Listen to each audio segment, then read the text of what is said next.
The Championship Darts Corporation welcomes you to the Indianapolis 501. This is Season 10 of the Championship Darts Circuit, and we are coming to you live from Indianapolis, Indiana. Weekend number 1 live in Brownsburg, Indiana at the American Legion Post 331 as we start the road to the 2024 Continental Cup Tour Final. I'm Sean Green, honored to be your play-by-play commentator for this event. I'm excited to introduce my partner in comms this weekend, the incredible Gordon Dixon. Gordon, welcome back to our home away from home here on tour, which is Brownsburg, Indiana. And, man, what an exciting weekend with the U.S. Darts Masters qualifiers and, of course, the Cosmo Darts Classic and the Indianapolis 501 on tomorrow morning at 11 a.m. Yeah, lots going on. Great to be home where I don't even have to log into the Wi-Fi. Yeah, exactly. My computer pops right up. Lots to play for. I think we've got some exciting stuff. And this is kind of a throwaway thing, but I think it's interesting to talk about just to show like where we are with the professionalism.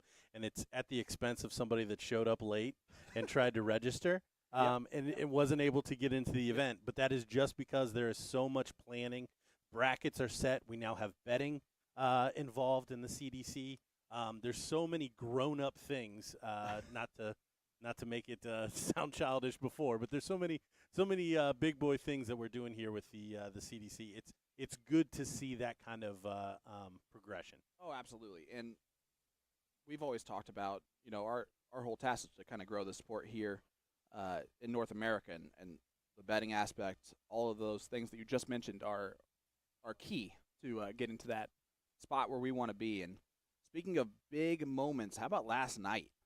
The U.S. Darts Masters qualifier number 1 took place, and David Cameron becomes our first qualifier through these qualifiers to get on the Madison Square Garden stage once again. Yeah, and one of the first things I said to you when I walked in was like, what a chalk top 4 we had yesterday. Now, I know not technically. I know there was David Cameron and Gates were 1 and 3. And no disrespect to the other official seeds, but if you look at this, when you see Jeff Smith, Danny Baggish, those are 4 of the top names that come out of your mouth when you look at the bracket, just without those other numbers. You're absolutely correct. If Baggish was the 1 seed, David Cameron was the 2 seed, Jeff Smith was the 3 seed, and Leonard Gates was the 4 seed, we wouldn't question it. Yep. Nope. And that's the whole point there. And how about this? 5 of the 8 quarterfinalists had been on that Madison Square Garden stage before in the past. All 4 of our semifinalists had been on that stage before. Do you think there's a little bit of an extra on the line for those players to get back? Well, I think, again, just talking about the progression of the CDC, I think that speaks to the fact that these guys are getting big-time stage experience. They know how to throw those darts under pressure. And by the way, my remarks about the top 4 as far as the seeds are concerned, you have to remember you already have, 5 guys that are taken out of that draw straight away. So that just keep that in mind because obviously Alex Spellman's name pops into that list, and he may go above one of those 4 players. 100%. Yeah, let's talk about the 6 players that are qualified so far. We got David Cameron, who just qualified. Stowe Bunts, Alex Spellman, Matt Campbell, Jules Van Dongen, and Danny Lobby are going to be those 6. Jules, Matt, and Danny get it through the PDC Tour card, and then Stowe Bunts won it with the Continental Cup Tour Finals. Alex Spellman won it back in April at the Cross Border Darts Challenge. So everyone has earned their spot at this point, and there are still 2 spots up for grabs this evening at 6 p.m. is that second U.S. Darts Masters qualifier where we're going to have an Order of Merit qualifier, and then, of course, the winner of tonight's event. How much onus does that put on all of the players that are not qualified, that are playing this morning, that are really kind of looking forward to the potential opportunity that is tonight? Yeah, I think the names that we're all familiar with probably aren't looking ahead. I think they are looking at this morning event as the first of 2 wins today. Yeah. So they're looking to perform today, and I think they're going to have enough time to get ready for that 6 p.m. qualifying event. as 100%. well. So there's plenty of time in there to do both and to be successful in both. But I'm not going to lie, Jeff Smith, Danny Baggish, Leonard Gates, and the rest of probably the top 8 certainly know that they've put themselves in a decent position to come through that qualifier in the afternoon, even if it's just as second place as points. Absolutely. If you're Danny Baggish or Jeff Smith or Leonard Gates and you make another semifinal tonight and you know none of those other 3 guys are around you, you feel pretty decent. Yep. Or one of them wins and you make a top 4. Absolutely. That's always another thing that you have to look for in these qualifying things, because if someone above you actually goes on and wins it, it kind of opens up another spot for you. You're not going to get beat out on points. Let's talk about a surprising player last night that just was consistently 90-plus averages, and that's John Part. Kind of turning back the clock a little bit. He lost in the quarterfinals to Leonard Gates, eventual finalist, with an 86.67 average, but he had a 90.51. Right before that was probably his worst match, the 76.52. But I talked to him before the event started, and he's like, I've been throwing really well, and I'm hoping that it translates. And it looks like the further along he went, the more it started to translate for him. And for those guys who did really well, that's got to set them up for a lot of success this weekend overall. Yeah, I mean, this is a game of confidence. So I mean, and John Part probably knows that better than anybody. So he is certainly looking dangerous. Just the more comfortable he gets, and I also think he's got a very level head at this point. Looking at the game, so he knows when he's throwing well and he knows when he's not. And if he's saying that he's feeling good, that's I think that's indicative of form from him. Yeah, he actually gets a tough draw today right out the gate here in the bracket. He will take on the U.S. Darts Masters qualifier from last night, David Cameron, in the first round. A bit of an interesting, maybe potential upset alert right away. You have Cameron, who's coming off like the height of last night. It might be a little bit harder for him to kind of settle in early today. Would you agree with that? I wouldn't, only because, again, just the level that David's used to playing at in the last 18 months. Every tournament he gets into, I think he's a danger. I mean, we saw the run that he had at the cross-border as well. So, no, I don't think he thinks job's done. I think he's already got one win of 2 that he's going to go for this weekend. Yeah, and you just mentioned it. It's even more impressive that he made the final of the Cross-Border Darts Challenge. So he missed his first opportunity to get qualified. Yep. And then immediately is successful last night. I think you're absolutely spot on there. And that was with an 102 average in the semifinals against Danny Baggish to beat him 5-4. So I'm expecting great success out of a lot of players today. I'm excited to be back here for weekend number 1. 10th year of the CDC is starting right now, and it's exciting to start off with this Cosmo Darts Classic. For those of you that are following along on Dart Connect, we want to let you know that our main streaming board, this is nice and easy, that we can just tell you guys, if you just look at the Group 4 in the bracket, that is our main streaming board group for today. So those first 7 matches are going to kind of be those first 7 matches of that group, starting with Bunts versus Jason Wilbur right out the gate.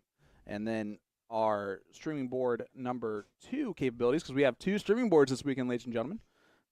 And that one, I believe, features, I'm going to get the right exact, might be 8. Yep, it is Group 8. So it starts with Jim Long and Paul 4-Hour there at the top and moves it way down. So if you want to check that out, Jeff Smith's in that group as well, as an unseeded player, taking on a pretty significant kind of sleeper pick there in Danny Young. I was just going to say, somebody that's kind of been making some waves, had a really good Virginia Beach. Certainly can play. I don't remember the averages for him from yesterday, but I think he won a couple of rounds in the qualifier. So yeah, I actually it's funny, when I was looking at results from Virginia Beach, or kind of following along, I was like, is Darren trying to play funny with the name? With the name, yeah. There's all kinds of conspiracy theorists on how you get drawn with certain names. So I didn't know if that was him playing around with that. But no, I never met the guy. But again, certainly puts up the numbers to give a little bit of a banana peel to Jeff Smith right off the rip. Yeah, absolutely. And we're not blowing smoke at you. He was the 7th highest average last night in the qualifier with an 85.41, and his average finishing 76 on his average finish. What was his 180? He had the a lot. 180%. Yeah, 6.9% of his rounds were 180. He had 4 of them. No, that's not right. Why did it switch real quick on who I was with? I don't know how to work this thing, you know. But I'll get there eventually, Boomer, guys. Work on that computer. Oh no, I blew it. Leonard Gates had the most with 13 on the evening, but you're absolutely right. The highest percentage was Danny Young. He only had 2, but he only played a couple matches last night. He got taken out pretty early on by a good matchup. So tonight I'm excited. I'm looking forward to it. It's going to be a great day of just darts all day long here in Brownsburg. For anyone who loves the game like we do, it makes for an exciting day. Let's take a look around the rest of them that we may not get to see. Yeah, absolutely. Until kind of later. So I'm looking at the second board group here that Danny Baggish is at the top of, taking on Caden Newberry.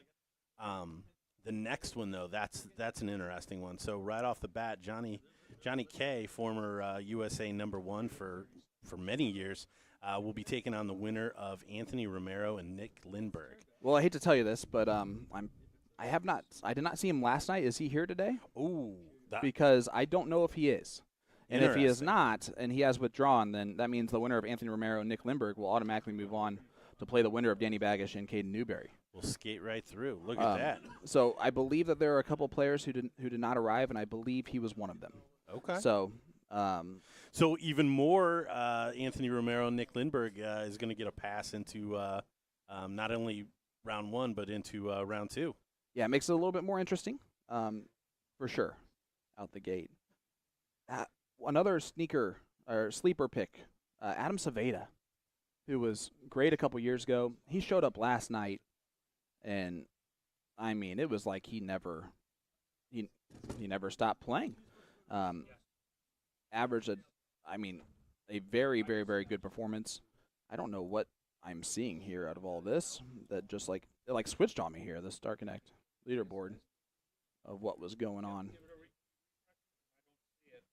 Yeah, Saveda lost top 16 to Doug Bame with a 90 average, 89.1. He had an 89.77 for the event. 5-3. So yeah, playing very consistent, and unfortunately at this time and this level of American darts, a 90 doesn't always get you through, which is music to my ears, to be completely honest. I love seeing stuff like that. But, I mean, honestly, I've seen him a couple of times on the soft tip side. Yep. So I know that his game is still sharp. I know he's still consistently playing. So no doubt. I'm just glad to see guys like that, Springer, make the journey, because this is an investment 100%. To come and play and stuff like this. And that goes for everybody, to be honest. But sometimes those West Coast guys, depending on where the events are held, that's always a worry that we're not going to see, and kind of raise that talent pool as well. 100%. And just to remind you guys of what you're going to see today on our main streaming board, the first match will be Stowe Bunts versus Jason Wilbur. Second match will be Jack Robinson taking on Jeff Springer. So we do get to see the Stinger on our stream as early as match number 2. Match number 3 is going to be a good one. Jason Brandon taking on Kiefer Durham. That's one's going to be an interesting one. And then how about the best dressed in darts, Mr. Ross Snook, with the shoes for days, taking on the winner of Justin Faucet and Gino Florian. Another good battle that they're going to have there off stream, and then they'll have that. Whoever wins that one will be on stream from that point forward. And then match 5 and 6 are the winners of 1 and 2, and then the winners of 3 and 4. And then that match number 7 that we'll have on our stream is the winner of match number 5 taking on the winner of match number 6. So as the bracket moves in, you'll see that kind of take shape. So we'll see a lot of the same players in our first 7 matches, and then we'll get those quarterfinals, semifinals like we always do on our main streaming board. And I can't wait. It's going to be a great day. You'll be able to see those other quarterfinals, the other semifinals, a lot of them on the second streaming board, which is also really cool that we have access to. So it's a day full of darts, guys. We're on YouTube. We're on Facebook, I believe, for stream number 2. We're on Twitch. And, of course, we cannot talk about anything without saying we're on PDC.TV. Yeah. Yeah, running with the big boys. It's always cool to have. Man, Cosmo Darts Classic, brought to you by Cosmo Darts. And what a way to start this. 64-player bracket, full bracket today. And, of course, we have the availability for betting. Now, not available in all states, but we are working to get to that point. But if you go to https://nxtbets.com/playcdc/ that'll get you all the information to get you signed up in those places where we are available, if we are available in those locations. Just make sure that if you are 21 plus, and if you have a gambling problem, please call 1-800-GAMBLER to get the help that you need there. Why don't you give me that website one more time? I feel like that's absolutely that's a second take. It's nxtbets.com/playcdc/. Gotcha. Get rid of that HTTPS that we don't need to worry about. It'll automatically add that if you just don't type that in there. But it looks like we have some warm-ups happening around there, including Bunts and Jason Wilbur, which will be our first streamed match here. And Bunts, of course, our defending Continental Cup champion. We love the fact that we get to start off showcasing that on our main streaming board. He's taking on Michigander, Jason Wilbur, who's originally from California, so he probably doesn't like me calling him a Michigander. I don't know how many people do. Sounds like a female goose, if we're being honest. But there's a Michi in front of that, so it works out fine. So, yeah, I just want to bring a couple of the others that we're not going to necessarily see, depending on how far the run is. Dustin Holt is here. Joey Lanaugh will be vying for a title. Jake McMillan, absolutely, Captain Canada. Captain Canada is here, looking to capture a title. Matthew Thompson, there's a sleeper that I want to bring everybody. Talk about him a little bit. Matthew Thompson won the cricket at the Buckeye Open, and then I saw some results from him at the Cleveland Extravaganza, playing extremely well. Very good 501 player, finishing well, scoring heavy. Made some changes to how he approaches the dart day. Minus some adult beverages is what I've heard, and it's paying dividends for him. He's playing extremely well. That's he's got no name out the gate. One off the bat, yeah, and he's a potential banana peel for Doug. But unfortunately for Matt, Doug does not seem like the one that will go into a match thinking that he's already won it. So 100%. He'll certainly take it off.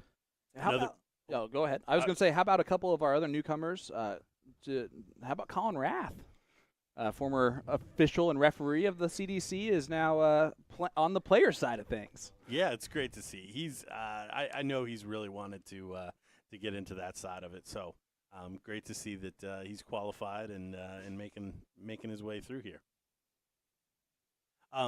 Steve Warnock, Elliot Milk, right off the bat in Group 7. That's huge. What a big lineup that is.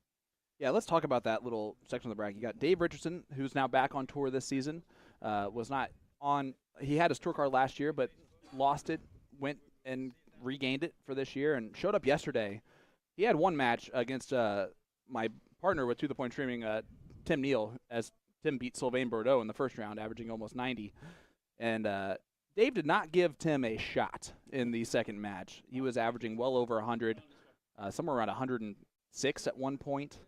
Ended up dropping it down to the high 80s because he couldn't check out 12. He took 6 darts at the match-winning dart, but and that's what dropped it down at the end of the day. But he looked very tough at that point. Yeah, I come from a time, Dave Richardson, when we only had one qualifier for the World Championship.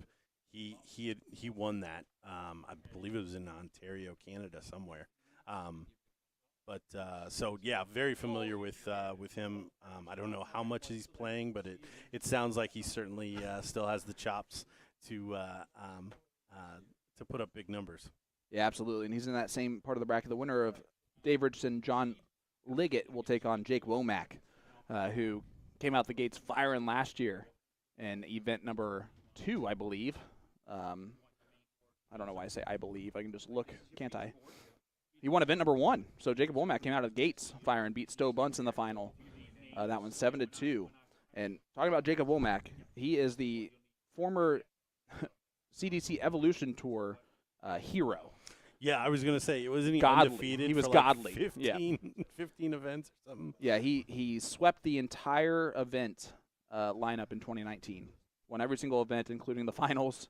The closest anyone got to him was 6-4 in a final. So he didn't even go to a last league decider in any of those. Yeah, a younger looking but much older Luke Lidler. There you go. Yeah, with a fuller beard, which is Yes. actually even more impressive. But I cannot wait, buddy. We can talk for days about all of these matchups that we got going on, and it's going to be wonderful. Ooh, you know who I skipped over?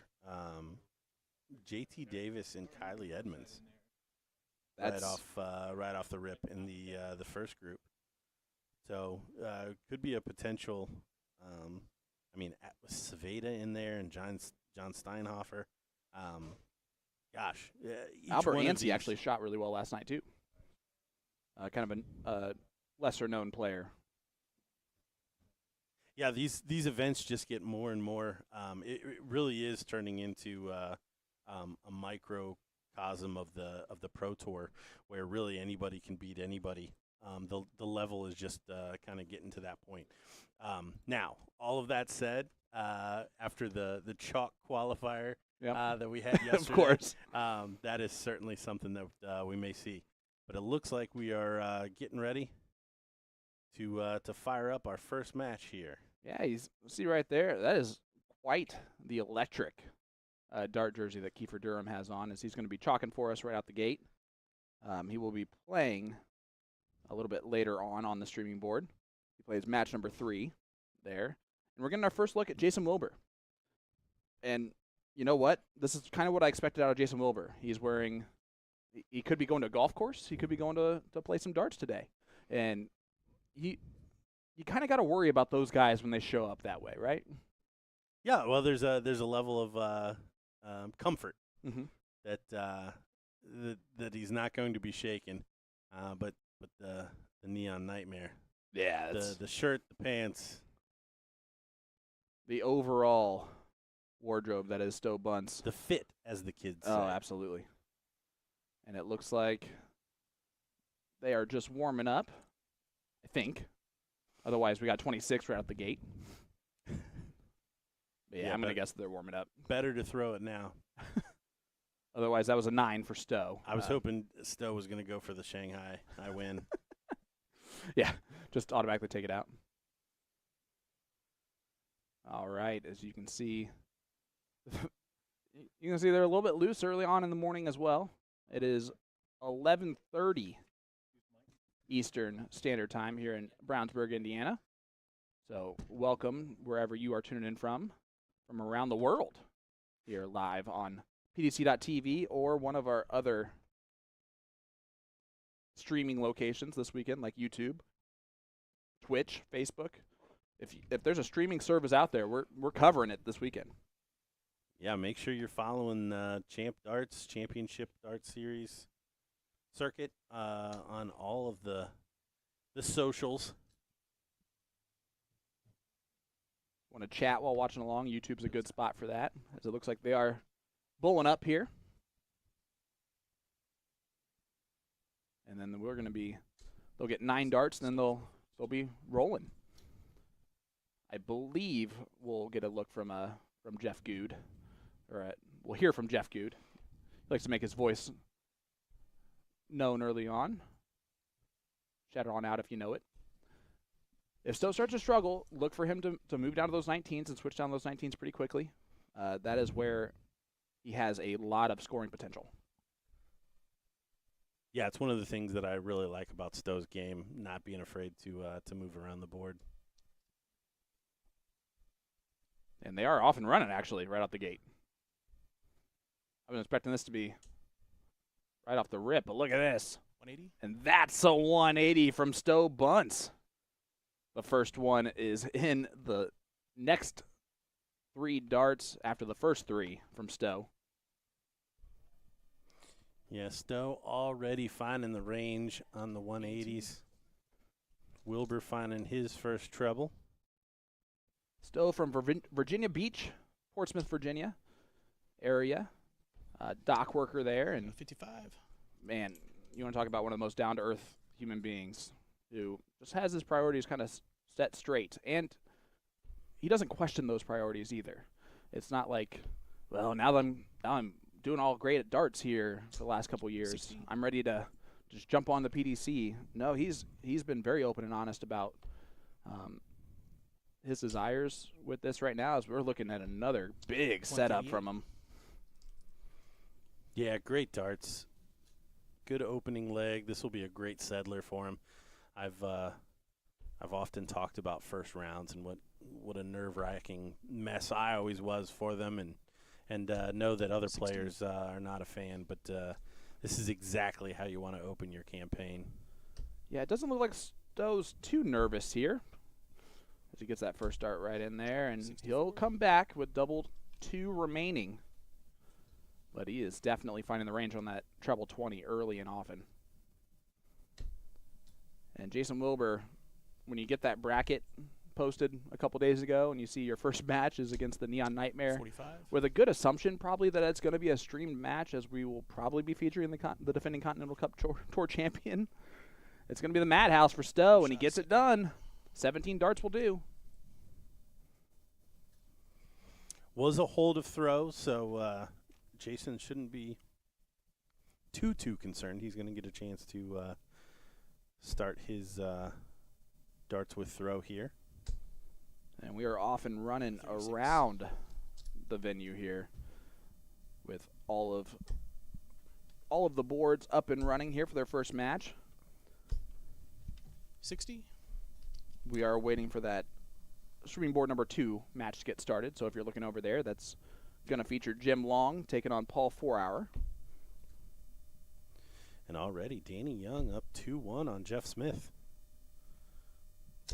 Yep, 60. something that we mentioned pretty early on. And how about Travis Ron from Canada, up 2-1 on 96. Jake McMillan early on here.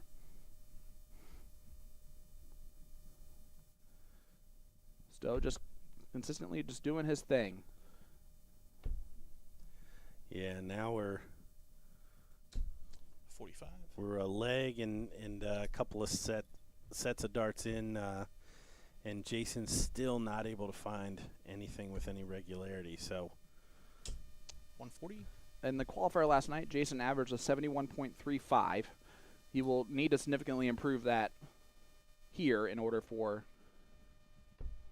him to have an opportunity to defeat Stowe, because Stowe seems to be firing on most cylinders right this second. 55. yeah, and I know that smile when it's raining, it's pouring. That's, you can't even get the close darts to fall in there. Setup shot 99. here from Stowe.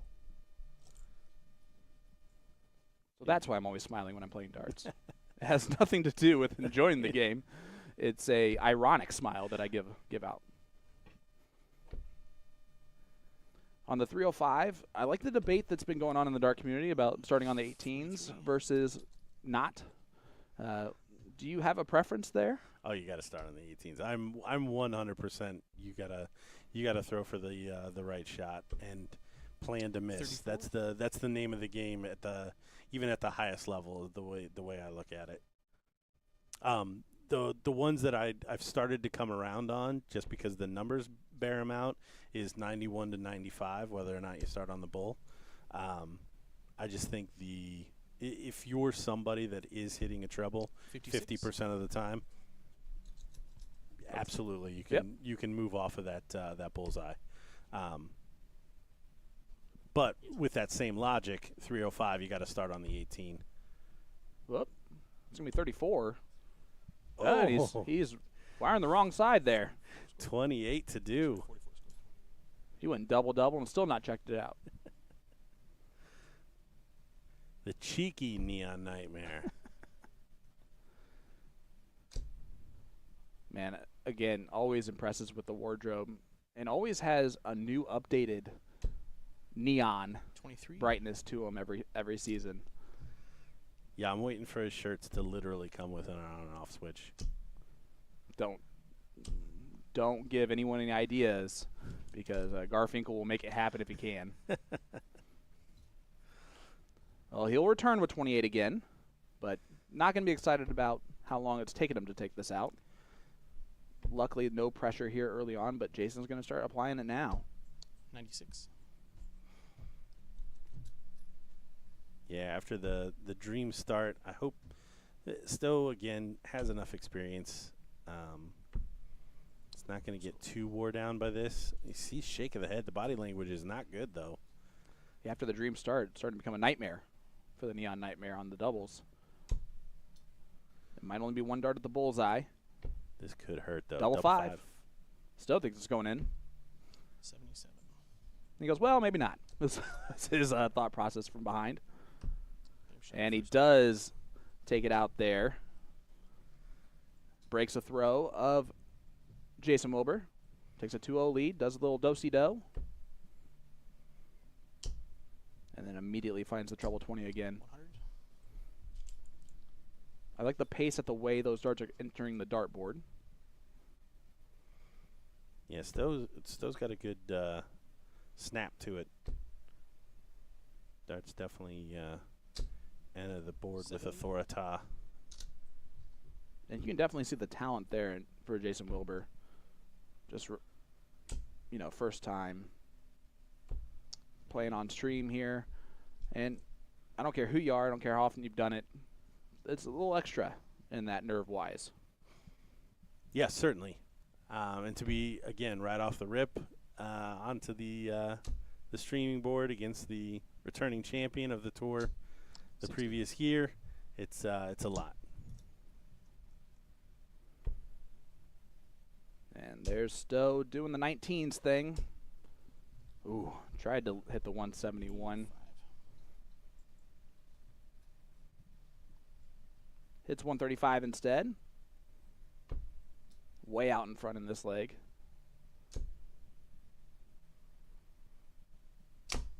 Oh, that's brutal. That's probably the best 3 darts that Jason Wilbur has thrown in this match, and one of them didn't count. Yep.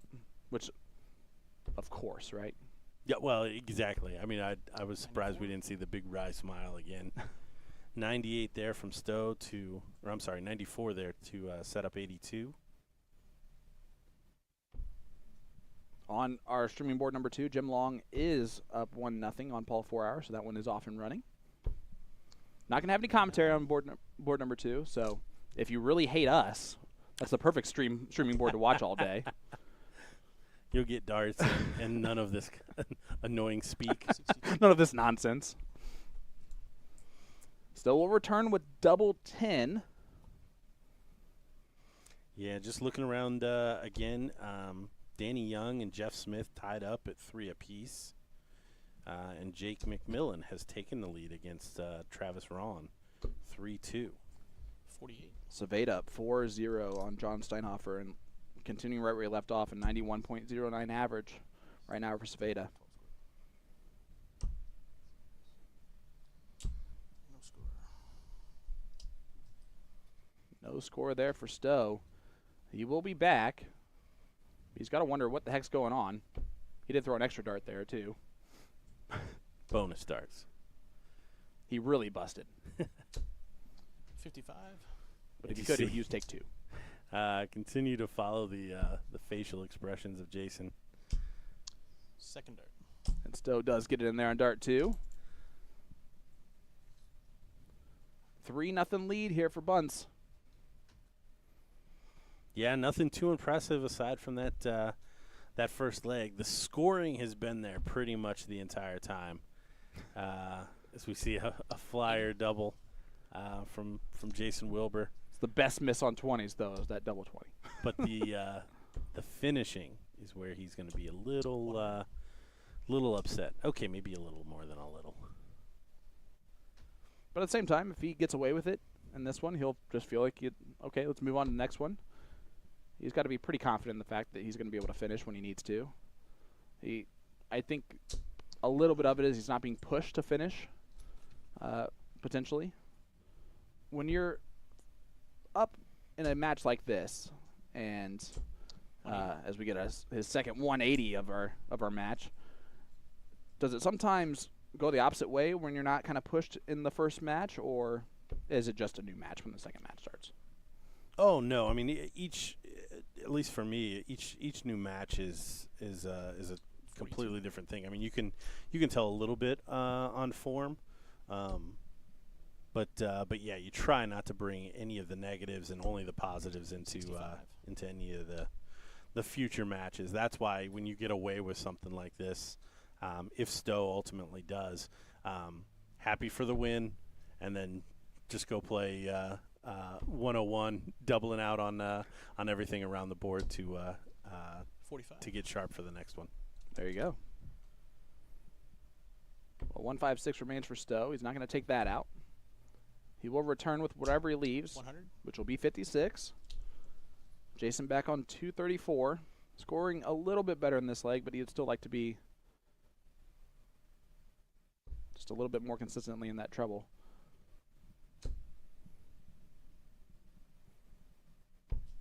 And yes, Jason is all of us in his facial expressions. I'm starting to notice that as well.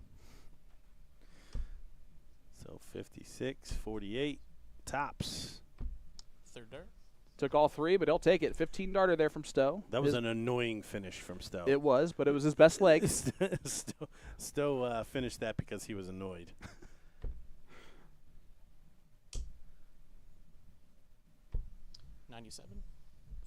He went on to also be a semifinalist in the Cross Border Darts Challenge back in April. You don't want to put this on him, but if he would have beat David Cameron, the United States would have won the Nations Cup. But that's okay, Stowe. 57. America still loves you. Don't want to put this on him as you put it on him. Well, Spellman did his job. I'm just saying. At least it was close this year. It wasn't done after the first round. Yeah, first day it was pretty much over. It was over without being over. Let's call it that way. Jason Wilbur back on 444, and the switching helps. 133 there would be his best scoring round there. Yeah, looking to just not get blanked here. 140. Hoping to put one on the board, but it is against the darts here. Tough to do with Stowe scoring as well as he is right now. Yeah, 181 after 9 darts.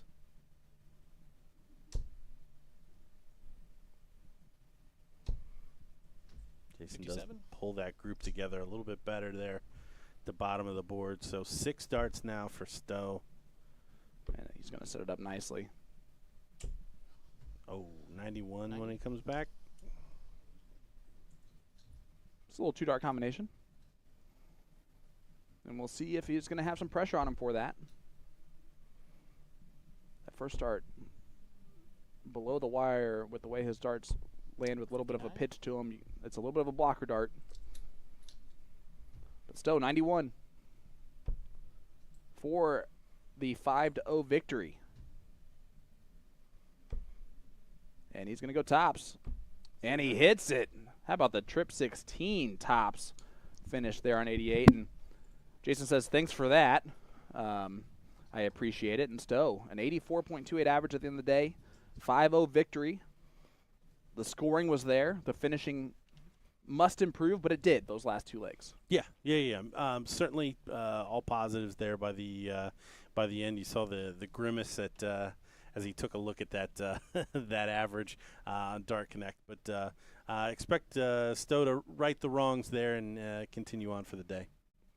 Well, as we are looking around here, I don't believe we are heading to a commercial break unless we are told otherwise. So, looking around the venue here, we got Dave Richardson up 4-1 on John Liggett.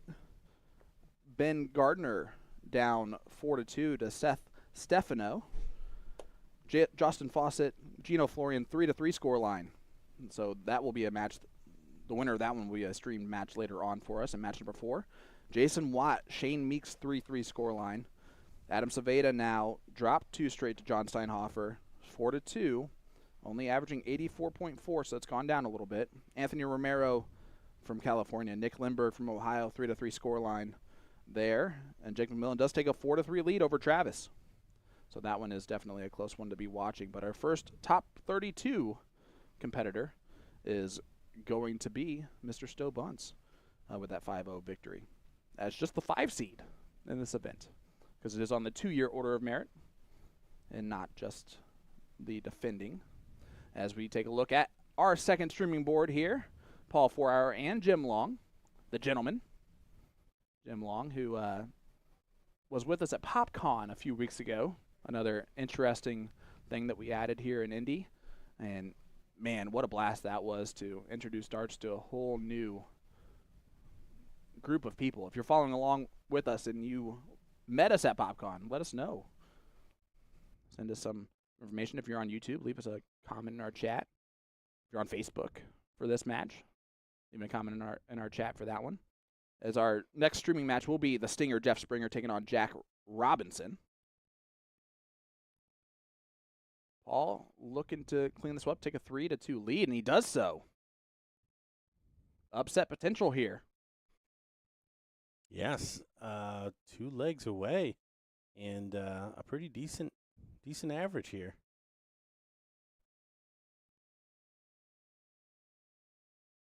Very little follow through from Paul, but consistently finding the treble and popping the out there.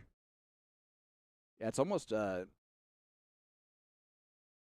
very technically unsound follow through for most dart players there for Paul, but if it works for you, it works. CDC tour card holder. See? All those that have those kind of flick follow-throughs. You can also just get super consistent at that. It's much harder to do. It's actually impressive that Paul is able to consistently do that. Yeah, I say this every time I see somebody kind of succeeding with that. Like, I just wonder what the ceiling could be if he could straighten that out a little bit. I just can't imagine that his consistency wouldn't go up dramatically if he's able to be consistent with that kind of throw. That he wouldn't be able to find a much even higher ceiling. A little bit like John Henderson, right? Only if he tried to get his rock out of it, he'd be way worse as a dart player now. He's gotten so used to doing so, but if he didn't have that rock from the get-go, just think about how potentially much better consistently he would even be, and he's not a bad consistency player.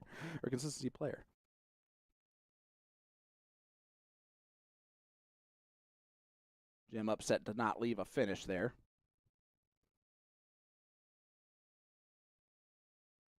Paul needs a couple trebles to leave one of his own. Not going to do that. And this is Paul's throw here. Jim attacking it.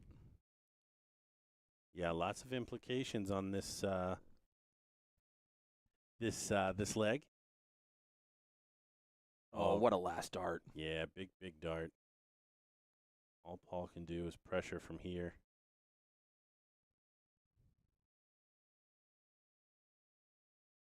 This will put Jim right back on throw, where he will have the darts and last leg decider if he needs them. Double 10. And he hits it. Goes double-double a certain different way than we're used to. But at the end of the day, gets it done. 18 dart break a throw. Take a swig of water and head back up to start the 7th leg here.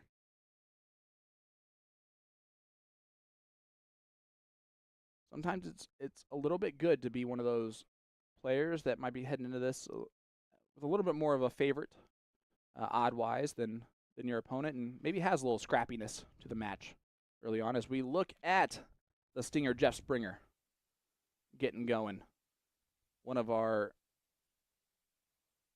great players from last night, overall with the averages and everything. That he had 6 match-winning darts against Dave Cameron last night in the quarterfinal. And I'm going to give him so much credit because immediately he walked through the room afterwards, 85. he was not in a bad mood. He wasn't upset. He's like, man, that's darts. I feel really comfortable for the weekend knowing that I shot as well as I did tonight. And, sometimes those doubles just don't fall when I need them to. 59. But then he watches that gentleman go on to win the qualifier, and then it's, man, what could have been? 99. And taking on Jack Robinson here. Our first look at Jack from Ontario.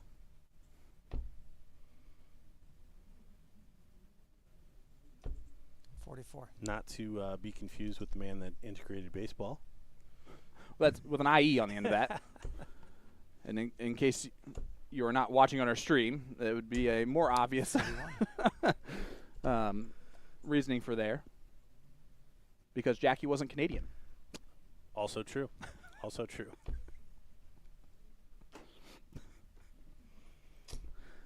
Again, streaming board number 2, if you don't want the commentary. Yeah. Well, as we said, they had to deal with this for a little while. That's true.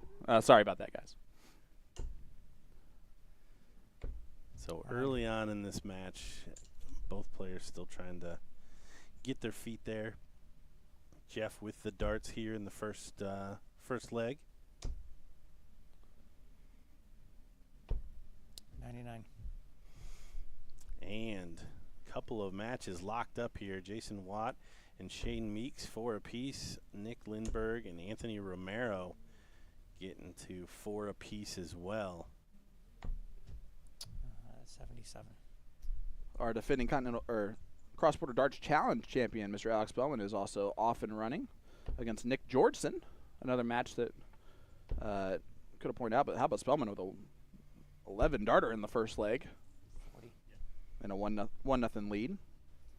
Been Mr. Consistency, I think, overall the past couple years.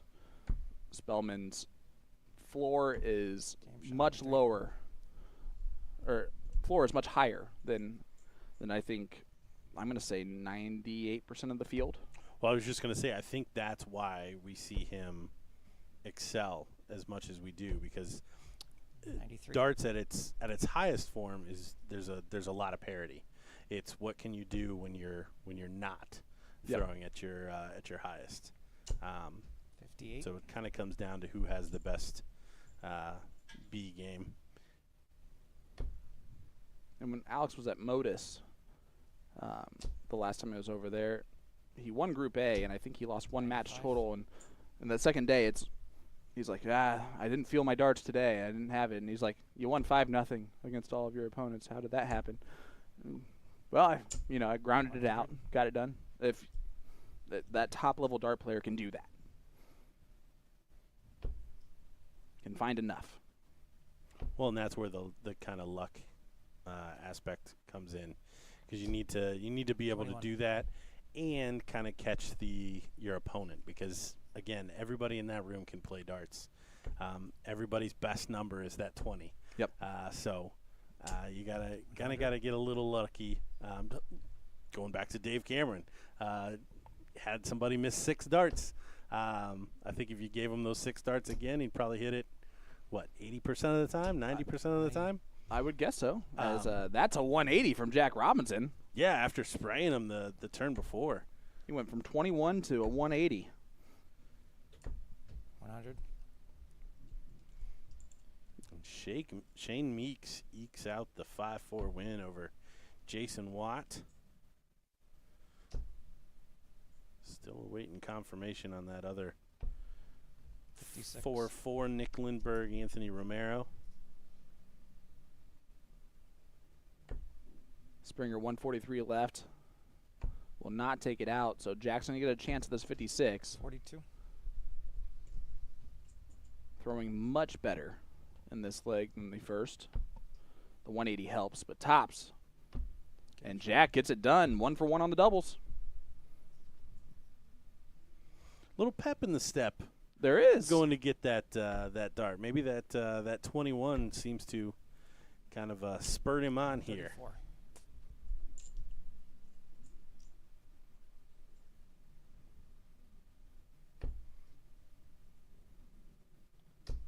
Yeah, last night definitely did not bring 42. his best stuff did Jack Robinson. He only averaged a 63.17 overall.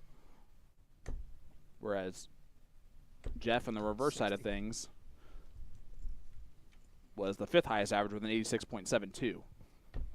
So 23-point difference on the averages from last night. But it's a new day. And anything can happen on the dartboard today. New day, new tournament. First round. Ugh. 100. And if you're Jeff and you look back at those averages, if you're trying to check out who your opponent is, if you don't know him very well, and you see, 63, and then he comes out firing 180 there in leg number 2, you're like, where's this And 63 guy that I saw? That's exactly why you don't do that. Because then you start thinking, of course, this guy's going to throw out of his shoes against me, and like all of the bad stuff swirls in your brain. I don't want to say he starts to Mike Maloney things, but 137. you start to Mike Maloney things a little bit where nothing goes right. You start posting on Facebook that everybody throws like Phil Taylor. Speaking of which, Elliot Milk does play a very tough opponent in the 55. first round, where he's going to automatically expect good darts. I hope he still complains afterwards, though. Game shot in 3. Yeah, great shot there from Jeff Springer. Cleans up the 70. Does it in 15 darts. If he can do that on throw, or he broke the, no, he held the throw there. If he can do that on throw, he'll be fine. 100. Worst case scenario, he gets out of this 5-4, and we move on. Man, look at this. That's a 180 from the Stinger. Piles him in there. The grouping continues to get better and better from Jeff. 83. And that spurring on I thought we saw from Jack Robinson, maybe not as hot as he was there for a couple of legs. But it has to be said, Jeff Springer just kind of taking this one by the collar. By the Raging Bull, so to speak. And this one. 97. Through 5 out of 6 perfect darts. We're not going to worry about that one little guy. That little guy.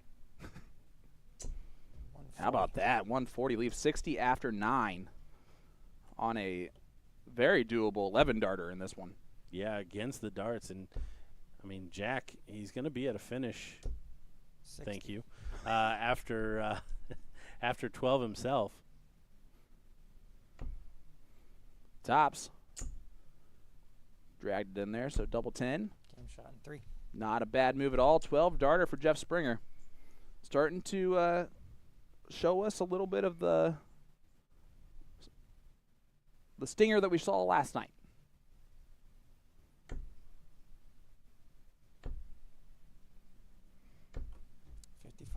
Alex Spellman up 3-0 now on Nick Georgeson.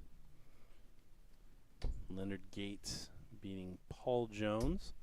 Special shout out to Paul. Paul's a 57. pro league player from Columbus. My home league when I don't have 6-month-old children. Yeah, congratulations again. How's the sleep? The sleep is good. I can't complain on that side of things. My wonderful fiance takes the heavy burden on that side of things. My wonderful wife does the same for me, only now with a 6 and 2-year-old. 41. That just means that we go downstairs and you put on cartoons for the kids and you go back to sleep on the couch. Yeah, you just sleep and in hope they don't different get into places. anything. Or hope that they ask you for something and they have it. Luckily, our 2-year-old likes to tattle on herself, so we're good. Oh, that's that's a handy trait at that age. Only thing that she does not do, that she'll call out anyone who 140. burps or toots if she hears it, but except for herself. But she'll be like, "Excuse me," burp. And like, okay, yeah, I did it. Sorry. Jack 140. gets a 140. Man, every once in a while, those starts fall very nicely for Jack. And if he can get that consistency up, he's going to be pretty tough. 79, maybe looking at the 13s, maybe looking at the over to the 17s. I don't know if you're going to guess that one.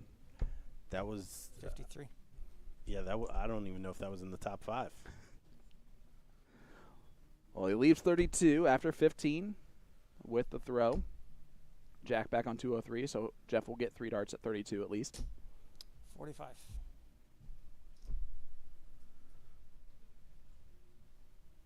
Been finishing well. It's a good marker. Yeah, 25. kisses it right off and in. And he is now up 4-1. Yeah. After an exchange of the first 2 legs, Jeff pulling away here. Well, Leonard Gates, Alex Spellman have to be 2 of the favorites heading into 121. this event weekend. Spellman up 4-0, currently on Nick Georgeson, averaging 101.90. Leonard Gates up 3-0 on Paul Jones, averaging 102.48. So those 2 gentlemen are off and running. Yeah, that's something to try to live with. That's almost like a thank you for the beating, and I'll see you later. Yeah, in a first round, my goodness. 45. David Cameron taking on John Part. Cameron up 2-0 currently.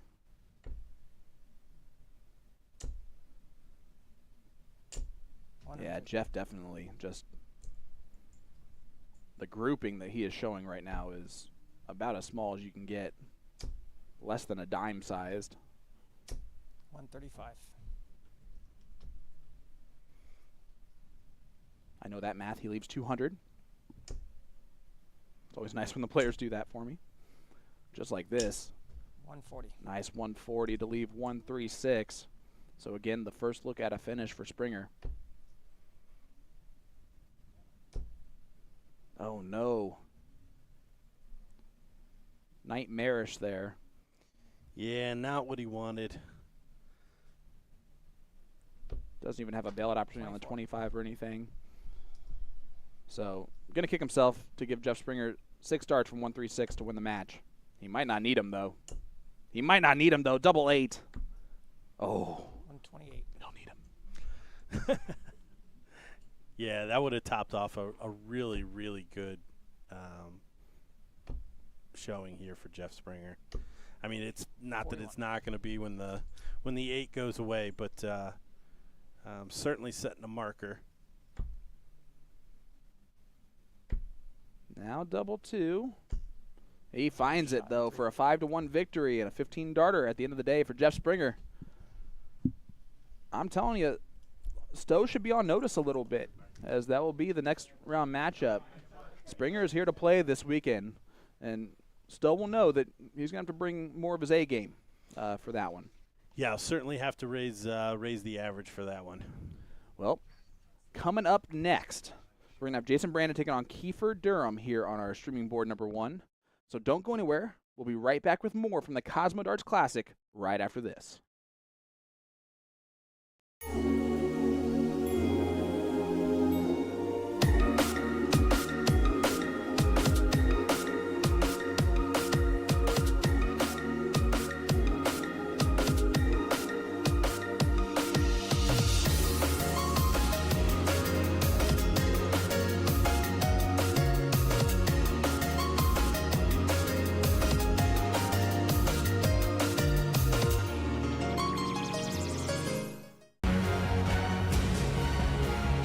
Luke Humphreys, MVG, Michael Smith. The best against the best. The best against the best. There is no sign of this teenage dream coming to an end.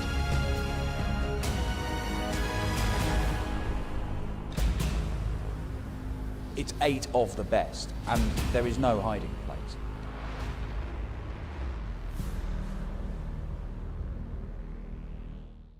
Let me tell you about A to Z Darts. We're a specialty dart store with over 10,000 different products. We create in-depth videos and blogs to help improve your game and showcase our products. We give helpful advice on how to practice darts, the fundamentals of form and mechanics, and how to make better decisions when purchasing your darting equipment. Whether you're brand new or a seasoned player, we try to provide fun and informative content. I'm Jen, the creative director for A to Z Darts. I've been playing for over 10 years, and I've traveled the world competing in and promoting the sport. This is Will. He runs our live streaming company, USA Darts, and travels the globe as well to broadcast major darting events and interview PDC players alike. You'll find over 2,000 different sets of darts on our website. Guessing right now you're pretty interested in our resources? Learn about form, throwing mechanics, practice routines, scoring and grouping, checkout methods, cricket strategy, and much more. Visit a-zdarts.com to take advantage of our blog or follow us on social media at AZDarts today.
Welcome back to the Cosmo Darts Classic, event number 1 of the 2024 Championship Dart Circuit Tournaments.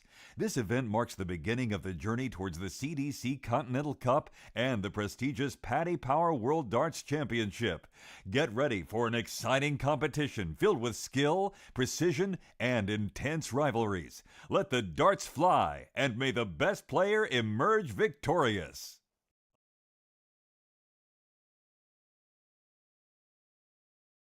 Welcome back, ladies and gentlemen, to beautiful Brownsburg, Indiana for this third match of the 2024 Cosmo Darts Classic. This match features the Cowan, Tennessee native, Mr. Jason Brandon, taking on the Canadian, Mr. Kiefer Durham. In this one, I'm Sean Green, joined once again by good stuff, Gordon Dixon. Gordon, we got ourselves a good one on our hands here with Jason Brandon, who's going to be the favorite heading into this. Is that... Would you say that that is an accurate statement? Oh, absolutely. I mean, Kiefer obviously no slouch on the board, but I think he still has a little bit to prove in the CDC. As we see Jack returning to complete his chalking duties. Which has also got to be the worst part about losing on the streaming board, right? Is that you're then featured on the streaming board right away again. Oh, it is. I would just say in general, especially if you're the third matchup and you chalk the first match and you lose first round. 60. Then Kiefer would have to also chalk match number 4. That's a tough one. You are not wrong. That's something that is very smart to point out. And 60. it will be, in our fourth match, Ross Snook taking on Justin Faucet, as Justin took out Gino Florian 5-3. Little Canadian on 140. Canadian matchup there. Yeah. Mr. 9, Mr. Ross Snook. Met Kiefer for the first time actually in person yesterday. And he doesn't even say hi to me. He just walks up and he goes, "You are one of my favorite commentators that I listen to." And I'm like, "Man, you are one of my favorite human beings just for saying that." So thank you. Jason Brandon getting a 180 there. He hit a 1 and then followed it with an 80, which actually one of my students at school told Danny Baggish on Thursday when he was there. 135. It's like, "I just hit a 180. I hit a 1 and then an 80. That's hilarious. No, I do want to give a quick huge shout out to Danny for coming to my dart club on Thursday and spend some time with those 12 kids. I know that meant the world to them. And it's about time they saw some actual good darts in person, because before that they thought it was me. Never a good sign. Never a good sign. All right, Jason Brand and Kiefer Durham. Looks like this one's going to be pretty close out the gate. Kiefer's going to get the first look at a checkout here for a break a throw. Yeah, this will settle him in. Treble 18. Not going to do it. Leave 63. 43. Yeah, a little bit of movement in Kiefer's throw, but for the most part, very smooth. Jason's so dangerous with these one dart finishes. 38. It's not going to convert here. And you can see he expected it to go with his facial expression. Kiefer only going to get one at the outer ring. Oh. Nervy dart there at the 18. Yeah, I think he did not make his decision before he shot dart 2, and then he kind of regrouped real quick.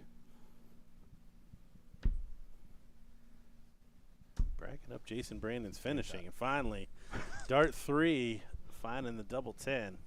A hole to throw for Jason.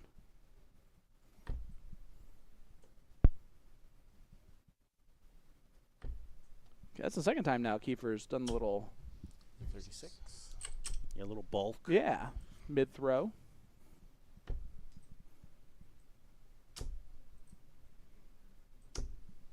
$140.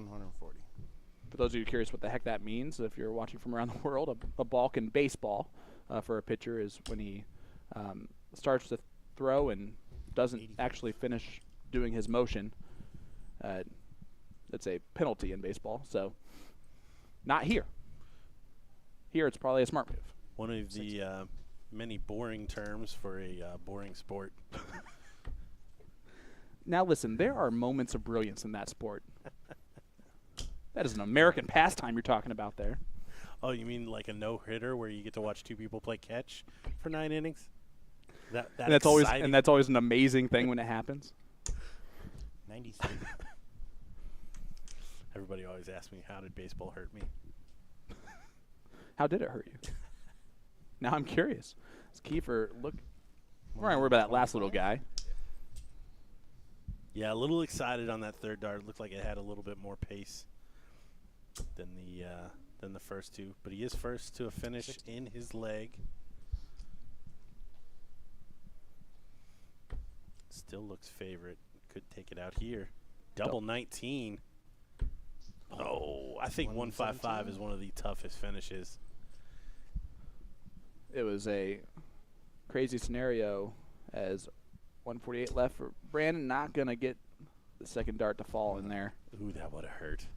But Kiefer Durham back on 38. Splits it.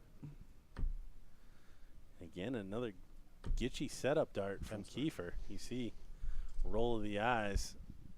And Jason Brandon with a finish is not where you want to be. And he does take it out on that last dart again, and that one's going to hurt. Kiefer had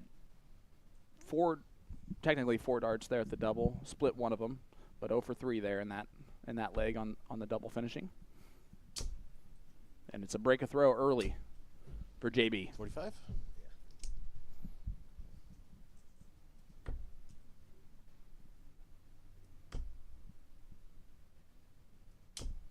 Well, the good news is 85. Kiefer doesn't have to be down on himself too much. He's doing the right things. He's putting himself in good positions. Just needs to convert.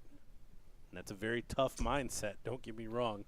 When you're down 2-0 after 81. probably putting yourself in a position where you should be 2-0 up. But it's certainly the mindset that you need to be able to get into. 45. Briefly, when I walked out there after our second match, I saw Anthony Romero in the hallway, and I said, hey, great job winning 2 matches real quick, as it is confirmed that Johnny K is not here. And he goes, yeah, if I would have known that, I would have been under a lot more pressure in that first match. Ignorance is bliss. And Michael Steinberg also getting through his first match on a forfeit, as Garrett French was the other player who withdrew. A lot more success than Michael had rooting on the Knicks last night at the Pacer game. Him and Joey Linall actually went, and a beautiful finish for them. I asked him this morning, hey man, how was the game last night? Did you enjoy that? And he just gave me a little bit of a dirty look. Tough. You knew it was going to Game 7, right? Setup shot here for Jason Brandon. 171 will leave 10 or 20. I'm sorry, double 10. Hits 114 instead, with I believe 57 on the floor. Kiefer, all he can do though is put some pressure on. Trouble 17, trying to leave that 97? 40. Doesn't do it, but does put a little pressure on this 77. Jason not as clean on the finishes, but getting the job done. He's going to get 1 at tops. Again, just below. 57. Will he return, or will Kiefer get back the hurt that Jason did to him? A little bit more convincing setup dart. Game shot. In a perfect dead center double top from Kiefer Durham. And he'll do a little do-si-do of his own. 2-1 scoreline now. Back on throw. And immediately erases the bad feelings of the previous leg. And as we look around the top 64 finishing up, we talked up John Part a little bit before we started, and then he lost 5-0 to Dave Cameron. That was it's a tough draw, 96. obviously. Leonard Gates, 5-0 win over your cohort, Mr. Paul Jones. That's just a tough break. Stowe, 5-0 over Jason Wilbur. We saw that one earlier. 5-1 Jeff Springer over Jack Robinson. Alex Bellman, highest average so far, a 5-0 victory over Nick Georgeson with 101.55 average there. Jacob Taylor, 5-2 over Joe Beecroft. And then the gentleman did defeat Paul 4-hour as well. 100. Caden Newberry tying it up with Danny Baggish in 1 apiece. I don't know a lot about Caden. Do you? I do not. New name to me. New tour card 134. holder. But 75. I mean, in that 19 to 21 range, not 70. not the worst. That'll pick off legs. Yes, it will.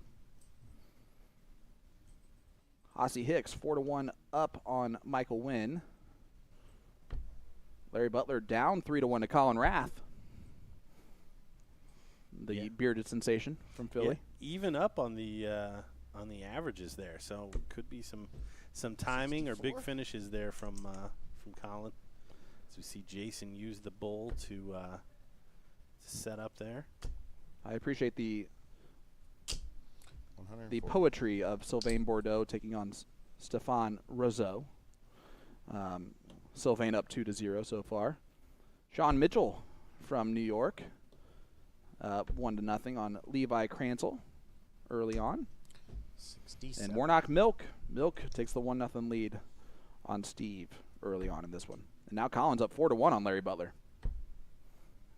Yeah, Levi Cransel just won. And Kiefer ties it up 2 apiece. Yeah, great 68 finish there for him. Levi, I believe, won an event up at the Extravaganza, the Cleveland Extravaganza. 45. So interesting to see. It's 1 leg in, averaging 50, but expect a little bit more from him as that match progresses. 100. Kiefer's starting to find it here. Yeah, a little pep in the step, but we said that about Jack Robinson in the last match. See if Kiefer 100. can keep it going. Jason Brandon was on the Madison Square Garden stage last year. Would like to make his way back. So he's going to be thinking about it a little bit tonight. Obviously not thinking about it right now.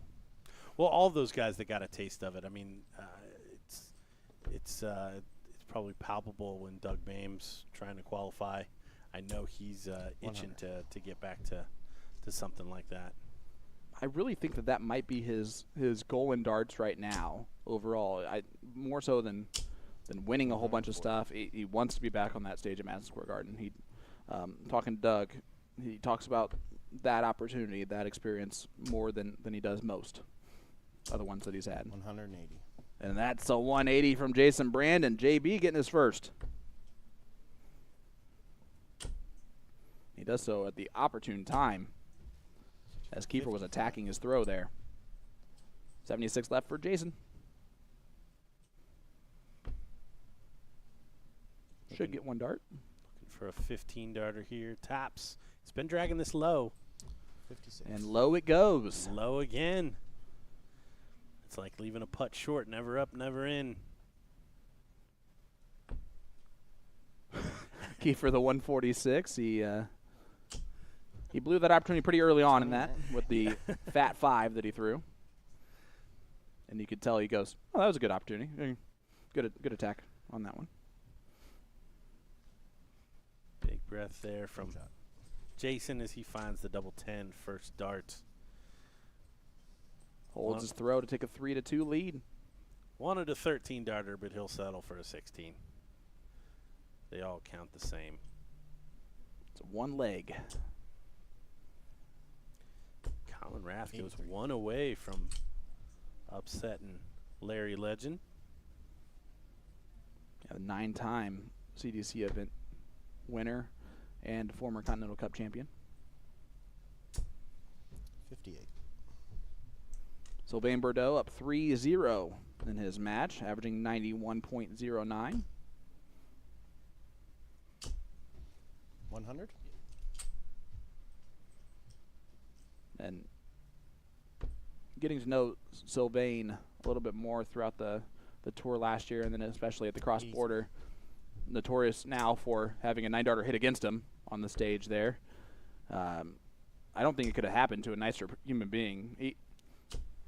He took it on the chin. Oh my gosh, he was excited. He was more excited for Alex, I think, than Alex was. And again, amazing opportunity and experience for all of us that were there involved. Because I think we all kind of we all threw that 9-darter. It wasn't just Alex. You're welcome. I know Paul Nicholson retweeted my he sure my did. quote. So one time. Oh, which was way better than anything I said during that 9-darter that I blacked out on.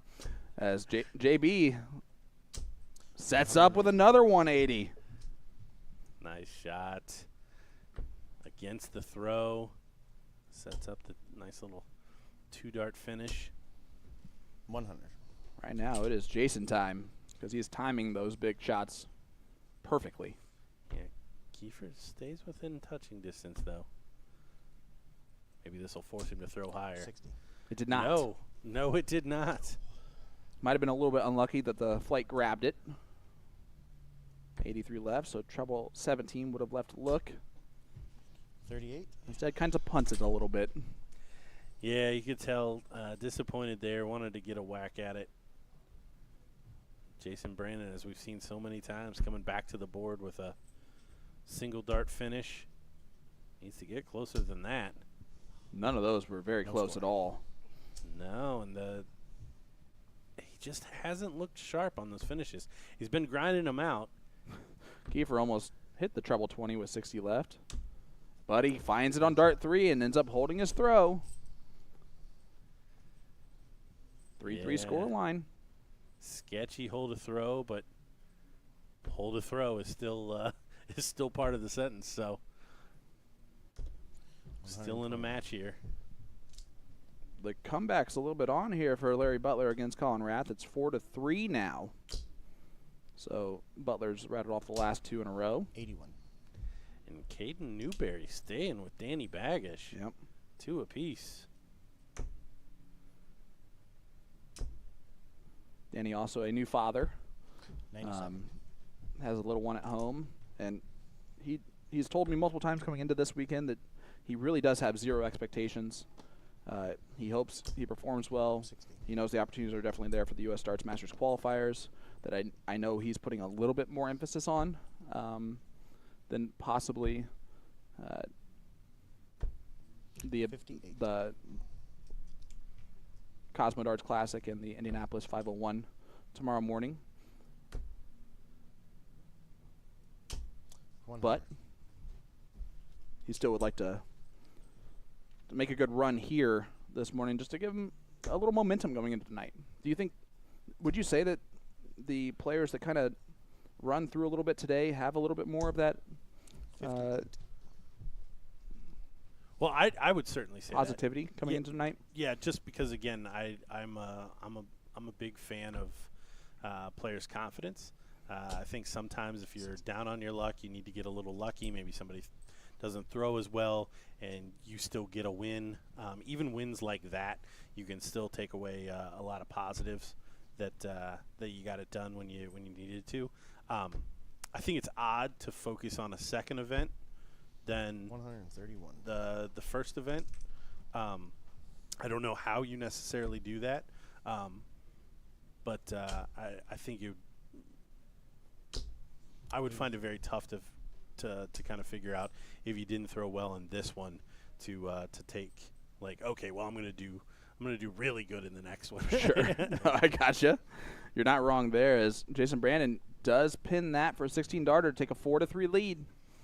Now 1 leg away for JB. And Larry ties it up at 4 apiece, and that average continues to grow. 100. And Butler does have the throw in the last leg decider too on Wrath. Kylie Edmonds finally reels one back against JT Davis. And Elliot Milk, not a surprising 100. winner, but a surprising scoreline thus far at 3-0 over Steve Warnock. And surprising averages for both Milk and Warnock. But you've said it many times that 140. first match is always a little bit shaky. And honestly, that's the only thing that I can chalk it up to those two guys, because Steve Warnock gets really geeked up when he knows he's got a big hill Yep. in front of him. And Elliot's just a consistent player. Yeah, I think I've consistently called Warnock the giant killer. 100. He tends to play his best in those opportunities where he's going up against that top competition. So he might have been one of the few players that saw Elliot Milk in the draw and was like, yes, I get to get fired up early on. I don't think he's thinking that right this second, but he probably was when he saw the draw. 60. That was always one of my favorite things. I was never a bracket watcher, but DJ always was, and so he would know who we were playing. And instead of "we got a tough draw," he would always say "they got a 123. tough draw." And I just like that that. little mindset change was always really good for me. I like that a lot. 49. Well, Jason Brandon has just 100 left for the match, and he's going to get 2 darts at tops. Takes a little step back. Deep breath. I love this.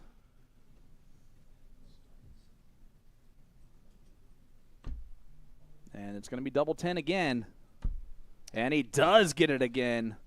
I don't know if he hit a different double the entire time, minus the one at double 18, but a 5-3 victory over Kiefer Durham. Kiefer fought hard the entire match, stayed kind of right there. That could have gone either way.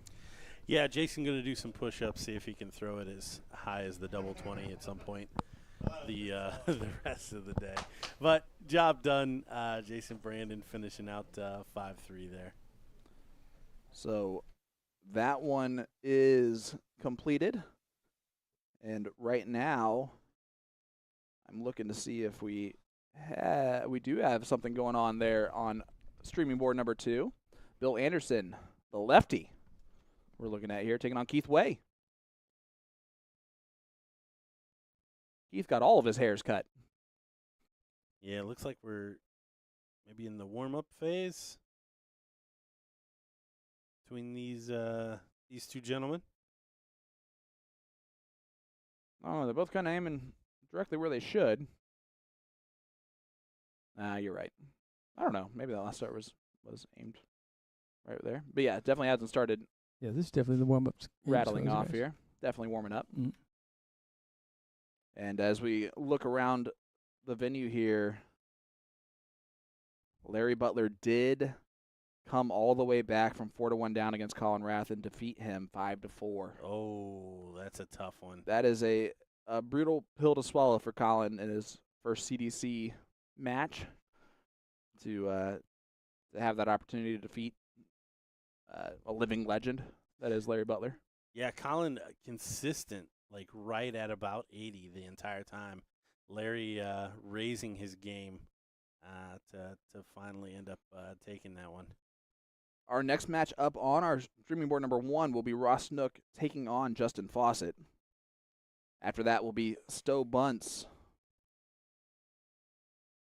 doing battle with Jeff Springer.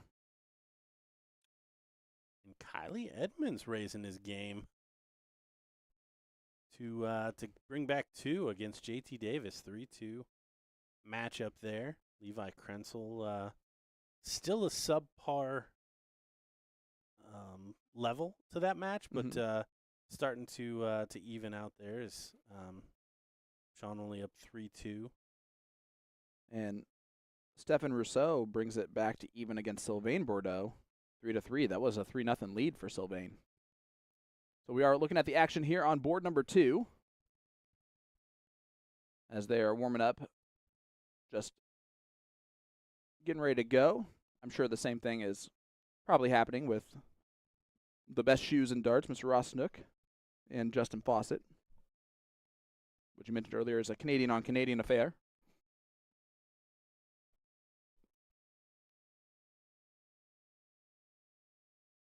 And they are shooting the bull right now. And it will be Keith with the start. Give a little all the best, and here we go. And if you have a last name Anderson and you don't have the dart nickname Mr. Anderson, I would think that would be an issue.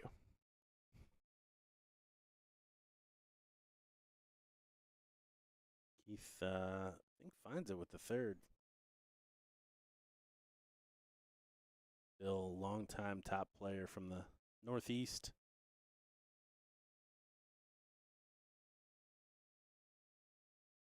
Yeah, heavy steel tip crowd on the East Coast. It's where actually quite a few of our tour card holders tend to be from. Jared Leedy completes the victory over Randall Lewis. With an 80.34 average.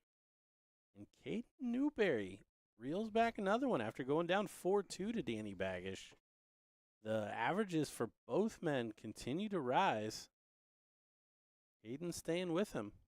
Again, not very familiar, but by the numbers, able to take his chances. Absolutely. No name Doug Bame out there in competition now, up 1-0 over Matthew Thompson, averaging 107 there in that first leg, so he threw a 14-darter there to get started. Math.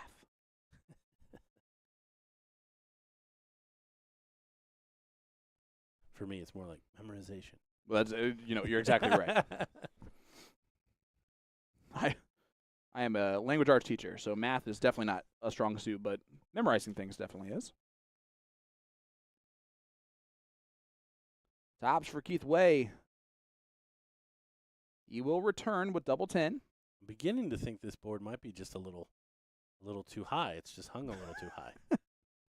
Well, this is the other one. So that would be consistency of the height of the board, maybe. Okay, facts.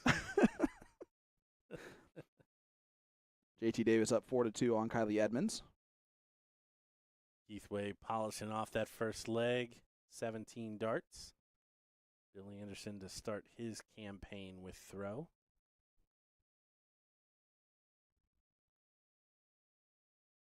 And a 123. Just got him on up for Bill.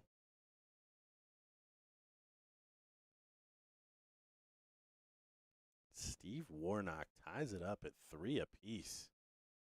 And the average is starting to go up too, so their level of play goes up, and Steve able to consistently stay with it as Baggish does get the victory over Caden Newberry 5-3. Bit of a tough first match for Baggish. Gets the job done. And sometimes, definitely all the time, in the top 64, top 128, that's all you're trying to do. Oh, absolutely. Yeah, W is a W. Try to take as many positives away as you can. Like, hey, at least I won. Exactly. Joey Lenaw having more success than the Knicks did last night, up 4-2 on Daniel Inman right now. Averaging 81, which is about what the Knicks scored last night overall in the game too.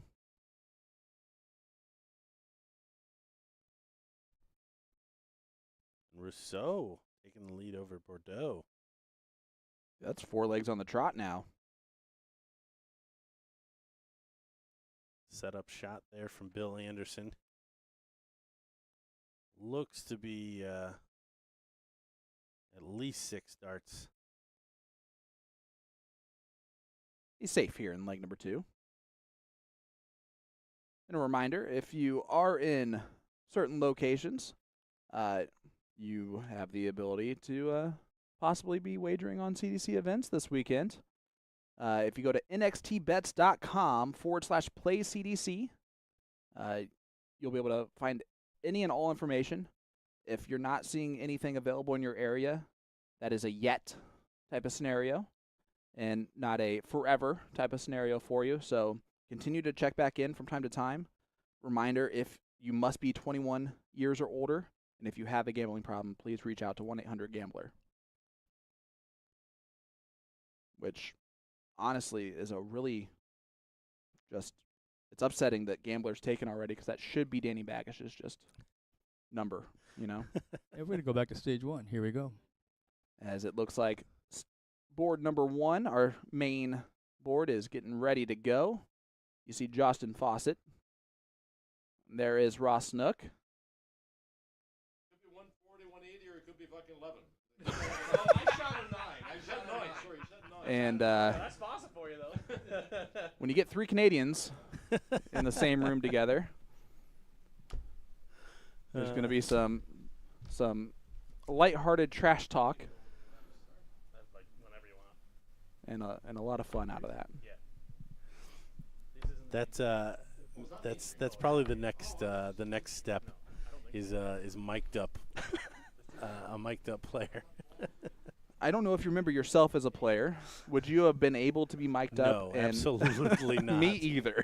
No, absolutely not. I have a teacher filter that will filter out any bad language, depending on the situation I'm in. I can tell you right now, if I'm at a dart line, that is not the situation where that teacher filter will ever be used. I used to have a really good follow-through middle finger. Yeah? You don't even have to talk. Yeah, no, my darts, the dartboard, the opponent, the chalker, everybody knew where they stood. And this is our last round 1 match, our top 64 match that we're going to have on this main board. After that, we'll be moving to the top 32.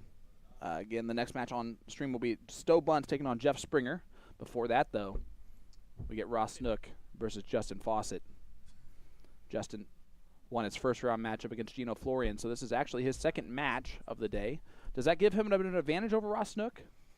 Already played a match? I would say so. I'd still put Ross favorite, but with the way Justin's been playing and a little bit more comfortability, I think this puts Justin in a really good spot to perhaps snag a win here from Ross. Before I say this, I want to just make sure I'm correct. Yep. tomorrow morning, our first match on our feature board features 21. both of our 9-dart finishers in person. It'll be Ross Snook taking on Alex Spellman. As they're off and running, and look at Justin. 125. Justin can score with the best of them. What Justin struggles with from time to time is his finishing, and he'll be the first to tell you that. It is the 45. PGA Championship this weekend. It'd be the equivalent of being able to drive at 380 and then 3-putting for par when you get on that green. And there is no worse feeling, trust me, than a 3-putt par. Well, and the other tough part about darts is you don't even get the satisfaction of finally putting the ball into the hole. It's right. Then you're just throwing back at 20s again. Yep. That's something that always stuck with me as well. You may go an entire match and never get the actual satisfaction of finishing a leg off. Well, I don't know how to say this besides this way. It looks like Phil Taylor did show up against Elliott Milk, as Steve Warnock rattled off 5 straight legs to defeat him 5-3 after Milk had a 3-0 lead to start off with. The average is not Phil Taylor-esque, but yeah, that's it's going to be tough to sit with Elliott, and that's one that you have to make a concerted effort to get ready for that next qualifier after something like that. Again, not knowing what all went into it. I mean, I know the averages came up, but it doesn't look like Steve just kind of blew him off the board in those 5 legs. So, yeah, I mean, if anybody can do it, certainly Elliott. No, missed the big number. Luckily, Ross back on 167. Yeah, has his hands full. 86. Justin choosing to leave the 24. He's safe after the first start here, so 3 clear. And it is a break-a-throw opportunity here for Justin. And a little bit of a gifted break-a-throw. And he gets it. Gives a come on. Not that good, but he gave it. And it's a 1-0 scoreline. Talked it right in there. Do you think they showed up today and they're like, it's the Spider-Man meme where they're just pointing at each other? You don't actually see that color very often as like the main color on a jersey. So to see it from both players is a little bit interesting. It's a little bit more silver than white. They look sharp. They do, especially look at those shoes that Ross is wearing this weekend. 123. I'm not old enough to wear shoes like that. Oh, I'm not young enough.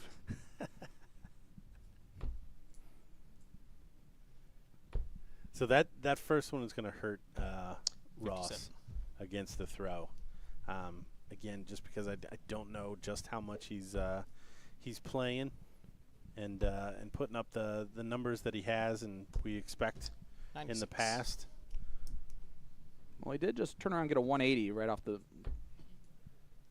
bat there in leg number 2. So it looks like he's responding the right way. 164 after 9. Justin needs at least one, probably 2 big trebles. There's one of them. Oh, 80. That is a tough break there to leave 155. Yeah, and Ross Snook goes favorite to even it up. 6 darts, perhaps, from 164. Uh, 89.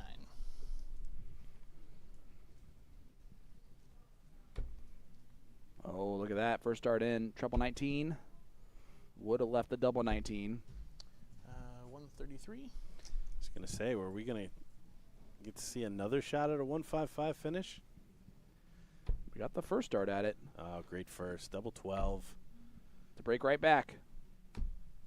Oh, 51. The wire width away. Oh, and this could hurt again. I like the aggressiveness of it. It's going to be 1 dart at double 4. Oh, he pulled it inside. That was a gitchy dart.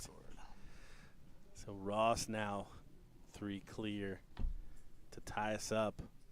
Doesn't want to come inside here. It's a perfect marker. And it 18. that's unlucky on the wires. Yeah, I don't know that he can throw those a whole lot different. Double 4 can get you to the madhouse quickly.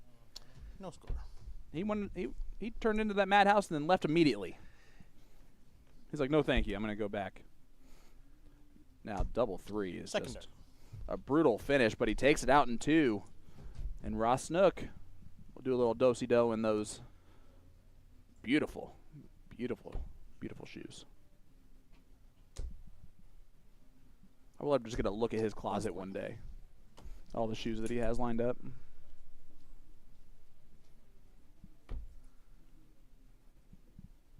I don't know this. Is there a Mrs. Snook?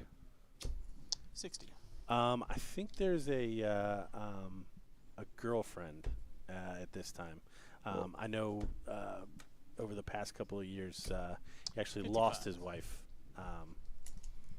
and that's something that Ross has had to deal with, which of course the game comes 180. a backseat very quickly. Oh, 100%. And not knowing that information, obviously, but 85. man, that he's got to have one closet completely filled with just shoes. So the closet space can be a little bit limited. Step it to the side, wants to stay on the 20. 140. Wisely. Big 140 there to follow the 180 from Faucet. So again, attacking the throw here for Ross.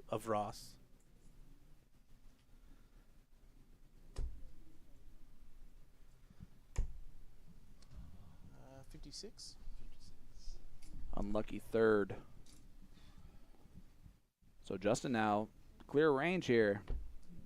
Doesn't have to go for the 1-2-1. And it might have been better 25. if he didn't, because he only 25 there is not what he was wanting to do. And if you're Ross, that is music to your ears. 133. And that's even more music to your ears as you leave 32. To put a lot of pressure on this 96. Might only get one dart at it. Another step right. He won't. Oh, can't find it. Oh, and you see see a little grit there from Ross Snook. Wants to take advantage. Hold throw here. And he does. Bottom corner pocket. He takes a 2-1 lead. It's a hold to throw.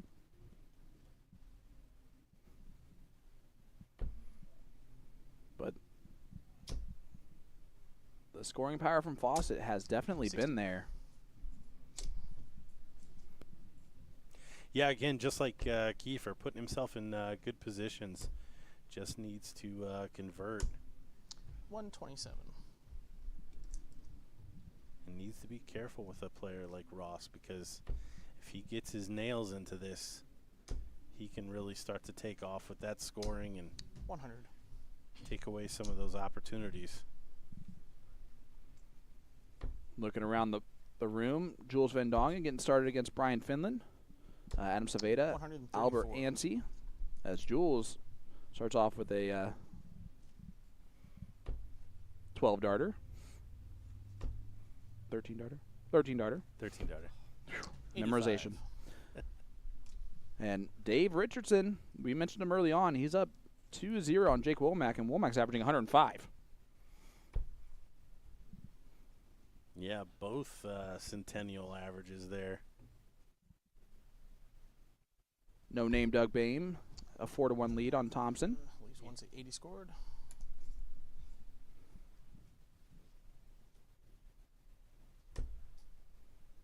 Justin finds the first start exactly kind of where he wants to.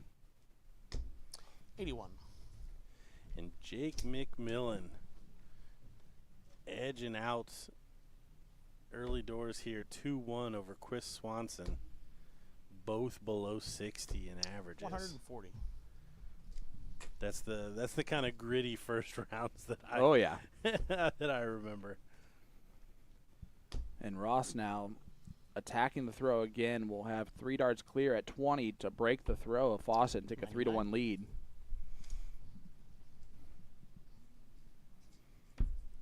And that is a beautiful marker again from him. Ooh, goes the wrong way. Third dart. But finds it on dart 3, and it's now 3-1 lead for Snook. Justin just kind of laughs it off with him. Yeah, those third dart finishes when you think you may be coming back to the board. 81. That's the best feeling 81 right there from Ross, because dart 2 could have easily been in the 1 as well. 70. The facial expressions kind of speak for themselves a lot of the time. Jules back-to-back 13 darters to start off with. 43. And it's good to see him in fuego here early.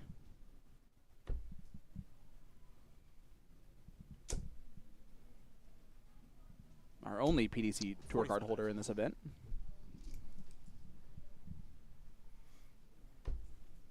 Which makes a little bit of sense. The other 2 don't even have to play in the qualifiers. 55. Same thing he doesn't either.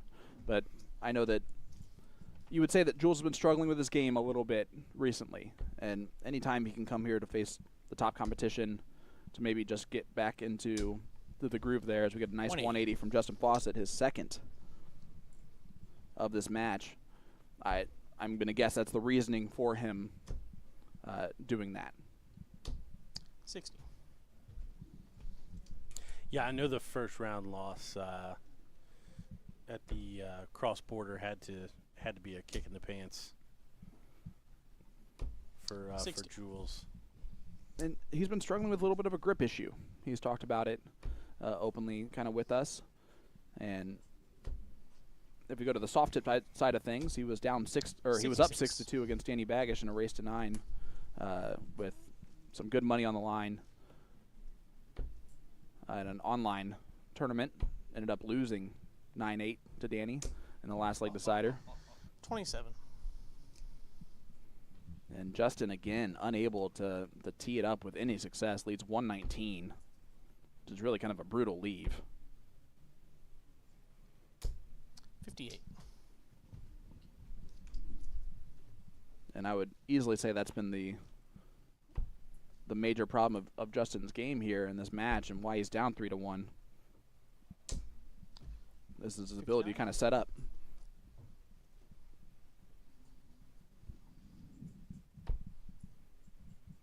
Ross will not take out the 138 here.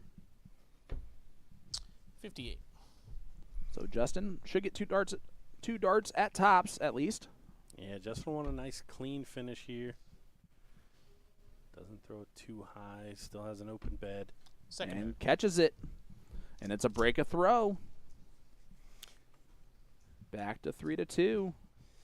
And that little pivot as you come back from the board, that feels so good.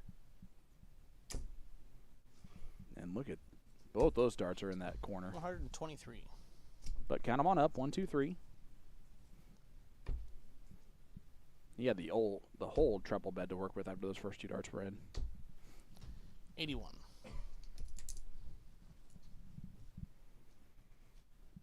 Jules throws terribly in that third leg and drops down his average to 100. Just kidding. But he's up 3-0.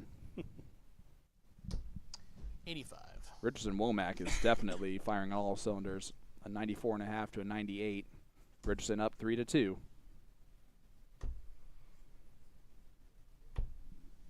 87. None of those players has been sneaky good for the last little bit of time. Gary Mawson currently up 3-0 on Brandon Goddard. 60. Yeah, almost touching that 90 range. Another player that's just been consistently 121. winning a few matches almost, it seems, every event week that we have here. This is weekend number 1 in Brownsburg, Indiana. Sean Green, Gordon Dixon, still in the 90. opening round of the Cosmo Darts Classic. bringing you all the action.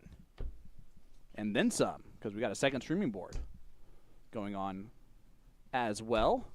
Follow 85. us on all the socials. You can find the streams on pdc.tv, Twitch, YouTube, Facebook.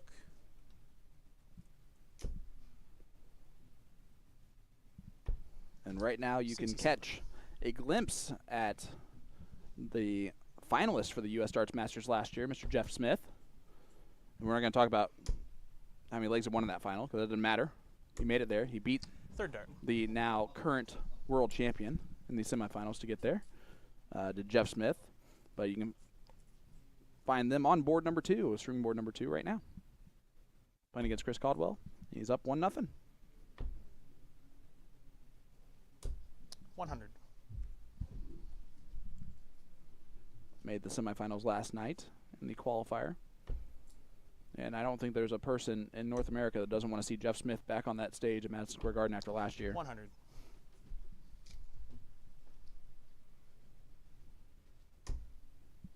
It's going to be the Yeah, 167 for such a great days. 121. That was almost too inviting. Yeah, he opened the bed too much. Like, oh, I just throw this anywhere. It's going in that trip 20. 96. Jules now at 4-0. The average dropping a lot. He's not being pushed very hard by Brian Finland. 134. But doing the job, getting the job done. How about Albert Ansey up 2-1 on Adam Saveda currently? And there's the other way of the 305 that's been kind of put in the spotlight here, the debate that we talked about earlier. Now that I don't like. I appreciate the fact that you don't like it. 92. And a good setup for Ross. 54 left for the match. And he's going to get at least 6 from there if he needs them. Yeah, Justin definitely had his chances. 45, not over yet. Tops. Third dart. Third There dart. it is. And they laughed about it because it's like, oh, that first dart missed, but he's already all the way back on 197. He's like, please hit this almost.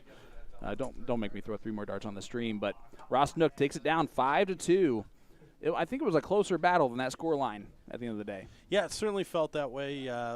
Lots of positives for Justin to take away. He's a very good scorer. Just didn't take his chances when he needed to.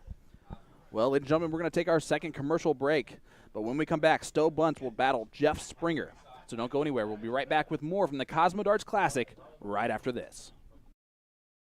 Let me tell you about A to Z Darts. We're a specialty dart store with over 10,000 different products. We create in-depth videos and blogs to help improve your game and showcase our products. We give helpful advice on how to practice darts, the fundamentals of form and mechanics, and how to make better decisions when purchasing your darting equipment. Whether you're brand new or a seasoned player, we try to provide fun and informative content. I'm Jen, the creative director for A to Z Darts. I've been playing for over 10 years, and I've traveled the world competing in and promoting the sport. This is Will. He runs our live streaming company, USA Darts, and travels the globe as well to broadcast major darting events and interview PDC players alike. You'll find over 2,000 different sets of darts on our website. Guessing right now you're pretty interested in our resources? Learn about form, throwing mechanics, practice routines, scoring and grouping, checkout methods, cricket strategy, and much more. Visit a-zdarts.com to take advantage of our blog or follow us on social media at AZDarts today.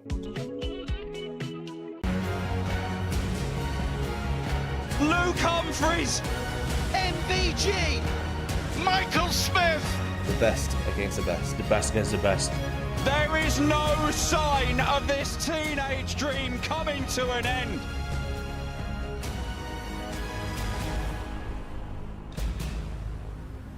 It's 8 of the best, and there is no hiding place.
Welcome back to the Cosmo Darts Classic, event number 1 of the 2024 Championship Dart Circuit Tournaments. This event marks the beginning of the journey towards the CDC Continental Cup and the prestigious Paddy Power World Darts Championship. Get ready for an exciting competition filled with skill, precision, and intense rivalries. Let the darts fly, and may the best player emerge victorious. And action.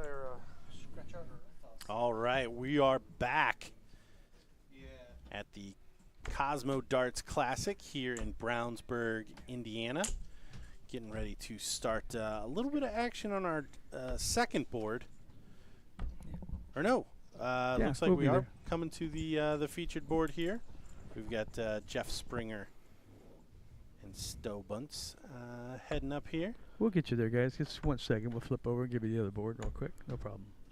Yeah, we're waiting on the chalker there for our main board, so we're heading on over to board number 2, where we're going to get a good look here at Jeff Smith and Chris Caldwell. There is the silencer. He's got a new setup there on those darts, doesn't he? A little bit more colorful than I remember. Yeah, they got a little bit of the purpley on there. Of course, for this Cosmo Darts Classic, one of the more well-known Cosmo sponsored players there. Excited to see on the stream. Yeah, Chris averaging about 80, just not enough. Jeff Smith almost into that 100 mark. And over 5-6 legs, that is that distance is going to spread out and spread out. Well, 90 left for Smith, and he loves that leave. 36, his favorite double, goes quickly. And we got to watch about 30 seconds of that one, but I want to make a perfectly reasonable statement. It is great to see Jeff Smith back on our CDC tour. It's actually my first time getting to do commentary of him on the CDC when it's not one of those bigger events in my 3 years of working for the company. So when I started, he was just over in the PDC and doing all that. As you see, the great AE, Anthony Eugenia, helping out with the scoring. Yeah, on our second streaming board. Handling some chalker needs there.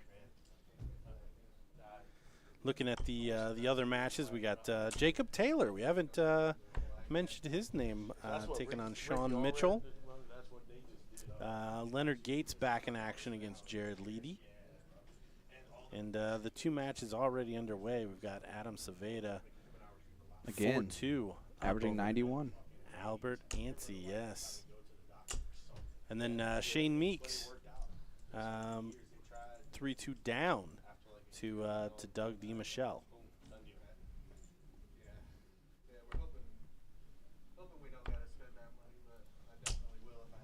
As I am just going to try and pull up overall stats for this one, and just kidding, that was not even close to the right thing that I needed to hit. I get my big raise. I'm getting my electrical license here. There we go. Spellman, of course, the highest average overall with a 101.55. How about Jake Womack in that second spot, 95.55? Springer's number 3rd overall, and we're seeing him right here. And he's trying to take down the 5 seed. Our current and defending Continental Cup Tour champion, Stowe Bunts. A lot of our viewers from across the pond know Stowe well after his run. Yeah, great grand slam of darts for Stowe. Beat Bunting and Peter Wright in his group of death to make it as a nice little warm-up 180 there from Springer. Is there any superstition to that? Do you find hitting the 180s in warm-ups, or do you feel like you've wasted it for a little bit? No, I actually, one of the best times I ever had at a PDC event was in Atlanta, and warming up. This is how long ago it was. I jumped on a board with like Roland Scholten. Okay. And I was throwing with him, and I threw so many 180s that he made a comment, and I was like, All right. today's the day, and I ended up. I think I got the top 32 or top 16. Ended up the guy's name's escaping me right now, but he was kind of a brat about it. I got a pretty good W out of it. I lost to Andy Hamilton. Again, speaking to how long ago this was. But yeah, no, I mean, good darts are good darts. I mean, I think the popular or maybe the league players like, oh, I wasted them. My thing is, if they're going in early, that's a good thing. And for me, if they go in, that was my one for the day. So I definitely wasted it. That's the I wasted it mentality. For me, I honestly I draw a lot of confidence from practice. So when I'm not, that's why I don't have much expectations. I promise you, I attempt to draw confidence from it. But when you follow the 180 with an 11 every time, eventually you just realize that it was the one. It was the one you were going to get. Start to wear on you. It's not often. We're typically waiting for our chalker, but Faucet will be here shortly. He knows he's got to be back for it. Stepped outside for a minute or two just to kind of regroup. Maybe settle the nerves that he was experiencing during the match. Because I know a lot of players, especially in the qualifier last night, if a lot of our local guys will play in the match, not as many as I wanted to, but a lot of our local players will play in those U.S. Darts Masters qualifiers. I'm telling you, it is much easier to play the game of darts and remember that math as you're at the line than to be standing really close to the board and having to punch in numbers. Oh, yeah. I don't know what it is about those dart lights, but it just kind of sucks your brain out. Like, if you could just tell me what you hit every time, that's going to make it a lot easier on me, please. I have had it the other way where chalkers get offended if you walk up there. 123. Like, I know. It's like, of all the things to I can do the math about. of 2 treble 20s and a treble 3, or a treble 1, okay? But there's also times you really do need to be kind of in sync with the chalker to know that they're doing the things the right way. As there's Justin. Still got the sunglasses on his head, so you know exactly that he was outside. And look at those fancy things. Those look a little bit too big for his face, I'm going to be honest with you. Yeah, I don't know if he's outside playing center field or what he was doing there. No, he's going out on the Sea-Doo later on. All right, 9 darts, guys.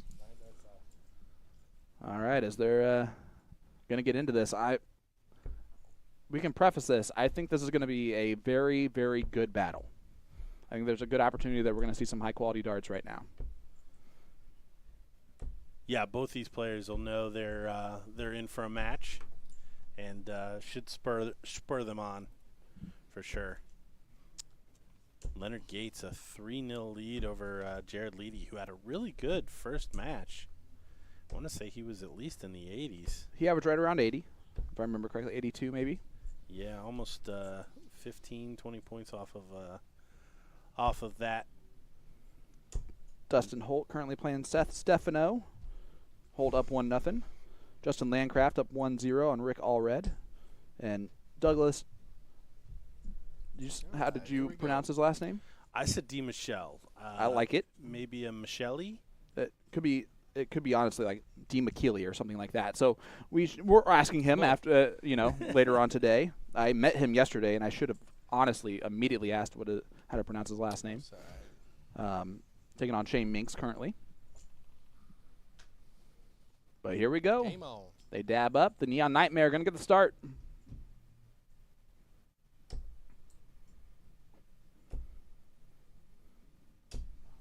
$80. One of those gentlemen that really does own the moniker look good, play good. Look good, feel good, do good. Yep. 134. Which I do love that as an English teacher, because after the first one, you can't play good. That's not a thing that happens in life. Unless you're playing a good person, then I guess you could play good. But otherwise, you're playing well. 140. And for those of you that are wondering, the nerd in me, I will just let you know that's adjectives versus adverbs. Is the only difference there is 140. big 140 from Stowe. And again, the pace of play is going to be quick for these two players as well. They don't muck around at that line. 97. They step up and go. What a big last start. Single 5. Would not have left a finish. Last 32. It is still a 45. race to 5 here in the last 32. When it gets to the top 16, it will be a race to 6, and that will be the case up until the semifinals become a race to 7, and then the finals, of course, 96. are the exact same way, a race to 7.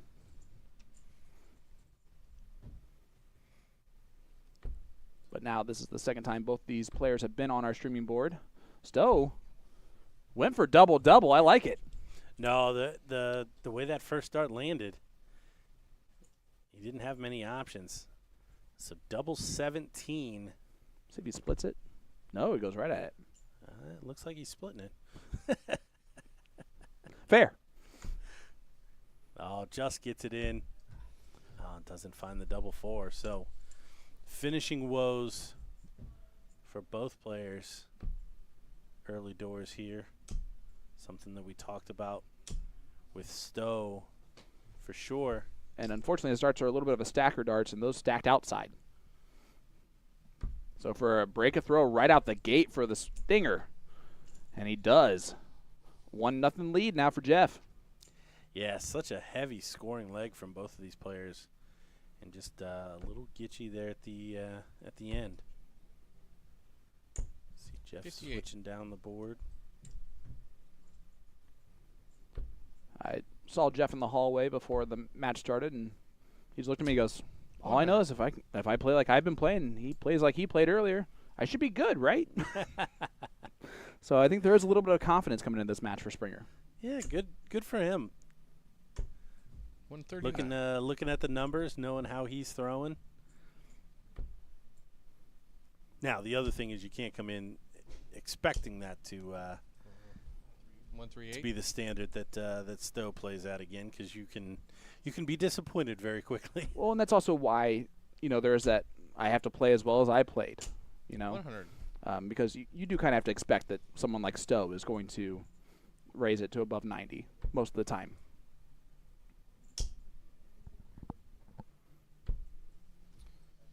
$93. 93 from Stowe. Good setup play. Leaves the 170. Yeah, good counting there. Giving himself a chance here first at the finish, but 100. Jeff going to put himself one trouble away. Are we going fishing? We are not. 54. 64. Yep, 64 there from Stowe. And Jeff, the unfortunate first start there, does not leave him any type of two-dart combination that works. 38. And a little bit of a punt there altogether. Yeah, not the setup play you would have liked to have seen. Stowe should get one at tops here. Good shot. And he hits it. Man, that thing looks like it's in the wire. And a 1-1 scoreline, break a throw right back, and a little do-si-do for Stowe. And no, I did not mean to rhyme all of those together. It just worked out that way.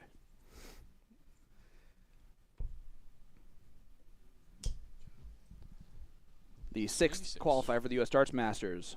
Back in action. Dave Cameron up 1-0 on Michael Steinberg, who is effectively playing his first match. 180. In the top 32. Yep.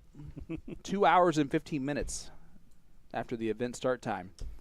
That can be a little bit of a tough 100. situation, especially after watching your team lose terribly last night in person.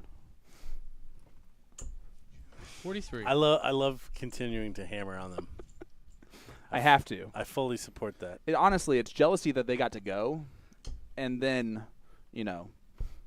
I know Indiana fans, right? They're Midwest fans. We're all real nice and friendly and respectful, whereas I know that they probably weren't as New York fans. So I got to make him pay for it now. I love how you just painted yourself to a good guy straight away. I'm not saying I'm like that as a fan. Overall, we're loud but respectful. 123. Good shooting there for Stowe. With throw here, how much pressure can Jeff pile on here? 98. It's not going to be maximum, but he's definitely in the rear view. Stowe choosing to throw at the treble. And is not going to get a dart at the finish from 93. Will he be back?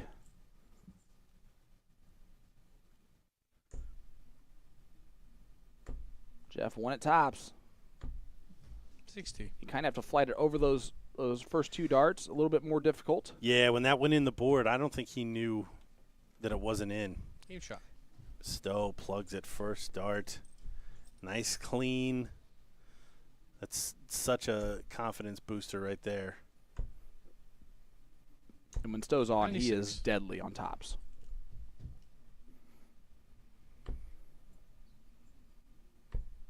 He's definitely one of the better power scorers on 19s, and he's definitely one of the better 83. finishers on tops in the game today. Yeah, one thing we haven't seen from Stowe is that like grinchy grin that he starts to get when he starts 180. finding those trebles regularly.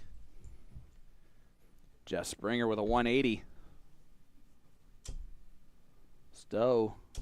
140. And you mean in those situations too, it's when those first 2 darts are perfectly in there, you'll just see a smile creep on his face. I don't even know if he knows he does it. He probably does if he watches back anything, but I'm sure it's a 45. It's a very involuntary facial tick. And that's where Stowe needed in this leg. Needs to take advantage, though. 58. He's not going to do it. So, Jeff with throw. A little bit of reprieve. But again, you're seeing the level of play rise on up here. 60. And that's an unlucky 60.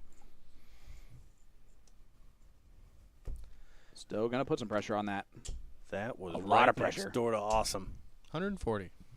And so was that. Can Springer get the Shanghai 20 to tie it up? He'll get the dart at it. 80. And he throws it a little bit high. So Stowe, who's been deadly on top so far, tried to go tops. 40.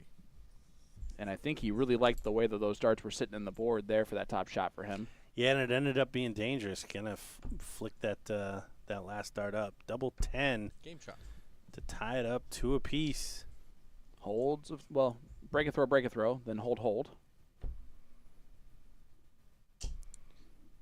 And both these guys got their scoring 87. boots on. 0.11 difference in the averages. Other than that, the score line is dead even. We knew this one was 123. going to be a good one, or setting up to be a good one.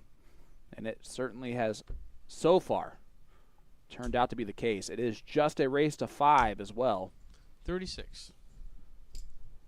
Which I would say for those seeded players, those guys that maybe are the favorite on paper, it's a little bit scarier in a race to 5 than 44. it is a race to 6 or a race to 7 for them.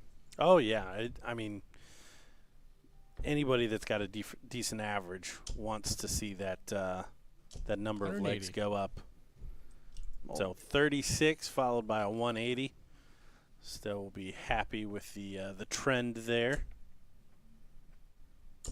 140. And Jeff sticking with him. A nice answer with the 140. Look at Stowe go. Trouble 18, 138. 60 when he comes back. And he will be back.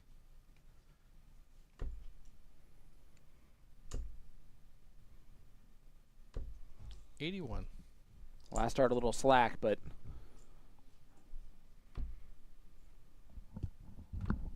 Game shot. And a 2-dart finish for Stowe Bunts on 60. Great shot. Hold a throw. Pressure back on Jeff to hold. it's right back into the treble. 121. Yeah, and he responds well. Unlucky last. As we look around the venue real quick, David Cameron up 3-0 on Michael Steinberg. 140. Joey Lanaw up 1-0 on Jake McMillan, who's been struggling a little bit today in the averages. He's been able to kind of get out of matches, but Joey is not going to allow him to do that too easily. 46. Jim Long up 4-0 on Hossie Hicks currently. And then Dustin Holt up 4-1. And Rick Allred with a 3-2 lead. 136. Nice 1-3-6 from Stowe.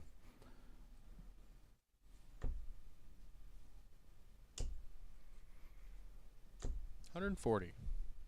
Again, Springer.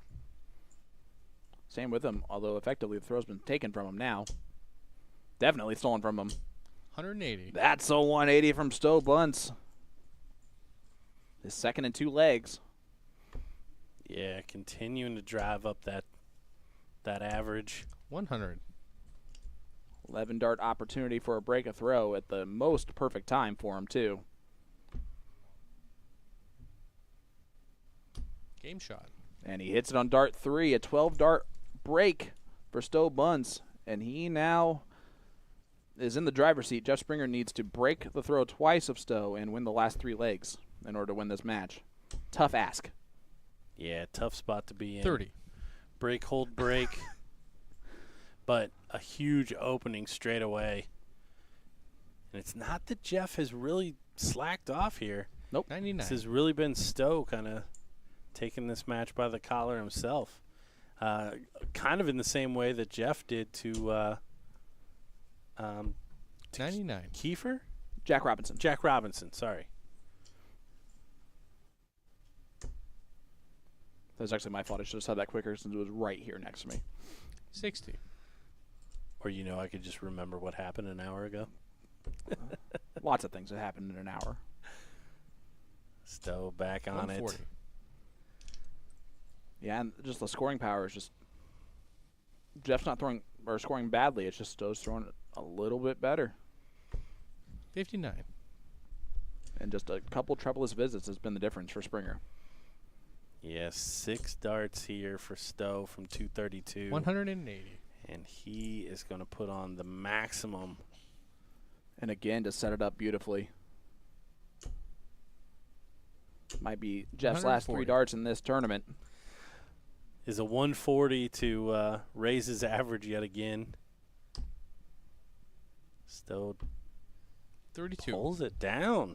Springer, outside chancer, that's 143. It's got to go. Oh, that's a good start to it. Trouble 17 would have left 32.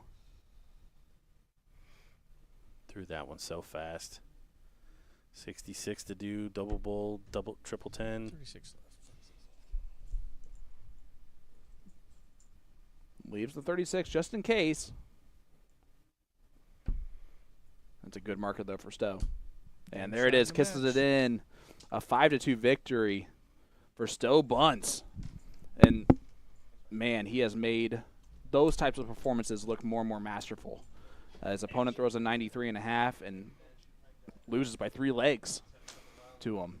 Timing was everything there for Stowe, and he gets the job done. Yeah, big scores. Jeff really didn't not convert many chances. Just didn't get there. So Stowe, kind of righting the wrongs of the first round, will definitely be a force to be reckoned with the rest of the day. Well, who is going to take on Stowe Bunts? That's the question. Will it be Jason Brandon or will it be Ross Snook? As we do not have a commercial break built in here. So we're going to see if we are either taking one of those bad boys or heading on over to board number 2. But this is the Cosmo Darts Classic, weekend number 1 here in Brownsburg, Indiana at the American Legion Post 331, where everyone goes the speed limit around this venue. And that includes if the speed limit's 30, 35, 45. They might even go 42 in that 45, just in case. Indianapolis, the home of the respectful fan. Well, when we had Reggie Miller, it was a bit different. We'll bring you a board. We'll bring you a match on board 2 momentarily as soon as somebody comes up. Thanks, guys. So, All right, so we are going to get some additional action here from board 2. Just looking around, maybe some confirmations we didn't have thus far. Jim Long defeats Hossie Hicks. I think that was one-sided pretty much the whole way through. Yep, and that was the match that just finished up on our streaming board, too. The next one up there will be Keith Way versus Jeff Smith. So a couple Canadians going at it once again. Jacob Taylor finishing off Sean Mitchell. Leonard Gates has not dropped a leg. He has not. 5-0, 5-0 thus far today. Defeating Paul Jones and Jared Leedy back-to-back. And that could have been way worse than it was. We all survived. Ladies and gentlemen, if you heard anything there. There was a chair malfunction. But it wasn't as bad as it could have been. As you see Jeff Smith warming up there on board 2. I love the title tagline underneath there. Jeff Smith warming up. If a picture didn't need 1,000 words. If it only needed 4 words. It's right there. But yeah, it's been an absolutely fantastic event so far. You just mentioned, we have not had a seeded player lose yet. No, we have. Keith Way did lose to Bill Anderson 5-1. I did not see that. Bill Anderson averaged 90.31. So Jeff Smith, that's who he's going up against here. Jeff averaged 99, though, in his first round matchup. Yeah, and Jeff and Bill will be familiar with each other. I don't know if they have any history in the CDC. My guess would be no. But Jeff going to multiple events in that Northeast region, so maybe not any history here in this kind of format, but certainly both players familiar with each other. And there is Mr. Anderson as he steps up there. Yeah, the averages so far, we have 5 players averaging above 90. That includes both of these gentlemen right here, Bill Anderson and Jeff Smith. Their averages are actually .01 in between them, which could not be closer unless they were tied. Yeah, no, very, very close. It's going to come down to timing and consistency. Not that that's not the most John Madden way to look at this, but it really is how it plays out in terms of which Jeff Smith are we going to get, which Bill Anderson are we going to get. Winning comfortably like that, especially over a big player like Keith Way, can sometimes be an adrenaline dump. Yep. So we'll see which way it goes with Bill Anderson. We see Anthony Eugenia stepping in again. Huge shout out to AE. The calling of this match.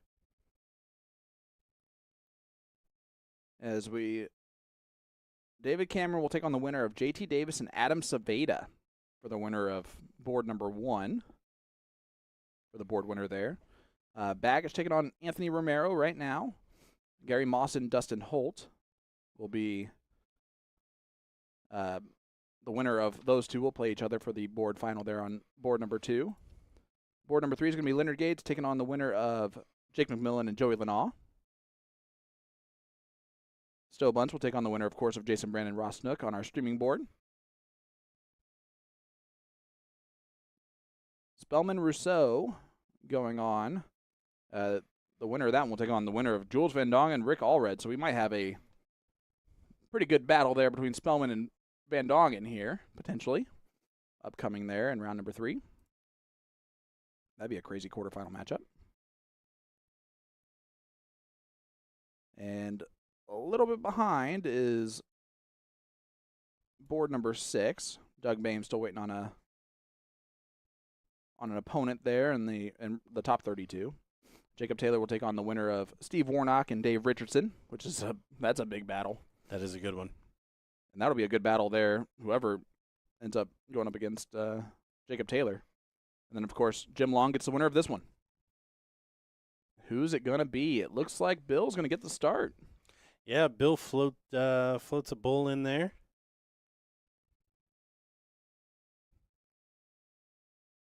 He's a bigger guy, but he definitely has a little bit of a softer throw. Yeah, the angle with which the dart comes in is a little steeper than most, and I don't think it's because of fluctuation in flight. No, the parabola is a little bit loopier, if we're going to use big words. Good shot there from Jeff Smith. Yeah, Mr. Consistency could be a good nickname for Jeff Smith.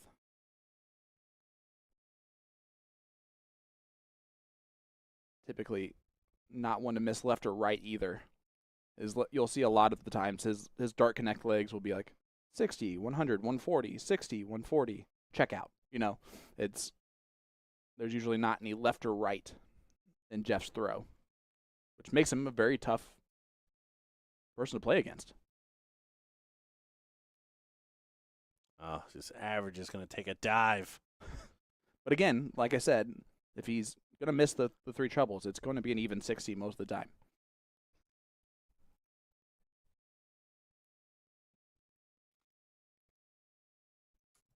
You get a lot of the top 32 matches popping up here in Dart Connect.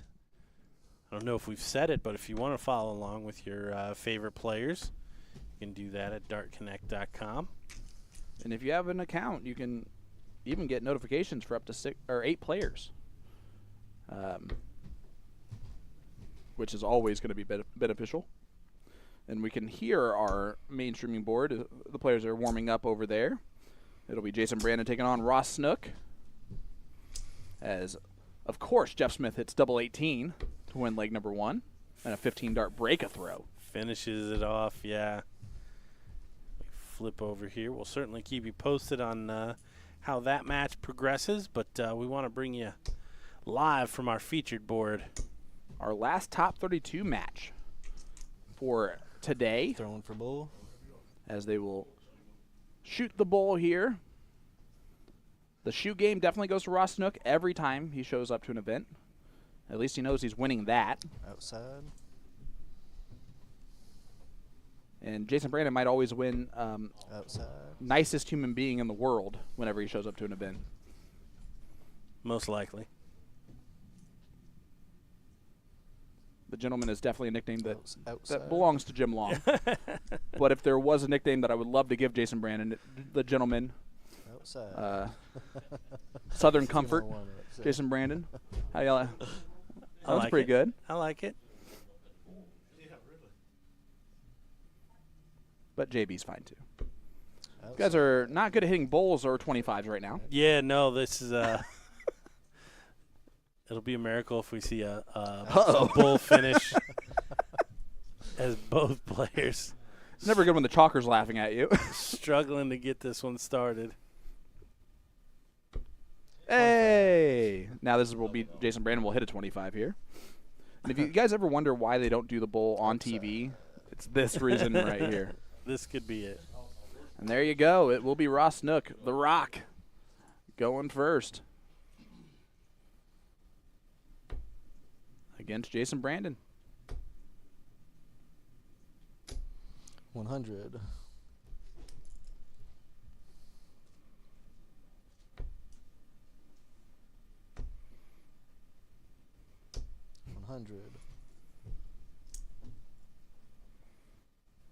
Both starting off steady tons.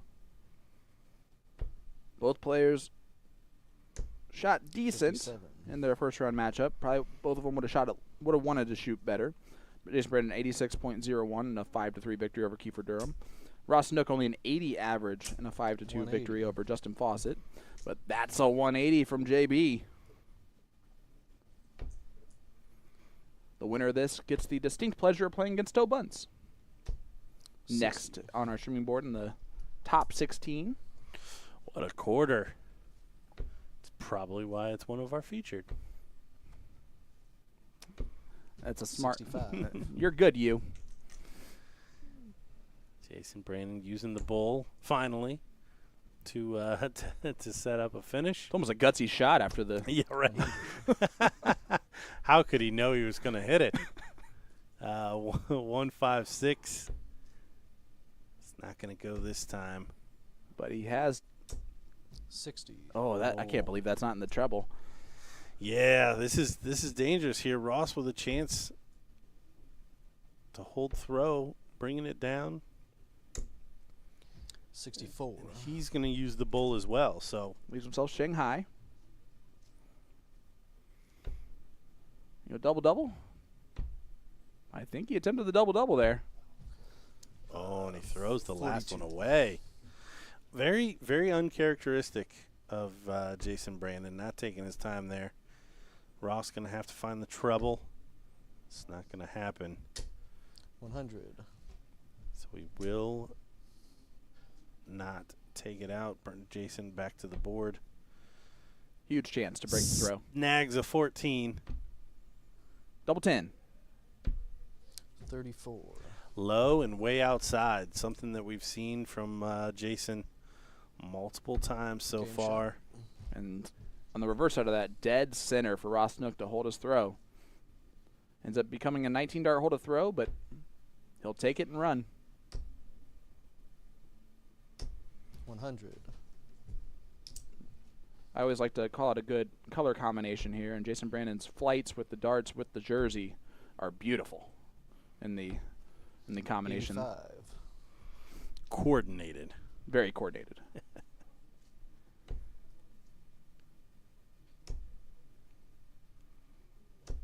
$60.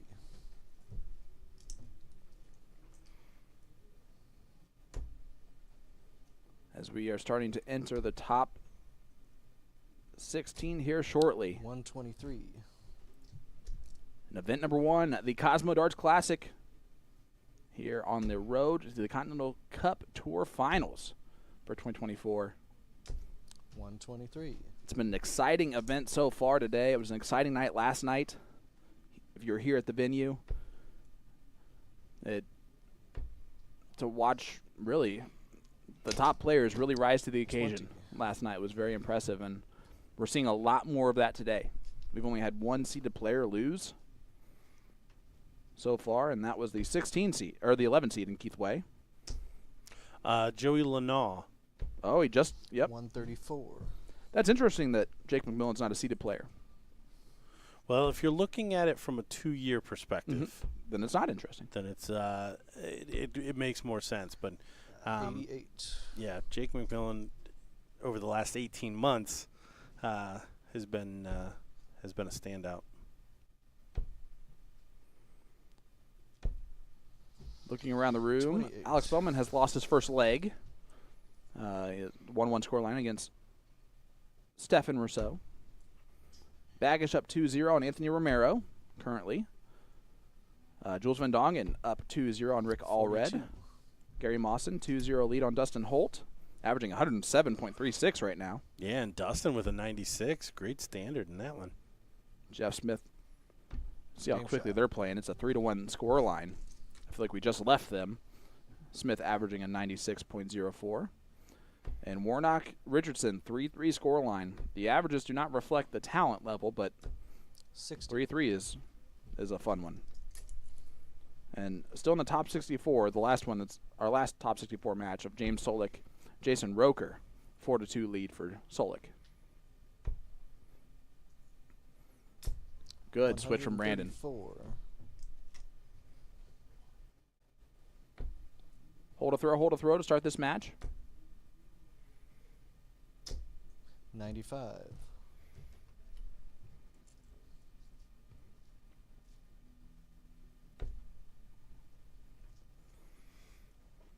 Jason just adjusting a little bit. 140. Ooh, and what an adjustment. Able to find over the top trebles. Back-to-back 2 treble visits. Give him the throw now here in leg number 3. 60.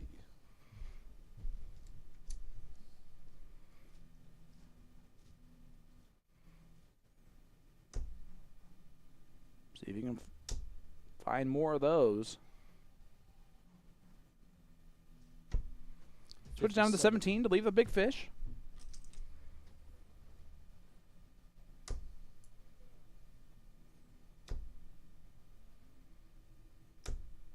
$140. And all you have to do is hear Jason Brandon's accent to know that he probably likes fishing.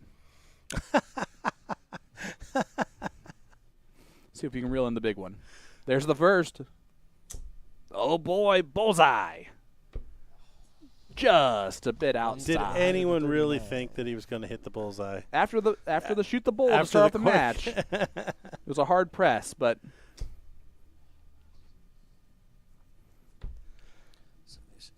give us a little bit to get edgy about. 31 to take the darts here.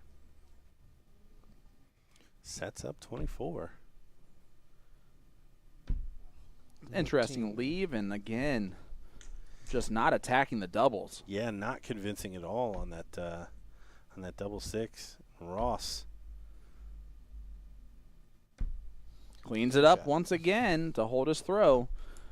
That's 2 missed opportunities now for Jason Brandon.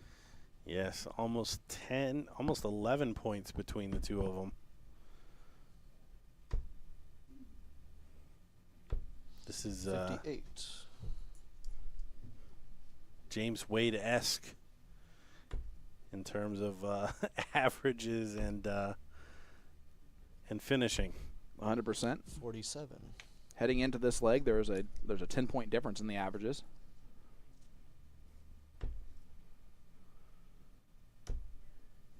But favoring the person with the 76 100. versus the 86. Adam Saveda currently up 2-0 on JT Davis. Again, averaging right around that same mark, 92.02. JT well below the standard we've come to expect out of him. 121.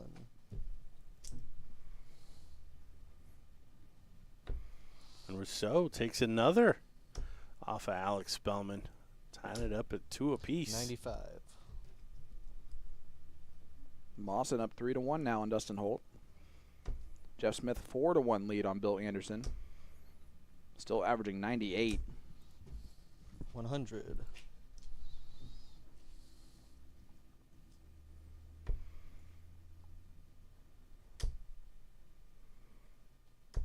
$133.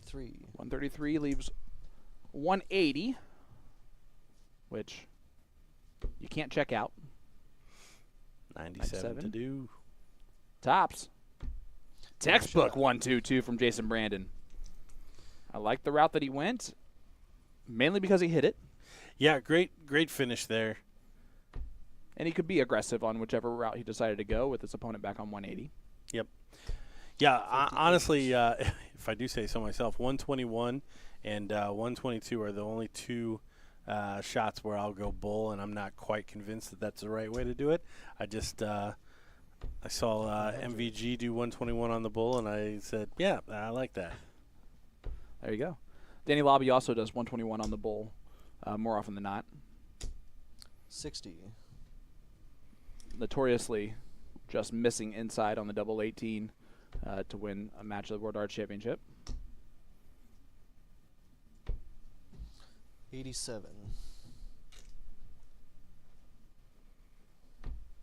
This is probably the first event in Indiana that Danny Lobby has missed on the CDC, 134. as he is an Indiana native, but currently over in England. I don't know if he's back yet or not, but there was no reason for him to be here as a PDC tour card holder this year. 100. It's always good to see the players that have worked so hard to get their PDC tour card to actually accomplish that goal that they've set out. 100. So Ross, for the first time on his throw, will get the first look at a checkout. What time of pressure will it be under? Oh, Brandon's going to make him 138. almost maximum pressure.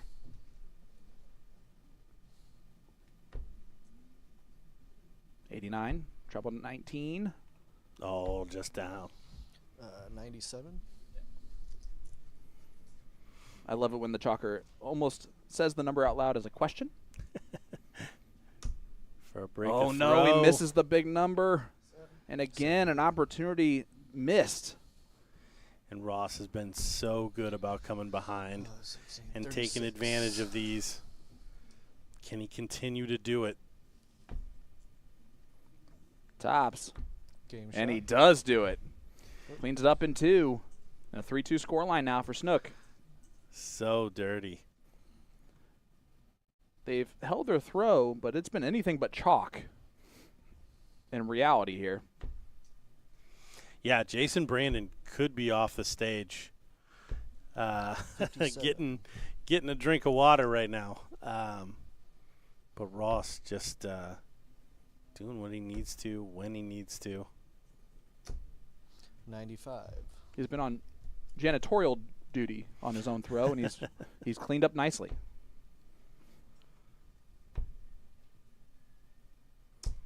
$58. See Jason's frustration, not able to find any of the trebles there. Top 16 is rolling. Our first match of the top 16. 82. Leonard Gates, Jake McMillan tied up 1 apiece.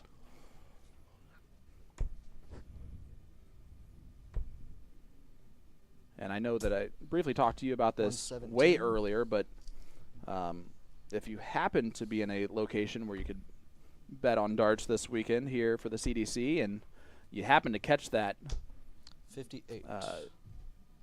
the odds for Leonard Gates to win a match or win a tournament this weekend, if it was me, I would have put a lot of money on that one. That Gates tends to play well in Indy. That might be a hundy. His odds were plus 17, 18, I believe. $20 bet would have won over 350. 46. Again, just a little bit on the that's an interesting one that I would have definitely checked out. But if you're looking to wager on a CDC event, just go to nxtbets.com/play-CDC to see if there's anything available in your area currently. And of course, you must be 21 years or older. And if you do have a gambling problem, please reach out 1-800-GAMBLER. 100. Jason Brandon kind of chalking this one. 40 left. He's been dragging the tops low. Game shot. But not there. He did some push-ups. I told you he was going to work out a little bit. It's a 3-3 scoreline now. And Ross unaffected. 180. That's a 180 from Ross Snook. Yeah, great opening. Is now a good time to remind everyone he hit the first live 9-darter on our streaming platform last year. There's no good time like the present. But no, I mean, Jason, if Ross is going to score and finish, he may be in some trouble here the second half of this match. 96. For the record, it was not a good time to mention that. As I'm sure a lot of people are going to blame me for that first start missing. JB. 170. That's a 171. The poor man's 180, I think is what they call that. It's 3 in the bed either way. I'll take it. 105. Nice setup there from Ross. Leave Shanghai.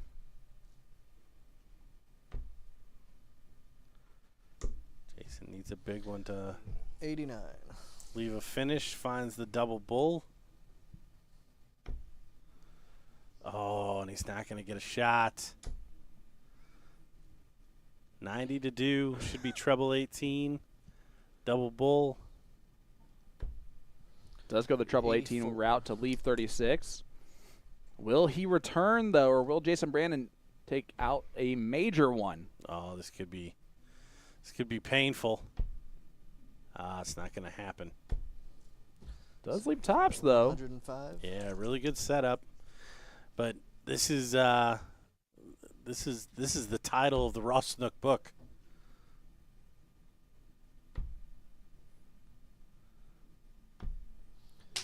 Oh, but not this time.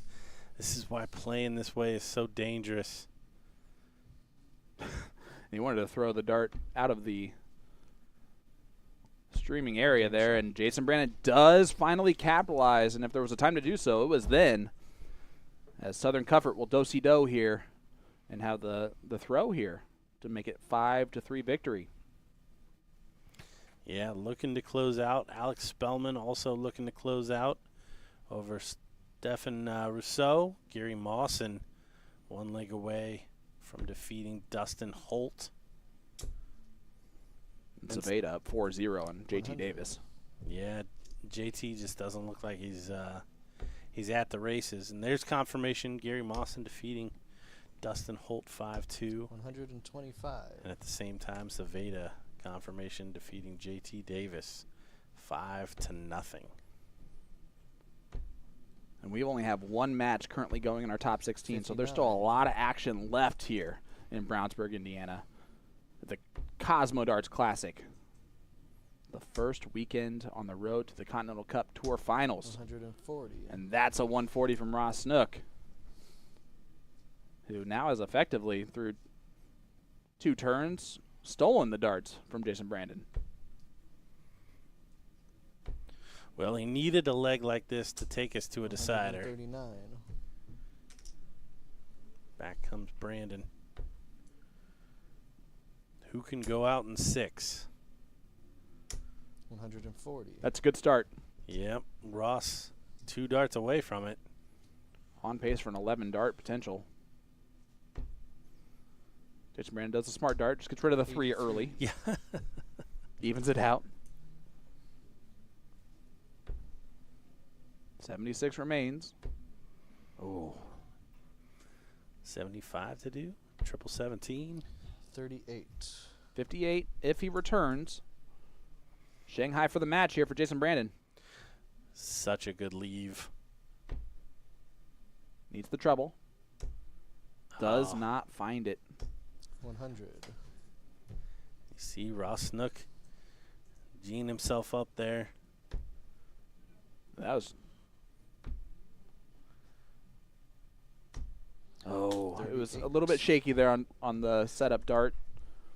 Yeah, it was not very convincing there. And Jason Brandon back to his old friend. The double 10. And he's back to not even attacking it at all. We've seen that twice now out of him. 3 darts at 20 and just not even. Yeah, doesn't even sniff it. Ross had his darts down, not ready for this opportunity. 10. How often do you see that happen, too? Yeah, surprising. Some players will put their darts down hoping to pick them back up. Some players put their darts down expecting it to be the reality. Well, he's done it again. I don't know if he's going to get out of that again. Game shot. Yeah, and you could tell that he's not happy with himself on the way he didn't finish off that one and take it to a last leg decider, but a 5-3 victory for Jason Brandon. So JB will move on to take on Stowe Bunts. That will be the final match of our featured board of the day, but we'll still have obviously more action after that without going into those specifics. But stay with us. We're gonna have Stowe Bunts taking on Jason Brandon coming up next, right after this.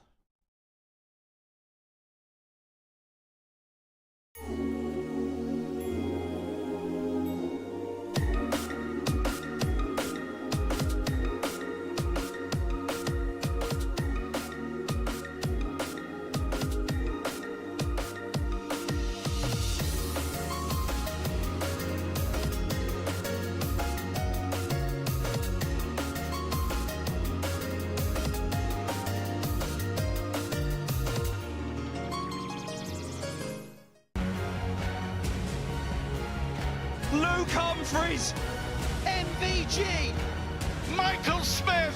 The best against the best. The best against the best.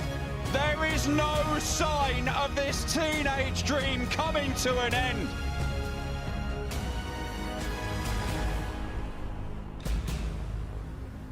It's 8 of the best, and there is no hiding place.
Let me tell you about A to Z Darts. We're a specialty dart store with over 10,000 different products. We create in-depth videos and blogs to help improve your game and showcase our products. We give helpful advice on how to practice darts, the fundamentals of form and mechanics, and how to make better decisions when purchasing your darting equipment. Whether you're brand new or a seasoned player, we try to provide fun and informative content. I'm Jen, the creative director for A to Z Darts. I've been playing for over 10 years, and I've traveled the world competing in and promoting the sport. This is Will. He runs our live streaming company, USA Darts, and travels the globe as well to broadcast major darting events and interview PDC players alike. You'll find over 2,000 different sets of darts on our website. Guessing right now you're pretty interested in our resources? Learn about form, throwing mechanics, practice routines, scoring and grouping, checkout methods, cricket strategy, and much more. Visit a-zdarts.com to take advantage of our blog or follow us on social media at AZDarts today. Welcome back to the Cosmo Darts Classic, event number 1 of the 2024 Championship Dart Circuit Tournaments. This event marks the beginning of the journey towards the CDC Continental Cup and the prestigious Paddy Power World Darts Championship. Get ready for an exciting competition filled with skill, precision, and intense rivalries. Let the darts fly, and may the best player emerge. Indiana, as we're going to get a little bonus coverage here on our second streaming board. This is a rematch of the final of the Cross Border Darts Challenge, the inaugural event last year that took place in Jersey City, New Jersey. Jeff Smith taking on Jim Long, and the gentleman being ungentlemanly like up 2-0 early in this top 16 battle. This is the board final of our board 8 scenarios. I'm Sean Green, joined once again by good stuff, Gordon Dixon. Gordon, little rematch here. Never hurt anybody. Yeah, no, this is one, pardon me, where you're going to see Jim Long come alive. You probably look at the stats throughout the day. My assumption is Jeff is going to be ahead. Yep. But these are the kind of matches that Jim gets up for. You see that at the Modus series. There's just certain things that bring the stellar play out of these guys. And Jeff going at double 19 after the treble 20 for 138. I kind of like it. Hey, he's been a little bit more out of it so far in this leg, and a couple of his darts he shot have been a little bit more nonchalant. Yeah, it looked like he threw that. And he's going to get away with it here. Absolutely, threw the last one. Not away. It left the finish, but I don't think he thought he was coming back. And he does not finish off the reprieve opportunity. Averaging a 91.59 heading into this match, obviously well below that mark right now. But it is a jump in the format here. Now best of 11, so a race to 6. So Jim Long's only halfway to the finish line.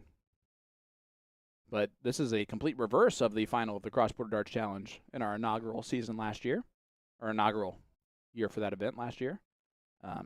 Jeff Smith won that one handily like he did every match that night, not dropping a single leg. But for Jim Long, the reason why he did not get as hyped up for that match last year was because he knew that he was then qualified for the U.S. Darts Masters. He was already in. And so he was able to just kind of be like, all right, cool. I did my job, Jeff. Congratulations.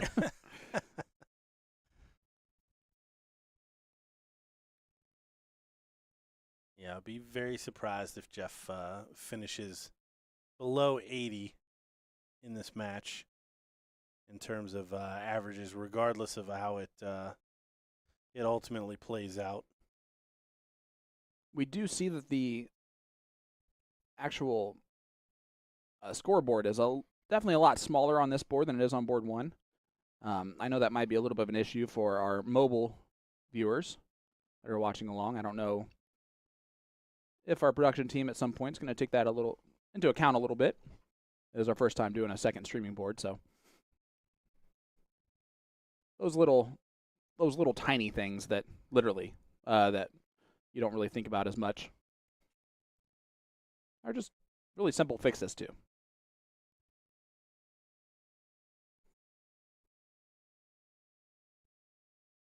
But as we wait for the board final on our main streaming board, there's a lot worse that we could be doing right now than watching this great coverage of Jim Long versus Jeff Smith. Jim Long in the driver's seat and then some. 8 to make a 4-0 lead. And the gentleman does that in 14 darts. Yeah, this looking out of hand very quickly for Jeff. Expecting the surge at some point, and it's just not coming. And that third dart, again, painfully lungy. Yeah, out of the range that we would expect a Jeff Smith miss.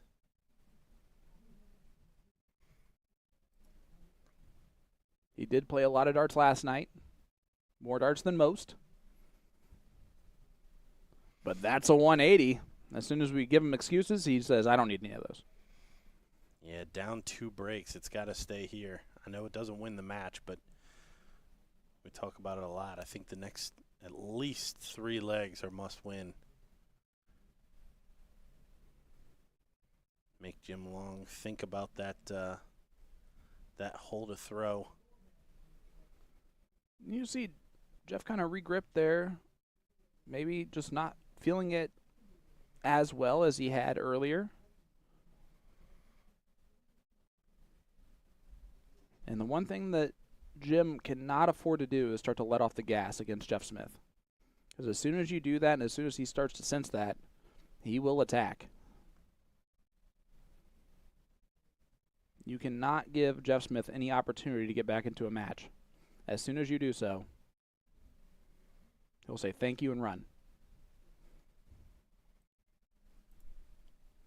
It's the equivalent to jumping into the sea with a whole bunch of cuts all over your body.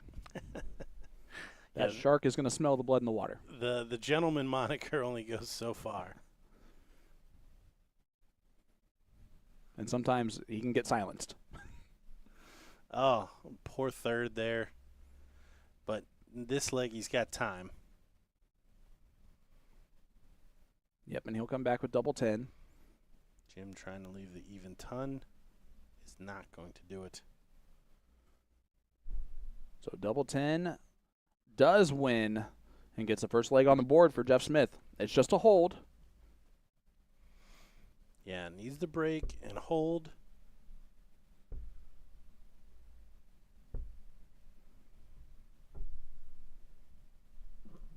Good switching there from Jim.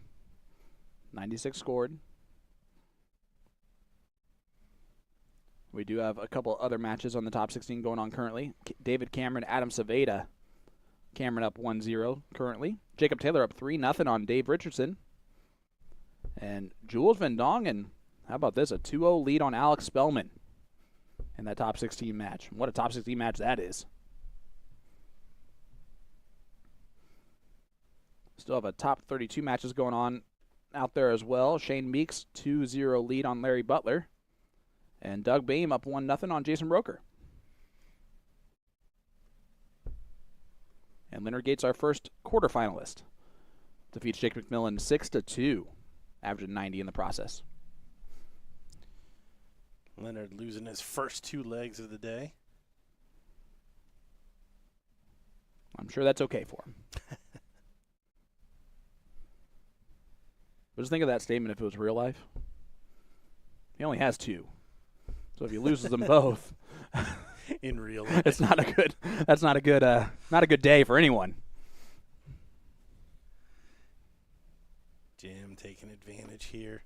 Has the darts, sets up well.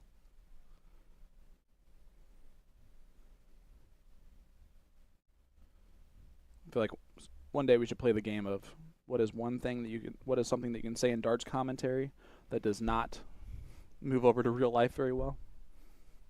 He lost his second leg of the day. It's probably not a good one. His day is over. Tops for the gentleman. And he does hold his throw to take a 5-1 lead. Now 1 leg away. And we've seen a lot more fist bumping from our Canadian friends today.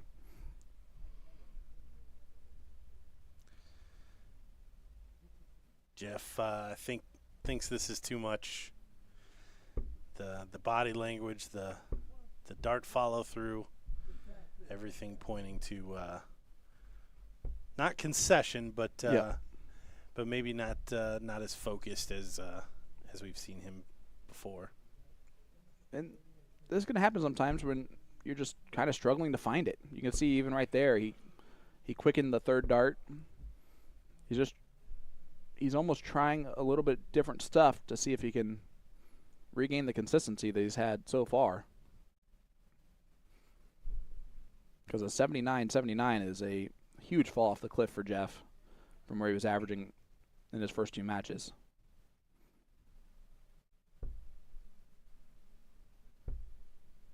And only 60 there. That's a frustrating 60 because it's a... Yeah, he painted those wires. He was all over it. Just not able to get something to fall in. Jim on 308 surprisingly starts on the 20s. And Jacob Taylor up 5-0 currently on Dave Richardson.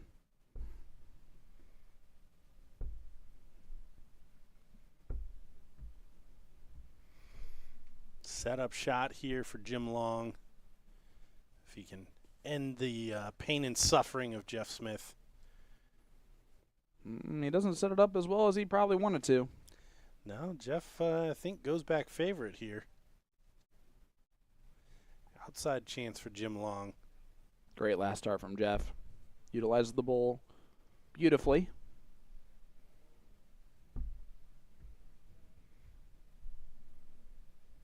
Oh, what a dart. Oh, not able to follow it. You know he wanted to take out Jeff on the double 18. One dart. We'll be at the double 18. And he pins it.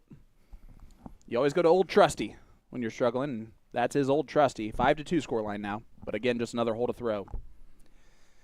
Yeah. Jim being one leg away means Jeff's going to have to break twice. Yep. To bring this one back level. And it's pretty much got to start now. Obviously. Pretty much got to start now. Definitely has to start now, Gordon.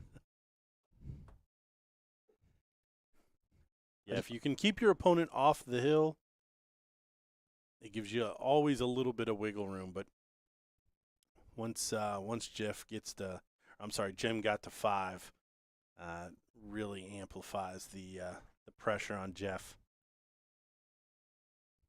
Well, you can see the struggling darts that he was kind of doing earlier in the match.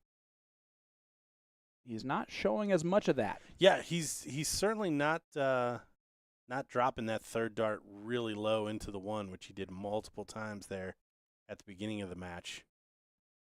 But he's still just not as sharp as we expect Jeff Smith to be around that treble. Spellman, Van Dongen tied now 2 apiece. David Cameron, Adam Saveda tied 2 apiece. Jacob Taylor did win that 6-0 over Dave Richardson.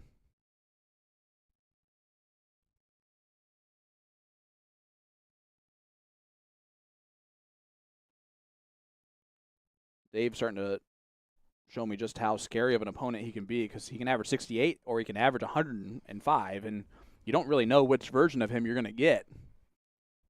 So you kind of have to expect the unexpected there. But Jeff Smith on 16 puts... Oh, there's the first. Treble 20 would have left the bull look. He's going to shoot it anyway, because why not? So double 8 for Jeff Smith, the reel off the first break that he needs. Starts to get interesting.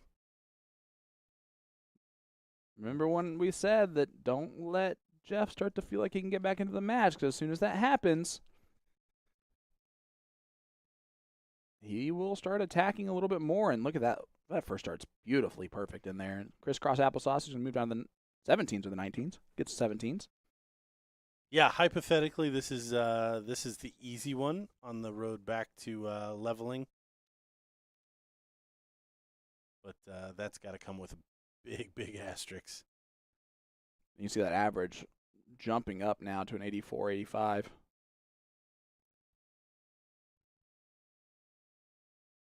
Which was not just a range, that was the specific average. Yeah, Jeff, I had made mention I would have been very surprised if Jeff didn't finish above 80.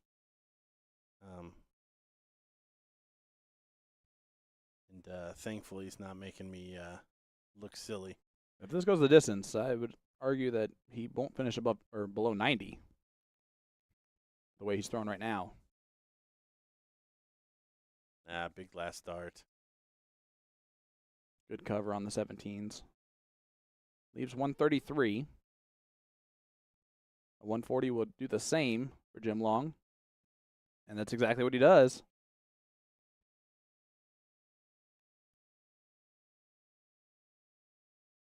Started down. 94 left. Hits the treble 18 to leave tops.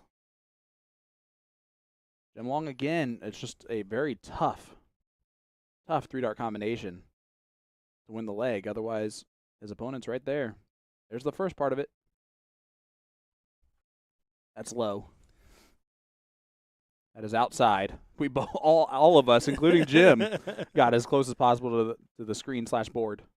Yeah, had to get a better look at that one. That'd have been nuts. So now we see Jim trying to use the double 19 in the middle of a shot. Here's the leg, right? Jim holds his throw here to win. Otherwise, the favorite becomes Jeff Smith. Yeah. And this is where maybe some of those faults that we saw from Jeff Smith earlier in the match may creep back in because the pressure of feeling like you're actually in the match can start to wear on you. And if you're Jim, you expected this to be over with a long time ago. Just because of the struggles that Jeff was also showing. But my goodness, Jeff Smith, a 180 to start off this one. Yeah, this is looking to be hurtful.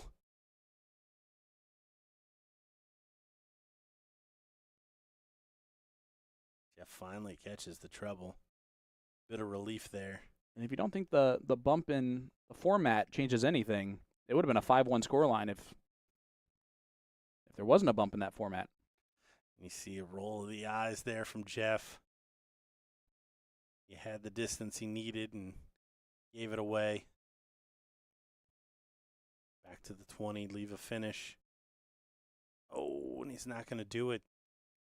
Back and forth, back and forth. One of those legs and one of those matches where you don't need the entire chair if you're sitting down. The edge will do. We're all leaning forward here. I don't know about you guys at home. Whether you're watching on PDC.TV, YouTube, Facebook, or Twitch. Maybe the bull? I think he went for the bull there. He doesn't leave a finish. Yep, which is tough. Taking the last 9 darts on the Stowe match. Might want to stay. Bullseye there was needed. Oh, he got a whack at it. Wonder, is that a wise one? Knowing that Jim couldn't finish. Because if he just goes 14 there on that last dart to leave 36, it's almost an automatic that we're going to the last leg. Yeah, 988 now. To take us to a last leg decider. And to almost reel it all the way back. And he is now the favorite for the match. My goodness. Jeff Smith throwing. We're going to take you over to our main stage. No. We have to. If you want to watch the rest of this, you go on over to the Facebook Okay, page. if you want to watch the rest of this, the last leg decider, I guess you got to go over to Facebook. Oh. We're all disappointed. Yeah. To see the first leg of this one versus the last leg decider of that one is...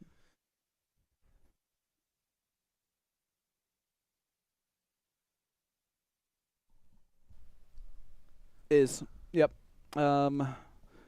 Jason Brandon, Stowe Bunts. 97.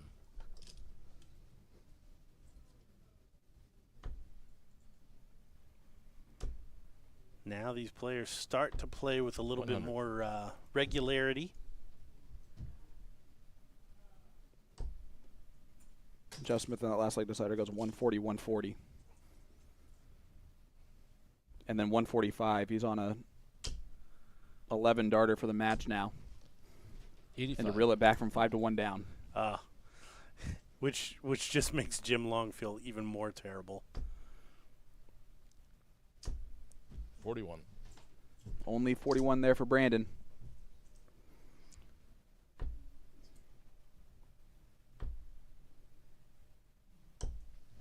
$41. An exchange of 41s.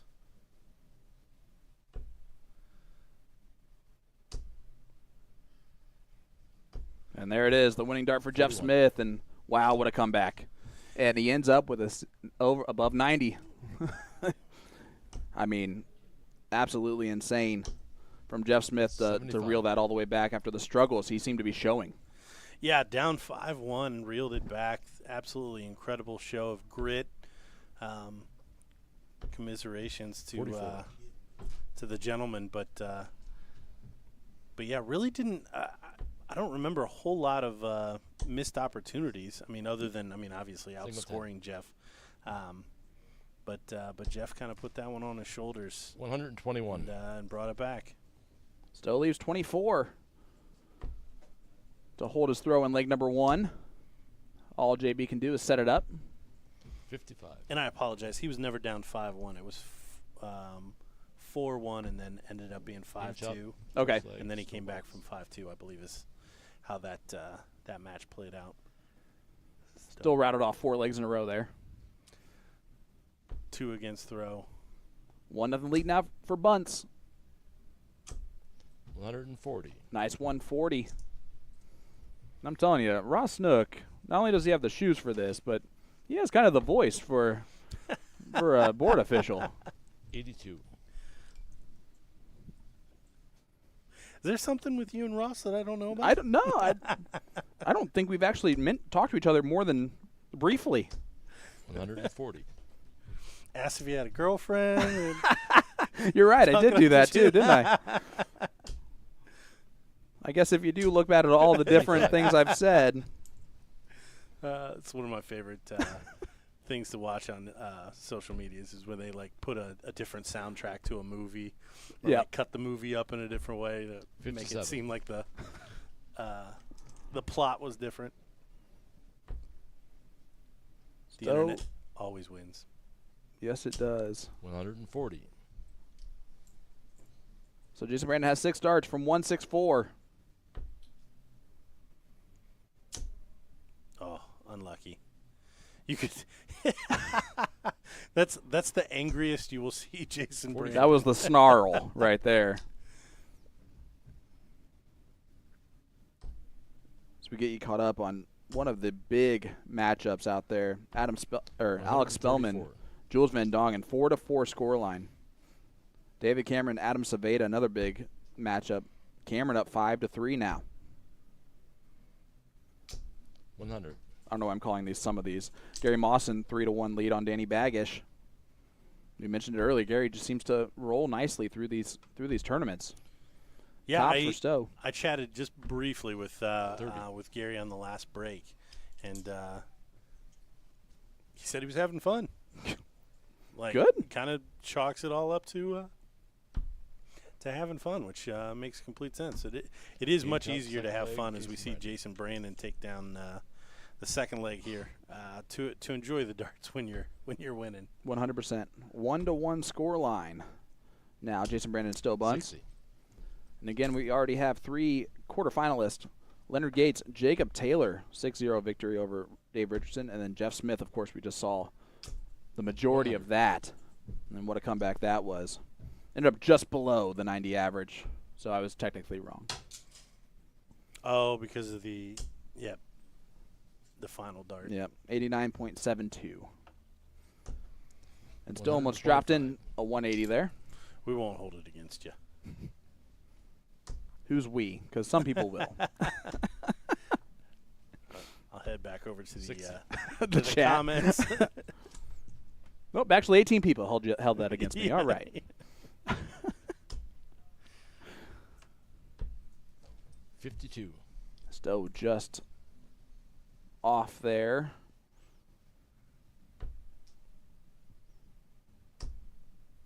Stowe had 2 darts at tops to win the leg number 2 to take a 2-0 lead.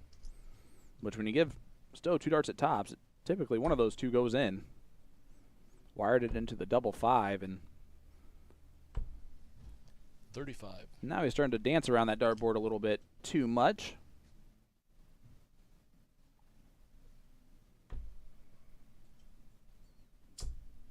And JB's going to take advantage of it. 100. We have one top 32 match still going on, and that's Doug Bame, Jason Broker. They're tied at 3 apiece. 41. Reminder to everyone joining us, it is a bump in the format now, a race to 6 in the last 16 and last 8. And then we'll go to a race to 7 in the semis and finals. 89. So a lot of action left to go here in Brownsburg, Indiana.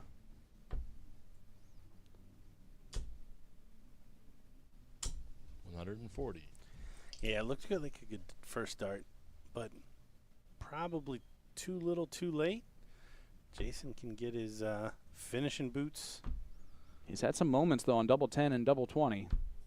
Game Doesn't time have for that the moment Baggish. there, and it is a break a throw for Jason Brandon, a 2-1 lead now. And was that first start had to have been at treble 12? Missing inside the triple was right. interesting there. 60. Yeah, you're not wrong there. That was, or it was just extremely shaky. David Cameron defeats Adam Saveda with a 96.75 average to a 96.74 average, 6-4. And Spellman now 5-4 lead on Jules, and Jules is averaging almost 100. 60.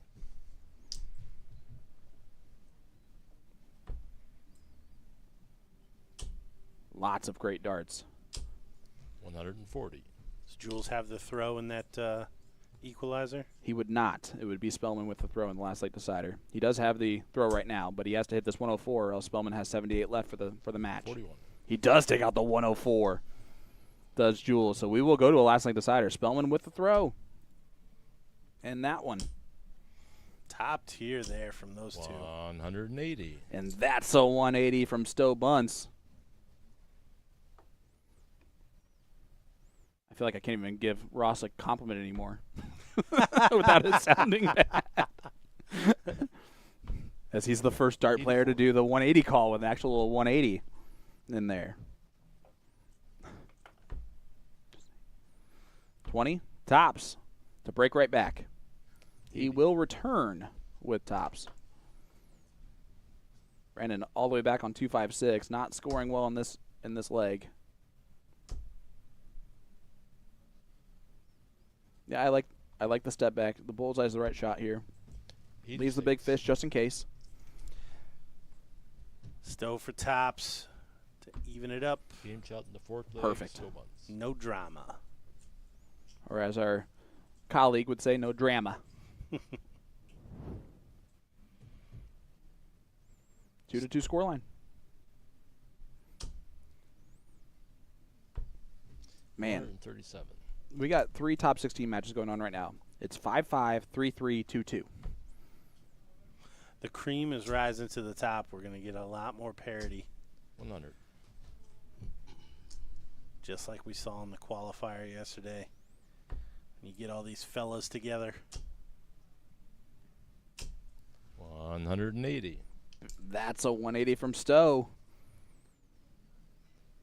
That average starting to creep up for Stowe.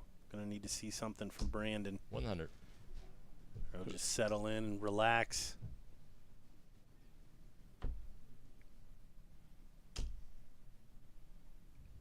And, ladies and gentlemen, it is definitely no coincidence that the top 4 from last night are still in this tournament right now. All of them. All of the semifinalists from last night's 100. qualifier are still in this tournament.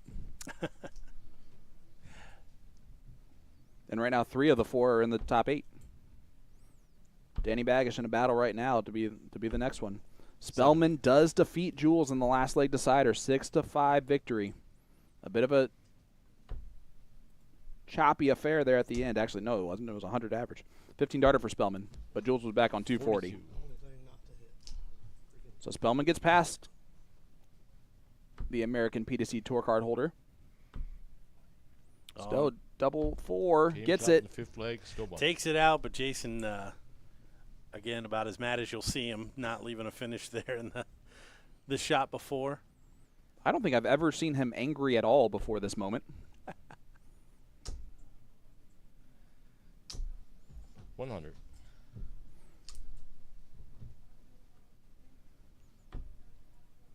But I think if you're any dart player and you watch Jeff Smith struggle early on in that 134. last match against Jim so badly to where he's almost throwing away some darts, come back all the way back to win and find it, kind of gives you hope that at any point in time in a match you can kind of do that. 134. Now it helps if your name is Jeff Smith and you're known as the silencer, but 137. great cover shot from Stowe. He just continues to pressure Jason Brandon just with the scoring. And you see it pay off right there. Stowe has the throw now.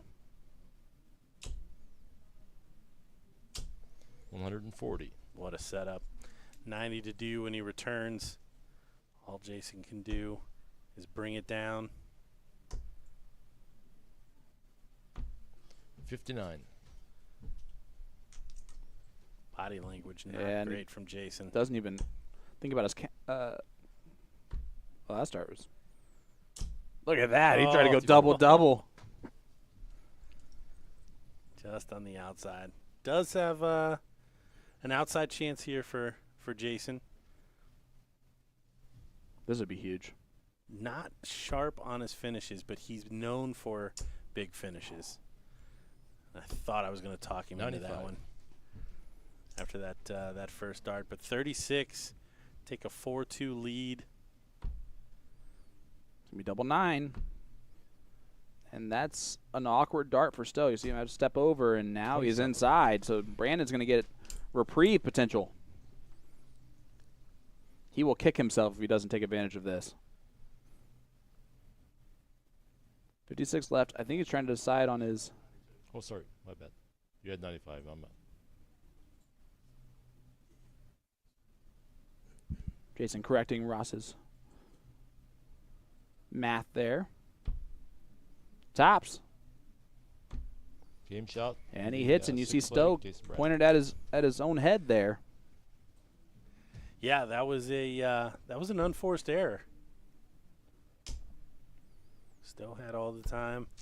Thought he was going to finish a double-double, and Jason Brandon comes back and nicks the leg.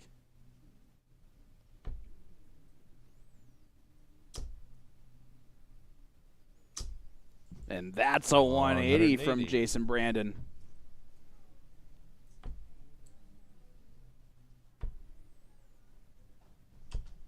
Again, 119. for any of this top-level competition, you give them an opportunity to get back into a match, to get back into a leg, they tend to start to run with it. 91. Good cover shot again for Brandon. But Stowe just continues to 140. time everything perfectly. The power of his game is from like that 280 to 220 mark of just really setting himself up 100. for success a lot better than his opponents.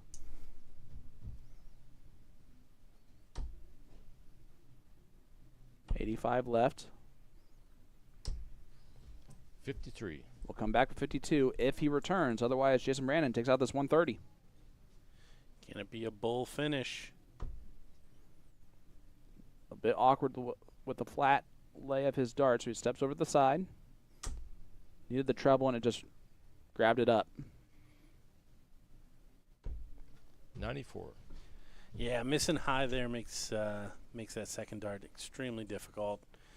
But Stowe, I mean, we can't call this guaranteed. Usually when there's 2 darts at tops, it is, Game and he shot does instead get of it done legs, there. still Bunts. And he almost threw the 3rd dart. He wanted a bonus dart. Then they had a little misconnection there on the fist bump. 4-3 score line now favors Stowe. Baggish now 5-3 lead on Mawson. 45. Tell you what,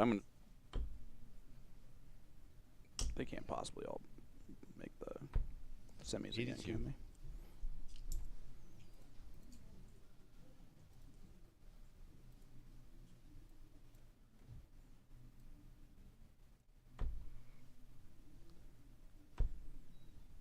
Jason with the darts. 58. Doesn't find a triple. So, big opening here for Stowe to attack the throw. Jason Brandon. Oh, he's going to go sideways. 40. Another close match with 10 or 12 between them in the averages. 95. All comes down to finishing from Stowe and good timing from Jason. Oh, look at this. 140. Nice 140 again from Stowe.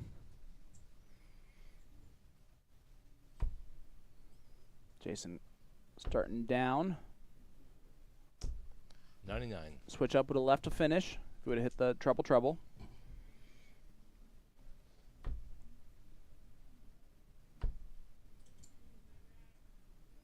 Stowe regrips it and 93. hits it. Fires it in there. So set up shot.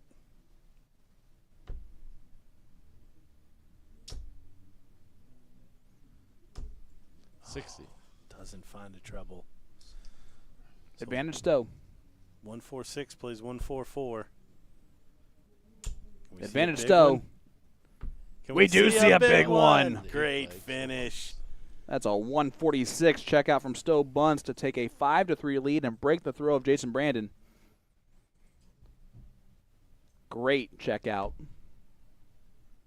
And being able to have the scoring power on those 19s that Stowe has 57. allows that. And how about that last start on the treble 18? Able to set up that shot to get the 93 to leave that finish. 100.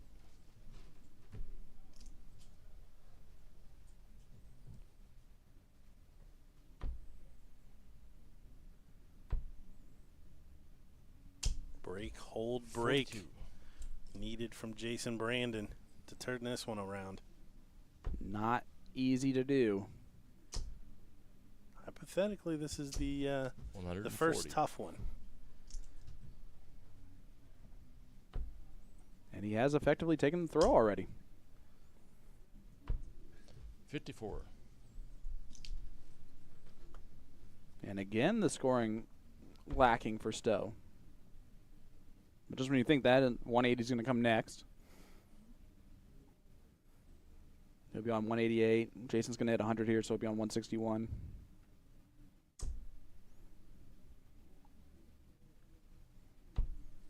$97. Goes 97 instead. Yeah, switches to the open bed. I was going to say, Stowe's going to need a 98. pile of those 20s to get him down there. You need a 4th dart. 6 for Jason Brandon. Oh, does he Does only go need for it? 3? No, he sets it up. Yes. Smart dart. Wisely, wisely, wisely.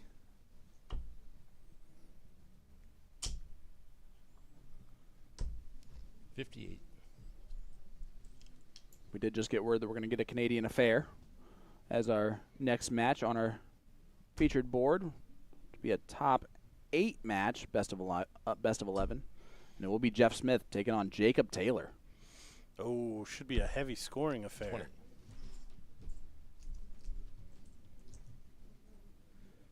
And Jason unable to get that job done there. 49. But Stowe not going to put a lot of pressure on.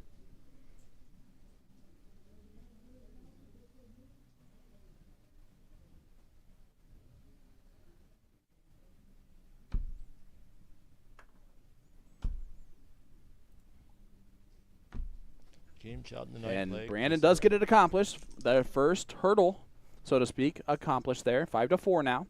He'll do-si-do and go right back up to the line.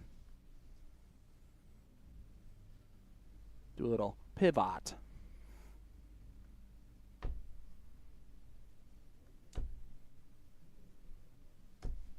$55. I believe the winner of this is going to take on Leonard Gates in the top 8. It is going to be the winner of this one, taking on Gates. 180. Big 180 from Stowe right out the gate. Jason Brandon just giving a little thumbs up. And I wanted to check to see if it was actually going to be possible for us to have the same semifinalists as last night. It is not. Either David Cameron or Danny Baggish will be out in the semifinalists, but it is possible to have 3 of the 4. Well, I told you as soon as I walked in, and that was even excluding some of the guys that are playing well today. That if I took a look at that list yesterday, those are the 4 that I would have put at the top of the list. That would definitely stand out. Now, some of them are going to have to get through Alex. Yes. To get there. Stowe. 96. Perhaps, depending on what happens here. Well, it would be he would have to face him until the finals if that were to happen. And look at Jason. 140. Coming alive here. Yep. But Stowe will have a look here for the match at 125. Start on the bull. Hits the 25, so 20. Treble 20 would have left tops. 65. Will he return with 60? Or will Jason Brandon take out this 113 and send us to a last leg decider? Oof. I like Jason to at least get a dart for it. He's going to need the treble 18. It's not going to happen. 57. So Stowe. Set up dart finish. On his favorite double. Tops. And it only takes 1 in the corner pocket. And a 6-4 victory for Stowe Bunts over Jason Brandon. Stowe gets the job done. He will do battle against Leonard Gates on streaming board number 2. But our next match on our featured board is going to be Jacob Taylor taking on Jeff Smith. As you see, little hug. Even Stowe kissed Ross. So maybe it's just in the cards, you know? Maybe it's just in the cards. As Stowe does get over the line, I think Jason's going to take an extra second here just to kind of regroup. But my goodness, so far, this Cosmo Darts Classic has been set up to be a classic. Down to the wire finish. We've had some great matches so far. We got more coming your way, so stay with us. We'll be right back with more from the Cosmo Darts Classic right after this. Luke Humphreys, MVG, Michael Smith. The best against the best. The best against the best. There is no sign of this teenage dream coming to an end.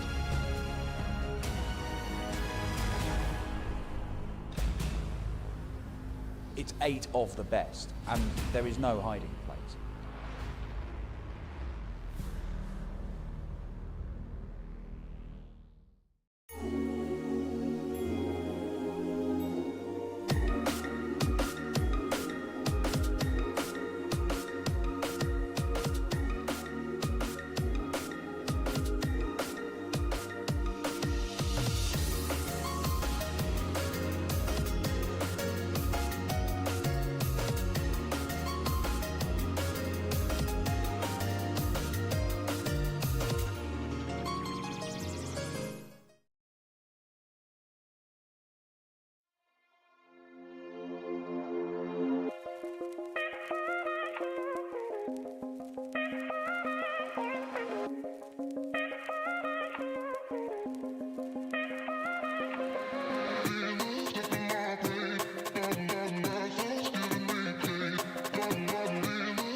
Let me tell you about A to Z Darts. We're a specialty dart store with over 10,000 different products. We create in-depth videos and blogs to help improve your game and showcase our products. We give helpful advice on how to practice darts, the fundamentals of form and mechanics, and how to make better decisions when purchasing your darting equipment. Whether you're brand new or a seasoned player, we try to provide fun and informative content. I'm Jen, the creative director for A to Z Darts. I've been playing for over 10 years, and I've traveled the world competing in and promoting the sport. This is Will. He runs our live streaming company, USA Darts, and travels the globe as well to broadcast major darting events and interview PDC players alike. You'll find over 2,000 different sets of darts on our website. Guessing right now you're pretty interested in our resources? Learn about form, throwing mechanics, practice routines, scoring and grouping, checkout methods, cricket strategy, and much more. Visit a-zdarts.com to take advantage of our blog or follow us on social media at AZDarts today.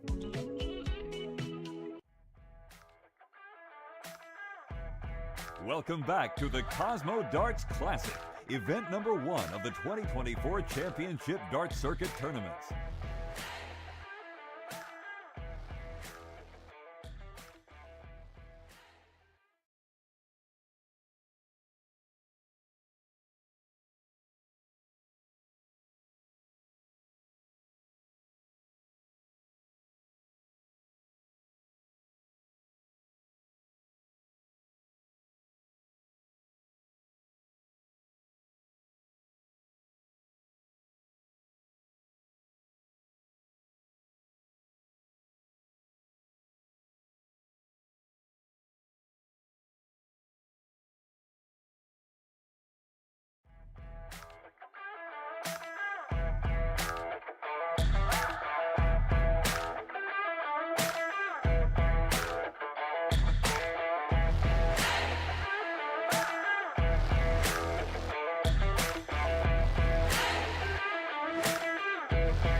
Welcome back, ladies and gentlemen, to the Championship Darts Circuit Weekend number 1 live in Brownsburg, Indiana at the American Legion Post 331 as we start the road to the 2024 Continental Cup Tour Finals.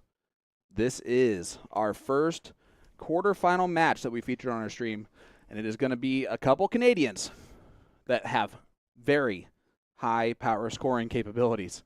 And that is Jeff Smith and Jacob Taylor. I'm Sean Green, joined by my partner in comms this weekend by Gordon Dixon. Gordon, we're setting up for a really good one here. Yeah, and Jake, I mean, it's tough to say under the radar, but we really didn't give a lot of wind-up to Jake ahead of time. When we were running down through the matches that we saw, Jake was certainly at the or on the list, but certainly I think he's underperformed, quite frankly. From kind of the gangbuster start that we saw from Jake, but how is he going to fare against the comeback kid Jeff Smith here in this matchup? You're not wrong there. Jacob Taylor, though, today averaging an 87.93. That's 8th overall. Jeff Smith, of course, at that 90.96 mark. But we've seen the best of Jeff Smith and the worst of Jeff Smith, in about a 5-leg stretch. Yep. And the highest average player for the tournament so far today is a 95.55 from Jake Womack, actually. Spellman number 2 at a 95.41. And that's where we talk about that ceiling versus floor scenario, right? His first 9 average is the best as well, 107.96. But the scoring power here are in the capable hands of these two Canadians. Yeah, this should be a high-scoring affair. Both, actually, no slouches to finishes as well. So, I think the average overall should be consistent. We shall see. Jeff Smith probably feeling like he's got his get-out-of-jail-free card. Yeah, and now that he got it, he's going to have to take advantage of it and use it, right? And you almost feel even worse if you don't take advantage of it at the end of the day. But my goodness, I want to give a huge shout out. Jacob Taylor's New Jersey design is something special. I like that thing. It's got a little bit more pop to it than his earlier designs did. And if you don't believe me, I'm speaking the truth. I see what you did there. Thank you. Appreciate that. Jacob Smith from Newfie. He's Newfoundland. Jeff Smith, New Brunswick for Jeff Smith. And, of course, a PDC mainstay for quite a while there for Jeff Smith, consistently in the top 64. And a lot of bad luck and a lot of bad breaks, it seems, took that tour card away from him in a very inopportune time. And for someone that travels so much and works so hard at this game, that gave us the arguably the best moment in North American darts at the U.S. Darts Masters last year, at least one of the best moments, and with that 167 checkout.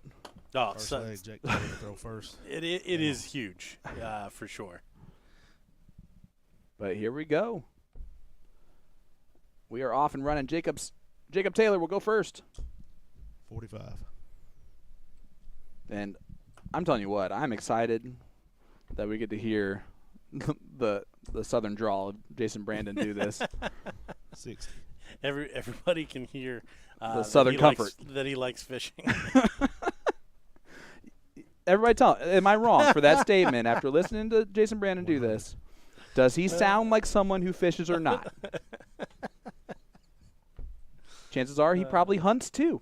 Just throwing it out there. 140. I hope he does none of those things, by the way. Cowan, Tennessee, native for Jason Brandon. But looking at a couple of 83. The best Canadians in all of Canada throwing darts. 100. Would it Against the darts straight away, Jeff Smith taking control here.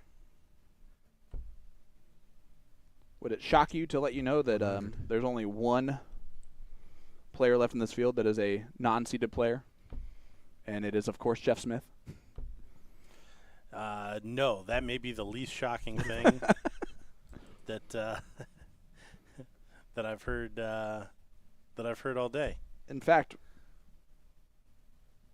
we are almost 99. chalk otherwise. The 1 seed, the 2 seed, the 3 seed, the 4 seed, the 5. The only two that are out are the 6 and the 7. Which was what, Jim Long and who's Larry Butler. Larry Butler. And we still have the seeded Doug Bame left as the 10 seed. Game shot, second dart. But there you go. Jacob Taylor takes out leg number 1, holds the throw. First leg, Jeff Smith lost in a while. Well, and honestly, from a pretty 140. Pretty good controlled position. Fell off there. Jacob put together 6 good darts.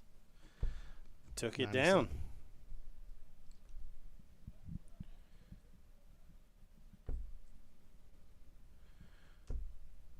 And if you're worried about Jeff's scoring power in leg number 1, it has been perfectly established in leg number 2.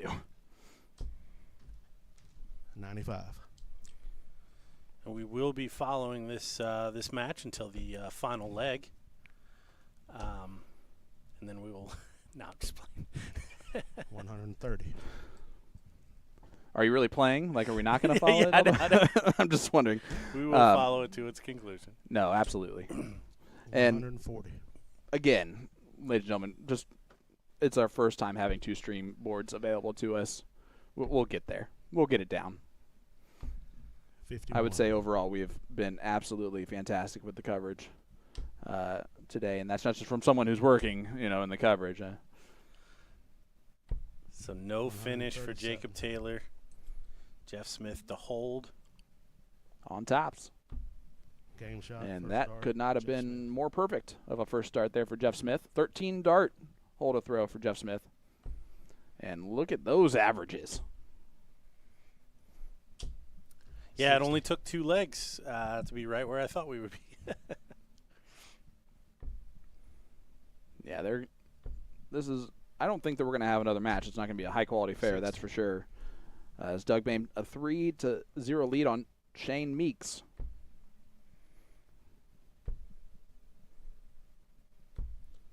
$57. And in our other quarterfinal going on out in the main hall, Danny Baggish, David Cameron. 60. Baggish up 1-0 on Excalibur.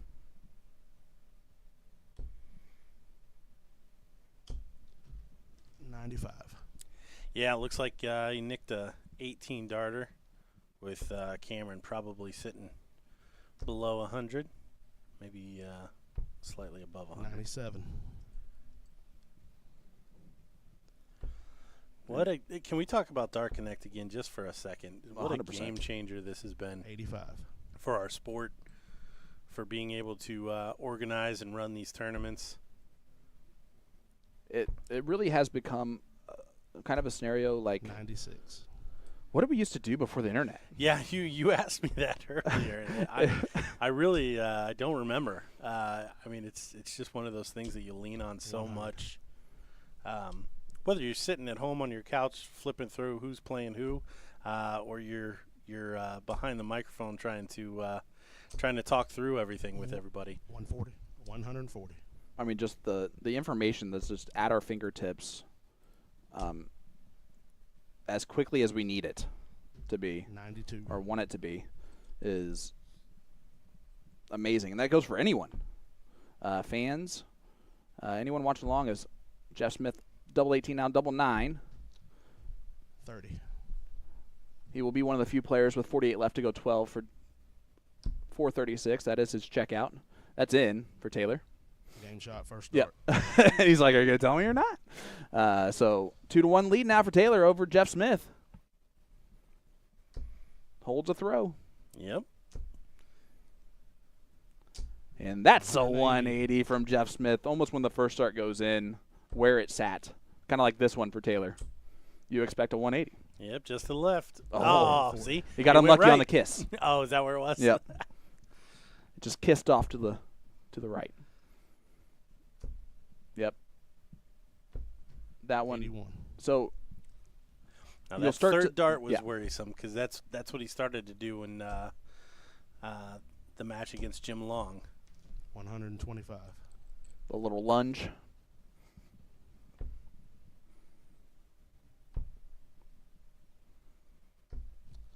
Well, he does even it out and ends up leaving the 160. It wouldn't surprise me if he just hit it out of nowhere right now. 96.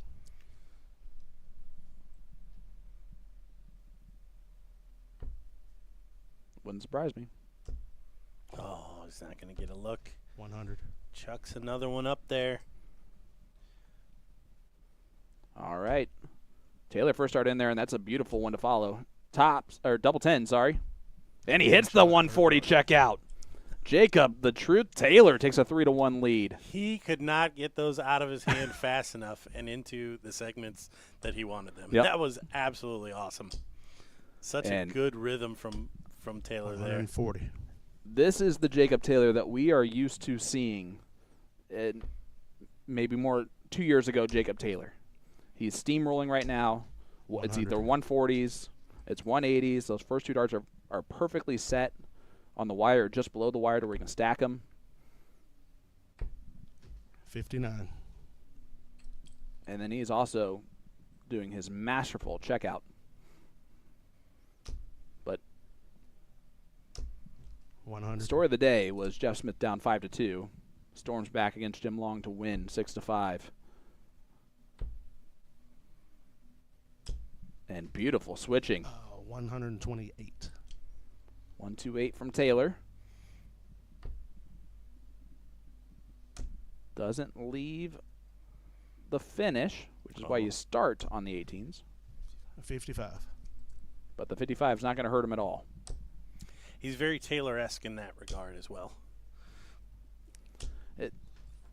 That's not Taylor-esque. Only 26. And for Jeff Smith, he's going to see that and pounce.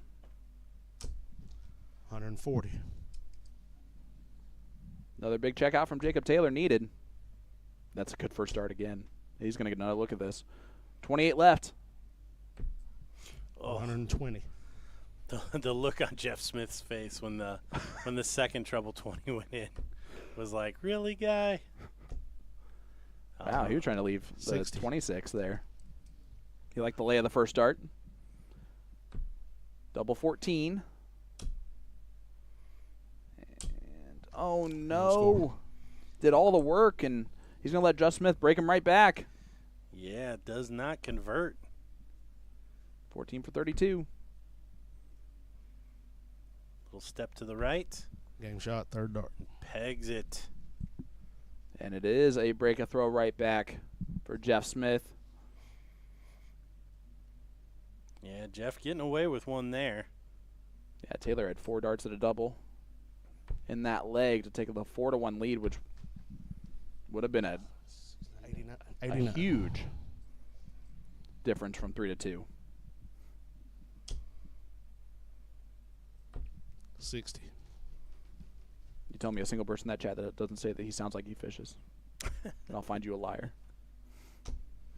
What chat? 100. Any of them. Everywhere. Go down the hallway. 100. After the match, he's out there talking about fishing. Just listen to the workers. Jeff on throw. 59. Ooh, leaves an opening. Only 59. And that's another beautifully thrown first 2 darts. 140.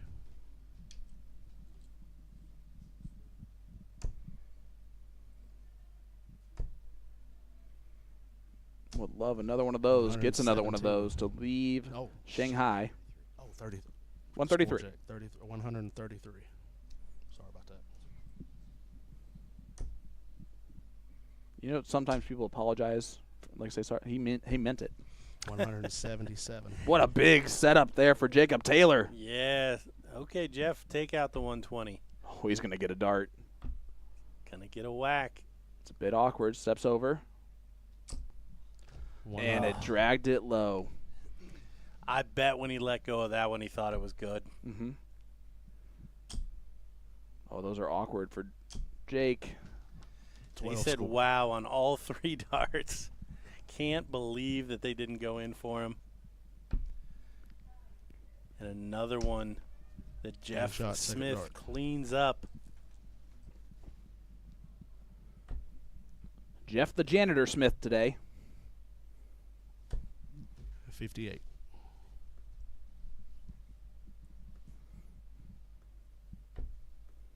And 2 good darts right there. And that's a 180 to start off this leg for Smith. Attacking the throw now of Taylor. But not attacking it hard enough, as that's a 180 right back. Back-to-back 180s for these gents. Jacob Taylor, I mean, the mindset to give away the 2 legs that he just did and still be able to stick with them and score. Absolutely incredible. 55. And only 55 means Jeff Smith, as long as he doesn't punt this away too much. Jeff Mathin making sure 37 scored. Big fat 20 was going to help him. Unfortunately, he did not get the big fat 20. Does still leave a finish. 180 120 scored. would leave 28. 140. He almost just chucked it in there. Absolutely incredible. The temperament I love on these it. guys. I love it from Jeff Smith. Of course he's going to stay there. 126.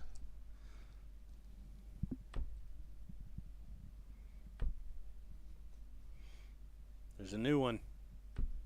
Oh, 36. just on the outside. That one either. Double 9 for Smith. Now he's going to have to split it. Only one dart at double 4. And he Game shot, pins third it. dart. And if you would have told me when it was 3-1 and Jacob Taylor had 4 darts to hit 28 that Jeff Smith would be the first one to reach 4 legs, I would have called you insane. 100.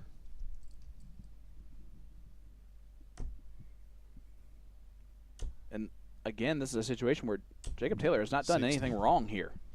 Smith has just raised it. He's raised that game.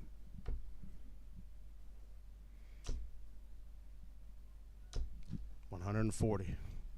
You're seeing 2 players playing their best right now, or battling their best against each other. Certainly making for a good 57. Good matchup here. I mean, Jacob. He's only gotten 1 dart and a couple of fistfuls for a couple of those legs. 131. But Jeff, for the most part, keeping the pressure on. After 9 leaves 130. This to make it a 5-3 score line and hold his throw 85. here. And he's going to get plenty of darts at this. Doesn't have to go the bullseye route. 89. But he misses the big number. So now he's on 39. No, sorry, 41. 46.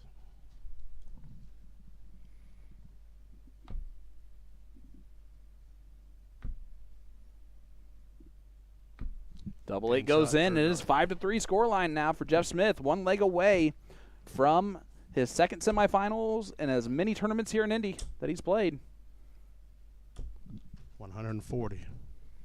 But again, those first 2, it's almost unlucky that Taylor's not hitting 180s after those first 2 darts are on that bottom wire with how easily he stacks. 60. I think you trade a couple of those triples for a couple of those doubles. I would agree with you, but with the 83. way Jeff's playing, he needs those triples in order to even get a shot at those doubles.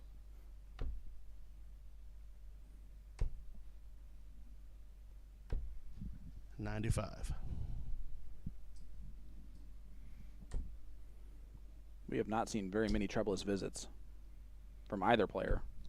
99.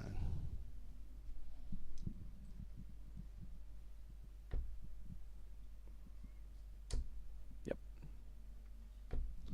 135. He knew where he was going with the third. Just didn't execute. Back up. 93. Great cover shot on dart 3. Smith just going to try and put in some maximum pressure. Yep, setup shot. He does just that. What a shot. What a 171. Oh, he's going to get 2 at 54 32.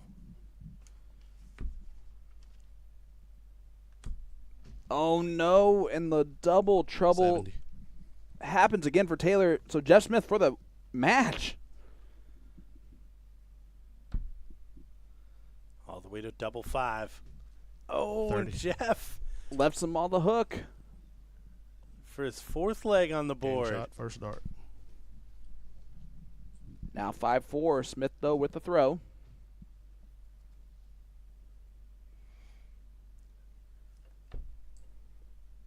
And he immediately attacking. Yeah, I've seen that 140. so many times from Jeff. This is one of the this match could easily be over with now. This match could easily be the reverse 45. score line. It could be a blown out score line. Like, this has been textbook close starts the entire way through. 140. They're matching each other when they're hitting big darts. But it looks like Smith running away right now. 100.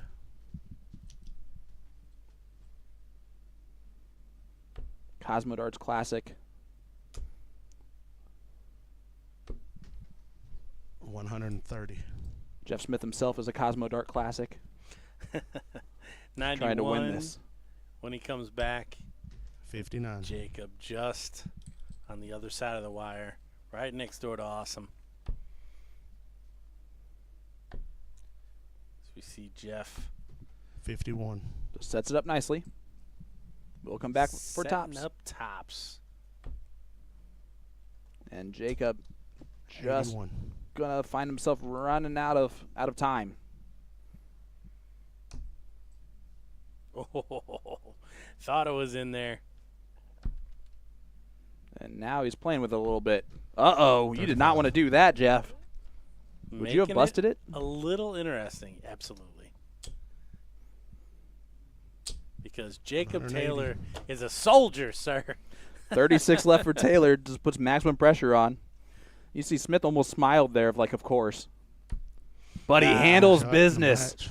A Jeff 6-4 win. Oh, wow, guys. That one had everything that you could possibly want in a dart match. 6-4 victory for Jeff Smith over Jacob Taylor. Yeah, Jeff making it a little interesting until he didn't. But my goodness, we've got 2 matches in progress. We've got Stowe Bunts up 4-3 on Leonard Gates, and we've got Danny Baggish 5-3 up on David Cameron. I mean, you can't ask for more, as we will head over here to our second streaming board at 4-3.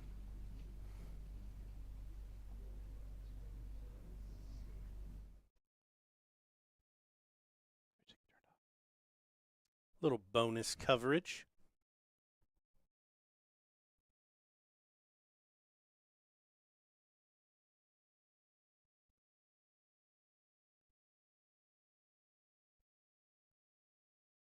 Leonard Gates Stowe.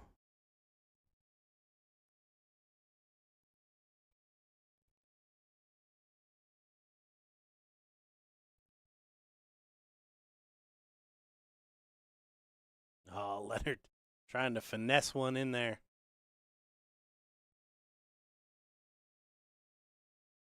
Oh, thought we were going to switch over for a big 1-5-6.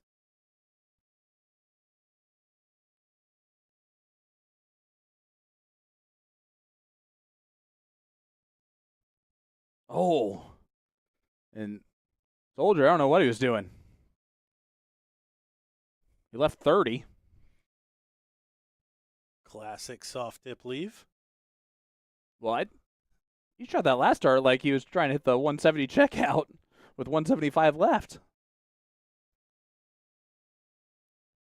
And he does find it there. So 4-4 scoreline for Stowe and Leonard. And if you want to watch that one, you're going to head on over to stream number 2, as we're going to take a short break here.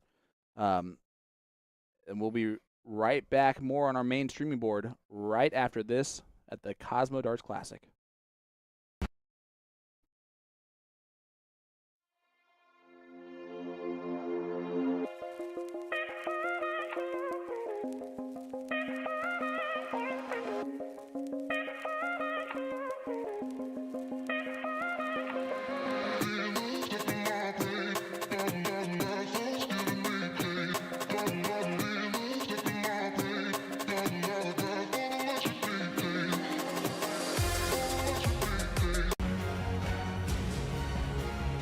Luke Humphreys, MVG, Michael Smith. The best against the best against the best. There is no sign of this teenage dream coming to an end.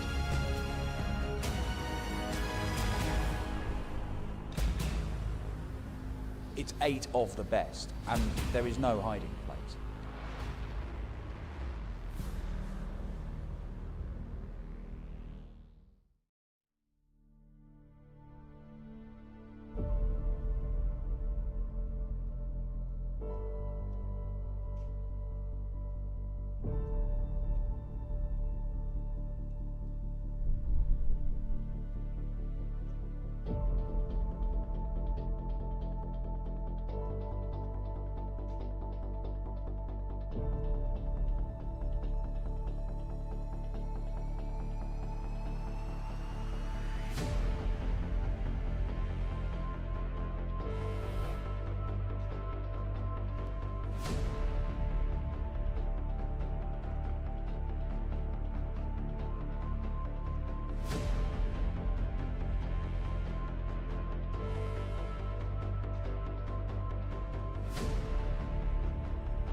Let me tell you about A to Z Darts. We're a specialty dart store with over 10,000 different products. We create in-depth videos and blogs to help improve your game and showcase our products. We give helpful advice on how to practice darts, the fundamentals of form and mechanics, and how to make better decisions when purchasing your darting equipment. Whether you're brand new or a seasoned player, we try to provide fun and informative content. I'm Jen, the creative director for A to Z Darts. I've been playing for over 10 years, and I've traveled the world competing in and promoting the sport. This is Will. He runs our live streaming company, USA Darts, and travels the globe as well to broadcast major darting events and interview PDC players alike. You'll find over 2,000 different sets of darts on our website. Guessing right now you're pretty interested in our resources? Learn about form, throwing mechanics, practice routines, scoring and grouping, checkout methods, cricket strategy, and much more. Visit a-zdarts.com to take advantage of our blog or follow us on social media at AZDarts today.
Welcome back, everybody, to Brownsburg, Indiana at the American Legion Post 331 as we start the road to the 2024 Continental Cup Tour Finals with this 100. first semifinal matchup between two American heavyweights, Danny Baggish, Leonard Gates. Here, and if you would have told us at the very beginning of this tournament that this would be a semifinal matchup, we would have been like, oh, not surprised at all. Yeah, no, this is fairly chalk for the bracket they were in. 100. These guys obviously very familiar with one another, good friends, played doubles together, usually bring out the best in one another. 95. So expect another high flying, high average competition here between these two. 100%. Again, it goes to show that when you don't have expectations coming into a tournament, like Danny Baggish did this weekend, because he always wants to play well and he knows he has the talent to play well, but he hasn't been throwing steel tip or practicing as much as he typically would to be in a position to be successful automatically. And so in this case, is he kind of playing with house money a little bit? For the gambler? I don't buy any of that, to be completely honest. Okay, that's fair. I don't think you come to a tournament and go, I'm not going to do well. I don't think he said that ever. I just don't think his expectations are there that he was going to automatic. Like, he's walking in the room and be like, I'm going to win this thing. Well, I don't know. I don't know. I didn't have the same conversation. I just I question whether or not someone would do that without at least knowing that they could win. And with the rise of the standard, he knew what he had to bring. Oh, absolutely. He knew what he had to bring. Well. I just don't know if he knew it was in there. I think last night obviously gave him the confidence to come in today with everything else, right? You make a semifinal last night, best 80-some people in North America that are playing this thing. 100. And to come through the semifinals has got to give him a lot of confidence coming in today, no matter what his expectations were before that moment. And as much as I enjoy 100.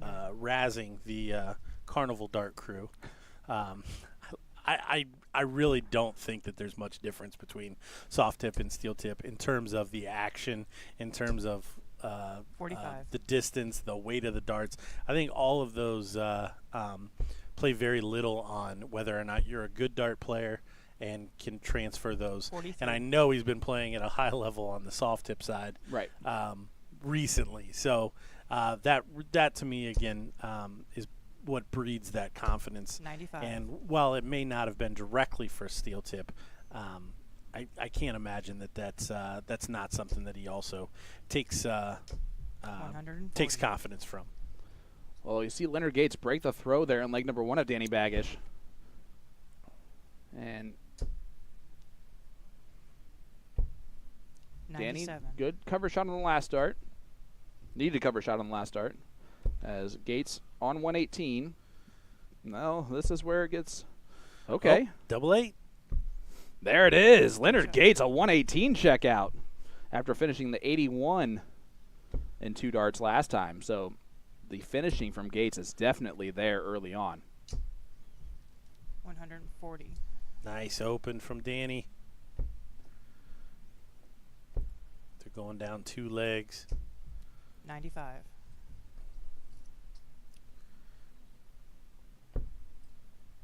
And as we check in here with the averages, Danny's only averaging 85 overall for the tournament, 31. which for him is low compared to what he would expect to do, especially playing on tour like he was before that. Gates right at that 90 mark, 89.5 mark, which might be a little bit below his standard too. So we're going to see some 57. Raised averages, I believe, throughout the semifinals and the finals.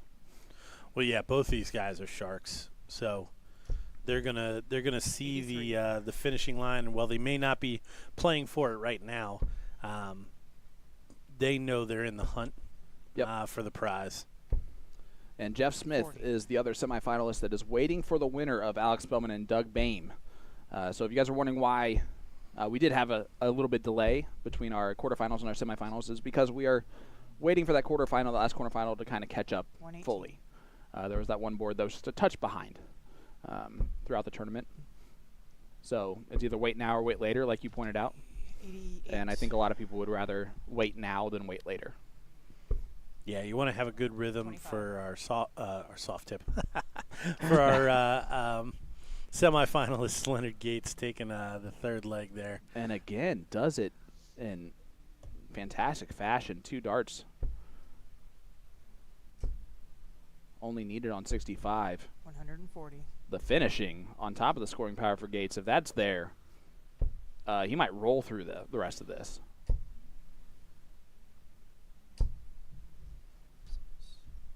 And I really do love when things match up. So like 3 hours ago is when we mentioned the betting odds the last time, and for it to get to the point where he's in the semifinals, and 180. That's a 180 from Leonard Gates. Yeah, I hope there's 100 people out there with a $20 ticket that Leonard Gates wins an event on the weekend, because it wasn't this event. I believe it was for just this specific event. Oh, okay. But still, all right. He's still. I mean, but if you want to get involved, the first time you said it was for the events over the weekend. I get you. That makes it a big to me that makes it a big difference, because if you've got 4 events on a weekend. Well, right, but it would only be the 2 CDC weekend events anyway. Right. That's right, because the other 2 are qualifiers. Yep. Fair enough.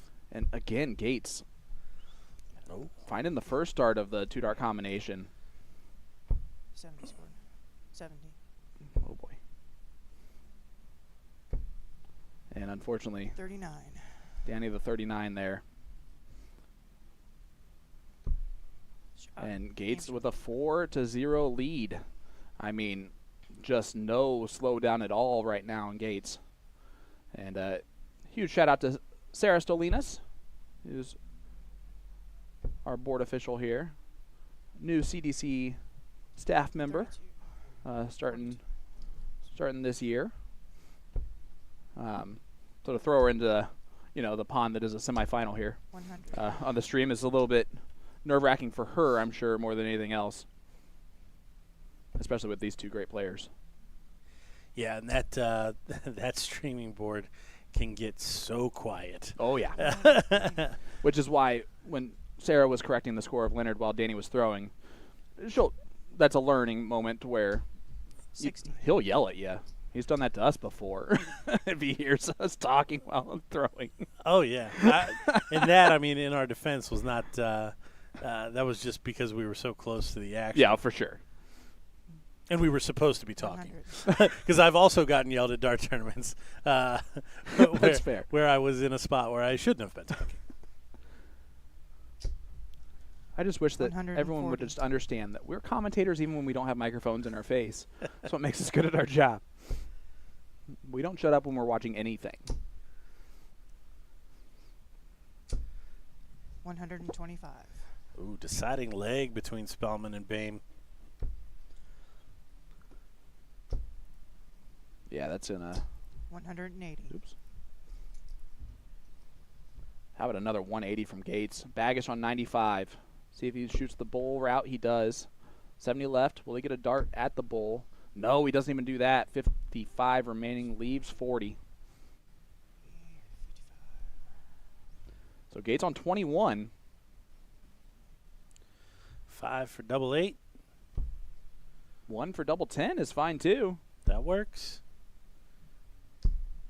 Oh, just on the wire.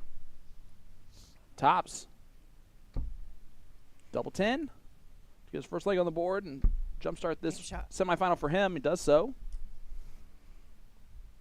In the day, though, it's just a hole to throw for him. Yeah.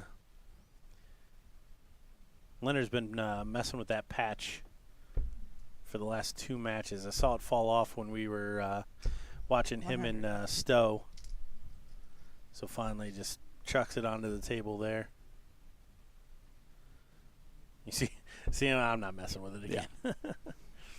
The sponsor probably would rather him go ahead and win. Yeah. mess with the tape and everything afterwards. Yeah, we'll get that fixed for the next time. And Doug Bame 140. does defeat Alex Spellman 6-5. So it'll be Doug Bame as our second semifinalist. He will do battle against Jeff Smith in our semifinal number 2. 180. And that's a 180 from Baggish. Yeah, that leg on the board. Settling Baggish into this match. 60. While lackluster, the first 4 legs, Gates really, I mean, he's averaging over a ton. Yep. 180. And that's a 180 from Baggish again. So 141 against the throw. Trying to turn this 140. this semifinal around. Got to do this cleanly. It's going to be 32. That was not cleanly. You see the pain. Gates go 25 for 36 or 11s? 45 for 16? Yep. One dart at tops and just drags it low. I think if he hopped more, it would have went in. That was an interesting move that he gave after. He is susceptible to doing that on the the third dart. He usually throws a little extra shoulder into it from time to time. Seen him do that. Baggish breaks. Step as he heads up there. Yeah. Baggish breaks now. Only one break down.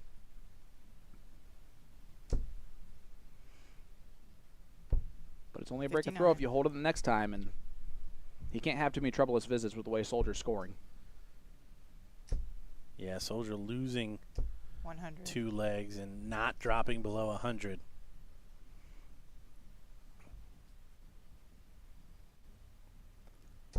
I'm always interested with how far over to the left Danny actually stands to the line on the Aki. 100. He's not straight on. Soldier's going to be a little bit more straight on. And I did not know that about Danny until actually seeing him live once. 100. And realized that, oh, man, he's far over to that side of the board. But just for anyone, it's whatever is comfortable to you. You don't have to be straight on to be successful in this game. 123. Count him on up, 1, 2, 3, but he needed more than that. And his. Oh, slack turn there from Gates. So could be an easy hole to throw here. 6 darts from Baggish. He's been finding that treble 20 regularly. 123. Well, back-to-back 123s. That's consistent.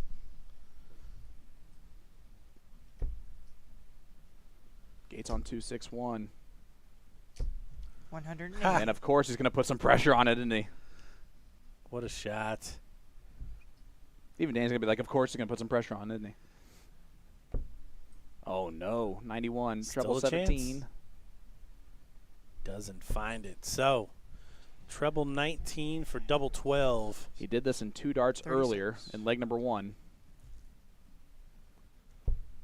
And he's going to try to do it again. And Danny, you see Danny's reaction after the first dart went in, and he hits the double 6. It breaks right back, and now Gates 5-2 up. It is an elevated format once again. Race to 7 now. So Gates still 2 legs away. But you can see it when that first dart went in the treble 19, 140. Baggish immediately dropped his shoulders and was just like, really? And that is the impressive game that is Leonard Gates, 180-81. And again, you see the poor body language come back for Danny. 40. But as soon as Gates throws a 40 in there, it almost will put a little pep back into Danny's step. But when your opponent goes 140 going first, and then you go 140. 55 or 45, that's never a winning combination. 100. Good final there from Leonard.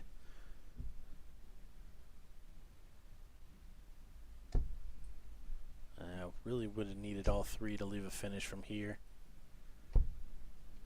97. 99. Sorry, 99. There we go. Set up shot for Leonard Gates.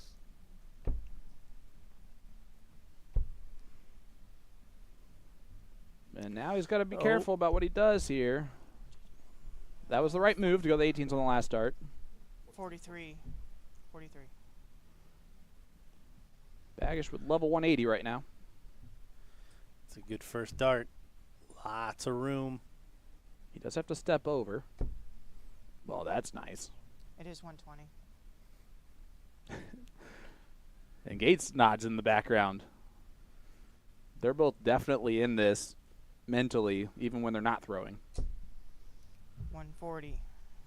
Only a 140 out there for Gates.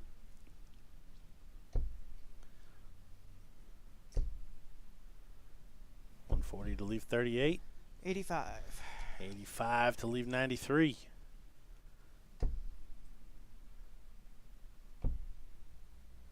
Good placement.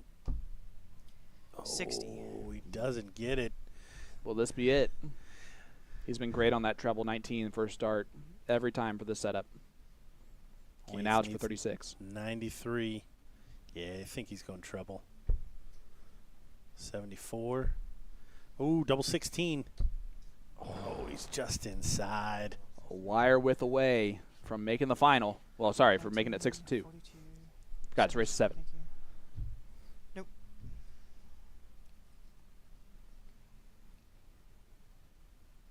Dart. And Danny gets it taken care of in one. Breaks right back again. 3 breaks to throw in a row for both players. And we're at a 5-3 score line.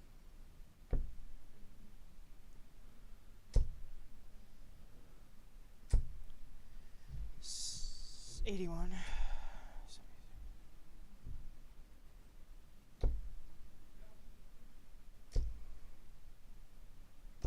100.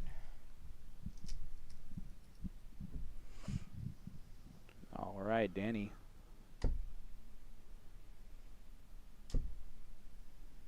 Needs a treble here just to stay out in front, not going to get it. Gates averaging 9 points better on the average. Now that's jumped a little bit more. 140. Now a lot of bit more. Big 140 attacking the throw again. Yeah, I believe just the back end of that last leg, he finally came off the top of the ton, but he's headed back that way against the darts here. 59. And again, a shake of the head from Baggish. He was just frustrated that he's not able to hold his throw once he breaks.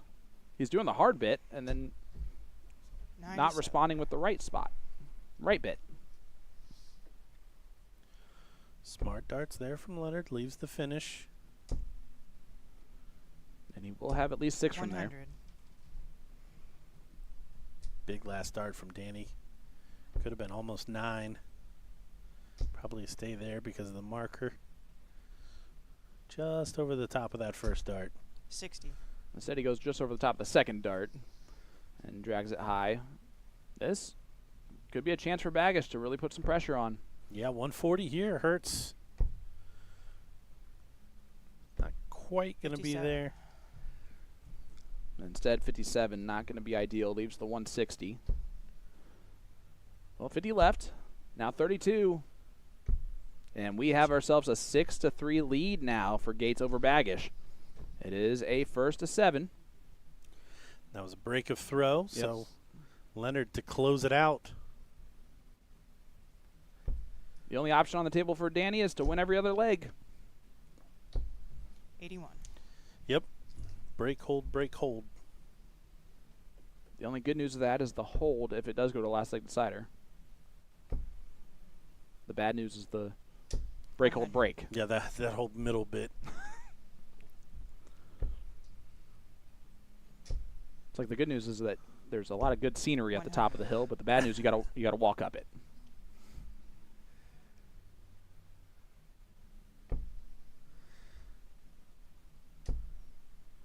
So barring a Jeff Smith-esque comeback here, be Leonard Gates against the winner of Jeff Smith and Doug Bame. 140. Doug taking out Alex Spellman. 6-5. Both of them a little bit lackluster in the averages and the performance.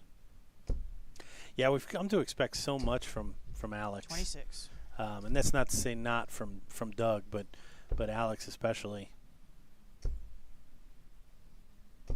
Well, again, we mentioned that his floor is higher than most, and so it's shocking to see him have an 81 in there, 81.5 average, especially in a big moment like that. 81. But Gates on 120 for the match.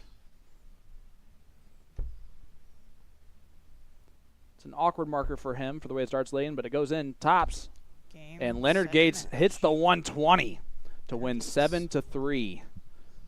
Average 90. Well, that was the last start, so I'm not going to even pay attention to that. I've learned eventually. First time I've done it in here. So I'm like, There you go, 98.58 for Gates. Baggish the 83.67. And our first semifinals is over. So we are going to take a short break. We're going to see what we do here on our mainstream board. We might come back with that second semifinal without commentary, maybe with commentary. We're going to see what we do with that. But either way, stay with us. We'll be right back with that second semifinal, the Cosmo Darts Classic, right after this. Oh, cool.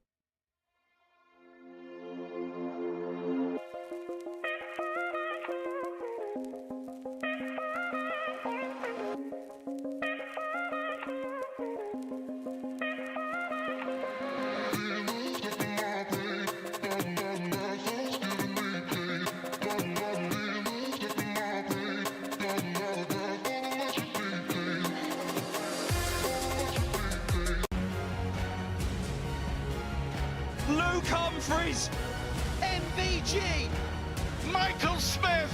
The best against the best. The best against the best. There is no sign of this teenage dream coming to an end.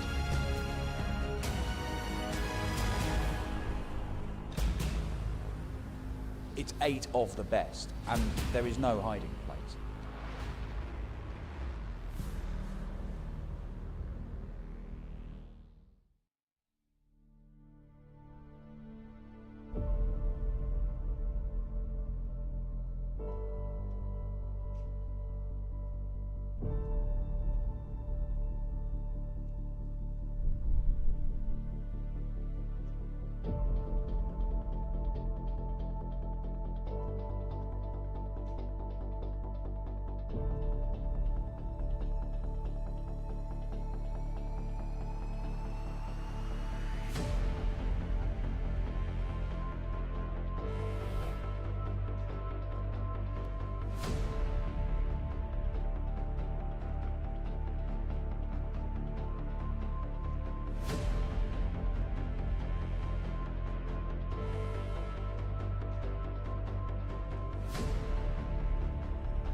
Let me tell you about A to Z Darts. We're a specialty dart store with over 10,000 different products. We create in-depth videos and blogs to help improve your game and showcase our products. We give helpful advice on how to practice darts, the fundamentals of form and mechanics, and how to make better decisions when purchasing your darting equipment. Whether you're brand new or a seasoned player, we try to provide fun and informative content. I'm Jen, the creative director for A to Z Darts. I've been playing for over 10 years, and I've traveled the world competing in and promoting the sport. This is Will. He runs our live streaming company, USA Darts, and travels the globe as well to broadcast major darting events and interview PDC players alike. You'll find over 2,000 different sets of darts on our website. Guessing right now you're pretty interested in our resources? Learn about form, throwing mechanics, practice routines, scoring and grouping, checkout methods, cricket strategy, and much more. Visit a-zdarts.com to take advantage of our blog or follow us on social media at AZDarts today.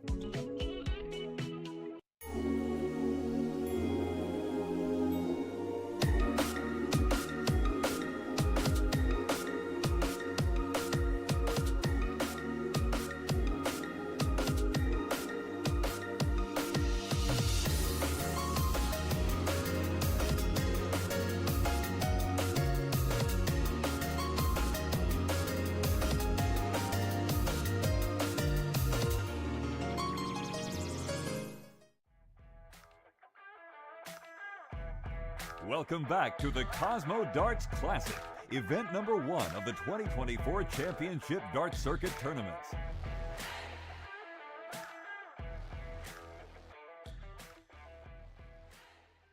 Welcome back, ladies and gentlemen, to beautiful Brownsburg, Indiana, for this second semifinal match of the 2024 Cosmo Darts Classic. This one taking place on our second streaming board, but we're going to bring you the commentary that we've had on the main stream all day long because the timing's worked out beautifully for us to do this, so why not do it, Gordon? I'm Sean Green with Gordon Dixon, and we got ourselves a good semifinal.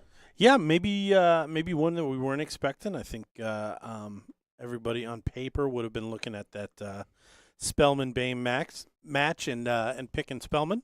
Yep. But Doug clearly doing a good job picking his spots. I don't know what he averaged for the day, but he's probably relatively close to his average through that match and caught Alex a little cold. Yeah, I'm going to tell you that Doug has been a workman's dart player today on getting through a lot of those matches. 21st overall in average, an 81.14. The timing, maybe the luck factor of things has really played in for Doug a little bit more to get maybe some players less than best at times, but Doug can do that to players on his own he's a little bit more of a deliberate dart player. He's not slow by any stretch of imagination, but he'll play with pacing a little bit from time to time. Well, and the other thing, he's consistent. Yep. So if he does catch you a little cold and you give him chances, he will take them. Now, all of that said, we have seen Doug blow people off the board before as well. So it's not just that he's consistent. He does have a pretty high ceiling, and that's the reason why when he gets chances, he can take them.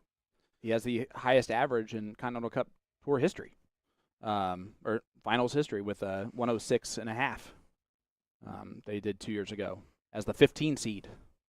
And that was against Jim Long in the second round as Jeff Smith takes out leg number 1. And I can tell you right now, Jim Long wants both these guys to lose.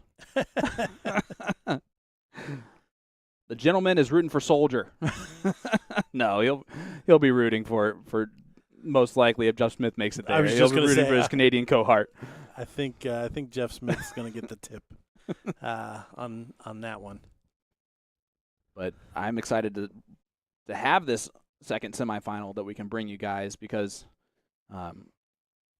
Doug has become one of those players, kind of like Stowe, where 2 years ago they were kind of outside looking in players. Stowe had to make the finals in two of the last 3 events, and weekend number 4 in Canada 2 years ago, even to make the Continental Cup that year and qualify as the 13 seed. And then you've seen how he's rolled from there. And then Doug was the 15 seed 2 years ago at the Continental Cup Tour Finals, and now has become less of a no-name and more of a name. No, certainly. I mean, he's a fixture that keeps popping up, participating in the cross-border. All of those things lend themselves to continuing to have that stage experience. And I know we've asked you this question earlier, but I'm going to ask you it one more time. As Jeff Smith, Doug, and Leonard in the finals, and Danny even, do they have the advantage going into tonight's U.S. Darts Masters qualifier because they were able to run through the field today to top 4? I think the people that you named, absolutely. Just because, again, they're going to feed off that confidence. I don't think a long day of darts is something that's out of the norm, as we see Doug slide into that 5. Brutal dart. Not able to get a shot there. That might have been a little bit too much aggression out of him. He could have just settled on getting that shot at the bullseye, but instead he was looking at that treble. As Jeff Smith does pick it off there. Yeah, another 3rd dart finish. Those hurt. Those hurt. Specialty of Jeff Smith when he's not on 36 with 1 dart. Or with 3 darts, they don't do it in the first. But yeah, these guys, I mean, they're used to playing the long 2 out of 3 day tournaments, at this point they're used to playing 2 events in a day for the CDC. Yep. So I don't think it's anything that that's out of the norm for them. And knowing that they played well in the one before just means that they'll be that much sharper for the next one. It's also good news that Gates has gotten better as the event has gone on. Started off with an 86 average, then an 85 average, but then 90, then 92, and now he's up to 98.5 in that semifinal against Baggish. So he will most likely be firing on all cylinders going into this final. And I know I've mentioned this before. He seems to always win here in Indy, at least one event throughout the weekend. I think if you look back, 2023, he won event number 3 in Indy. He won event number 12 in Indy. So his 2 wins both came here. In 2022, he won event number 2 in Indy. That was his only win for the year in 2022. So if it's in Indy, something about this place Leonard likes. Indy and Gates. It's like peas and carrots. Well, and his better half, Ginger, is actually working in Indy. She's a main part of our Indy darts community now. She's been kind of a part of that for the last year or so. And I think that's a little bit more of comfortability, too. It's kind of a home away from home, so to speak. But we mentioned also that we're excited to have Jeff Smith back on tour. Whether or not he's excited, instead of being on the PDC, but this is why. He's bringing top-level darts. He's going to be one of those mainstays that he'll be a seeded player before we know it on tour this year. Well, yeah, he has a chance of going 1-for-1 in finals. I like the double-double opportunity there. With the first event. Yep. 2-for-2 in semifinals this weekend, if you include the Masters qualifier. Although that doesn't help unless he does really well tonight. If I really mind, winning or getting the finals. That might solidify that spot. Yeah, Jeff will have his eyes on winning it outright, no doubt. And there he goes, a 3-0 lead early on for Jeff Smith against Doug Bame. Doug was the part of the bracket, the board that was running slightly behind all day long. That's a 180 from Doug Bame. Who will continuously turn it on from time to time, but Jeff Smith matches it beautifully with a 140. Yeah, Jeff definitely better timing thus far. That's why you see the averages so close, with actually even a tip to Doug. Yet a 3-0 lead for Jeff. My goodness. Again, Jeff Smith, masterful. There are a few players that finish as well as Jeff Smith finishes consistently, that scores as well as Jeff Smith scores pretty consistently. It is why he was so good on the PDC circuit when he had his tour card and was consistently in that top 64. It's because even floor events, he can be consistent. He's steady. Well, and I really liked it too, because it kept North America at the tip of everyone's tongue. Yep. It was nice to have another North American that was scary. Oh, absolutely. We had John Part for a long time, now we're adding to that roster. Slowly but surely, but also effectively. And I think the way that we're growing the sport here in North America, that with these events, continuously giving these players the opportunity to do this, good check out there from Doug to get the first leg on the board. It's just a hole to throw, but it's a needed hole to throw. Yeah, nice and clean. That's what you hope for. That'll settle him in.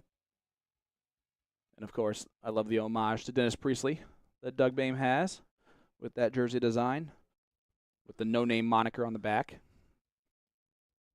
He's now also trying to get into the patent pending opportunity here with his Bame bags. I saw. I think I saw something on online for that. He just touched it right there.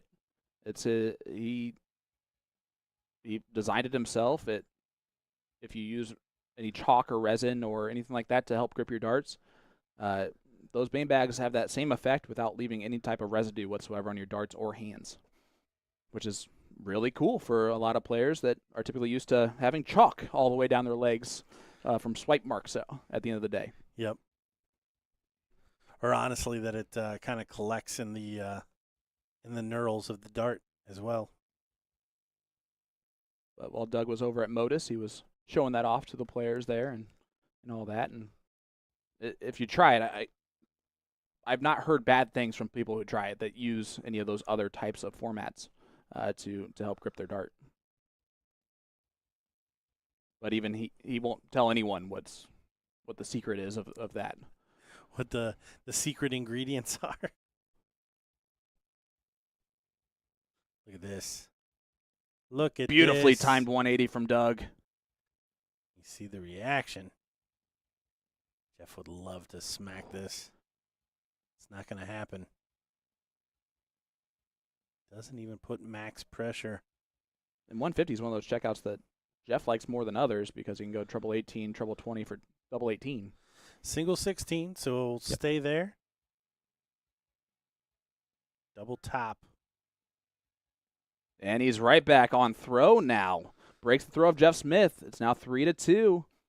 And Jeff gives a little wry smile in the background. Doug is very animated as a dart player, even with how calm, cool, and collected he seems at the line. And he jokes around that he takes mannerisms from a lot of different dart players because he watches so many darts. Bad rounds, he has certain mannerisms that are very similar to other dart players, and those good rounds are the same way. And I always joke that it only took one dart player to look to the left to celebrate before all of them started doing it. Oh, yeah. Yeah.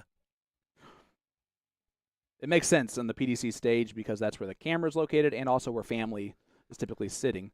When they look to the left after a big round here, it's at nothing. And I need you guys to all understand that. Yep. It is at a black canvassed wall.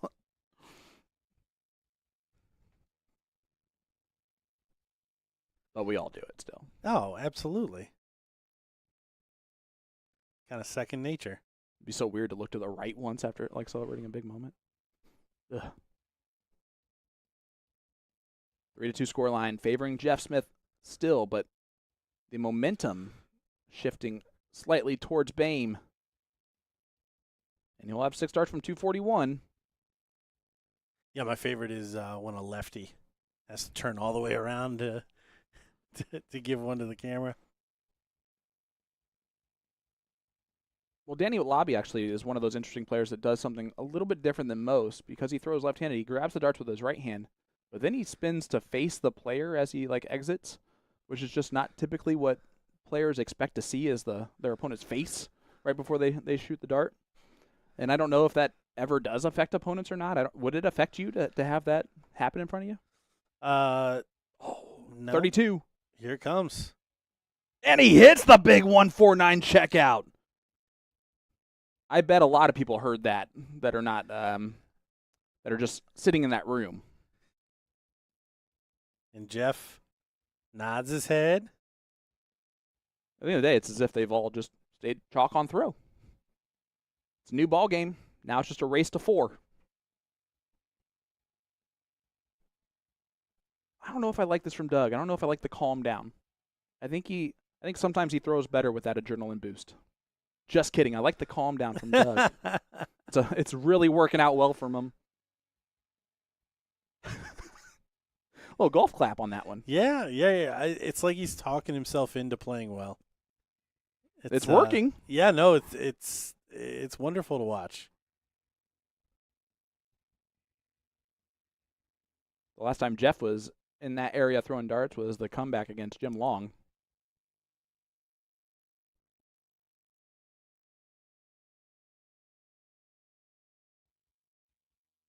And Doug, I love Doug because he tells you exactly about his throw when you give him a second to talk about it. He's throwing badly when that first dart is below that wire. Even though his darts stack, when it's below the wire of the treble 20, he has stated more often than not that he's not throwing his best. If he's right above that wire on the treble 20, that's when he's feeling good. So you're seeing it drop below on that first dart often. Jeff switching down. Looking for 96. Bad kiss. And by the way, I love that you're cynical on everything that a dart player tells you, because you'll be like, yeah, I don't believe that at all. It's just if it's there or there, it's fine. But you're also the type of dart player that never overthought anything. You wouldn't look at brackets. You wouldn't really feed into any of that. Well, yeah, because I know that I'm weak-minded. so as soon as I get into my own head, I've given the game away. Sorry, I didn't mean for you to have to mention that. No. It is what it is. I know myself. Great first dart from Doug. For 4 on the trot. Jeff gonna give it a little puppy dog side eye there. He's gonna get a look at this 103. Yeah, this is the hold throw. 52. 32. Oh, that would have been a huge checkout. I was anxious to see what Jeff did if that went in. If he was going to start giving it back. Oh, I like that. Or if it was just a pull and walk back there. I have a feeling it was just going to be a pull and walk back there. I know you haven't been here before, but I have. Thanks. But that's not how it worked out. Doug Bame up 4-3. Yes, he is, and that's another break of throw. He's won 4 straight, including 2 breaks of throw of Jeff Smith. And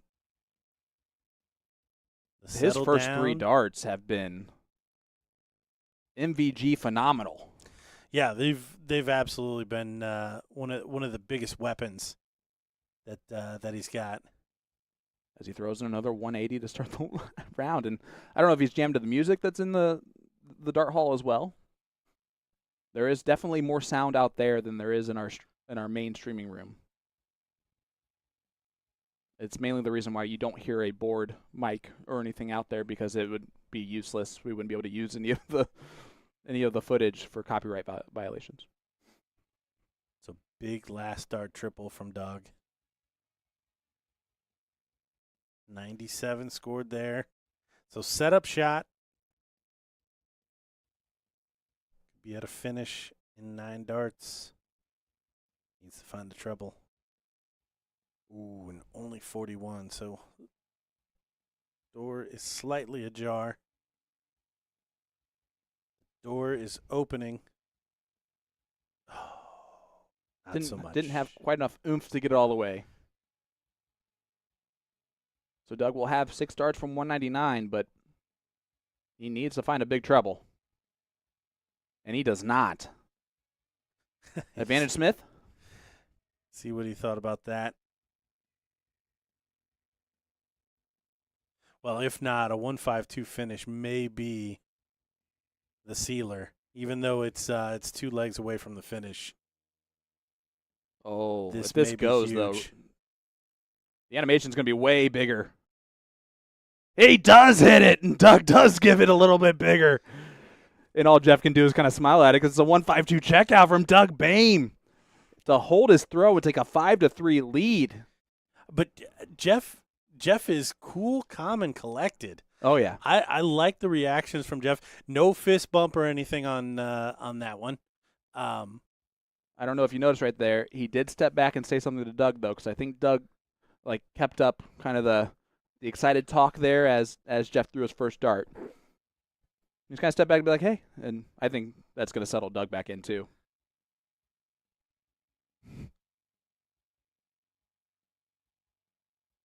Yeah. So you think he said something to correct him? No. I don't think he was saying something to correct him. I think he just kind of stepped back, and I saw him moving and talking about something. So I'm going to guess that it was probably not towards the chalker, right, as it was the first dart of the leg. So my assumption would be that it was towards Doug a little bit just to be like, all right, come on, man. Let's. Doug getting more and more animated. Oh, yeah. It's tough to say that it's not going to help him.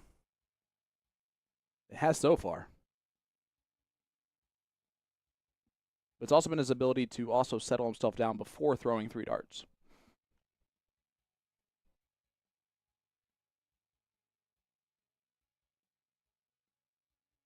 Just like this.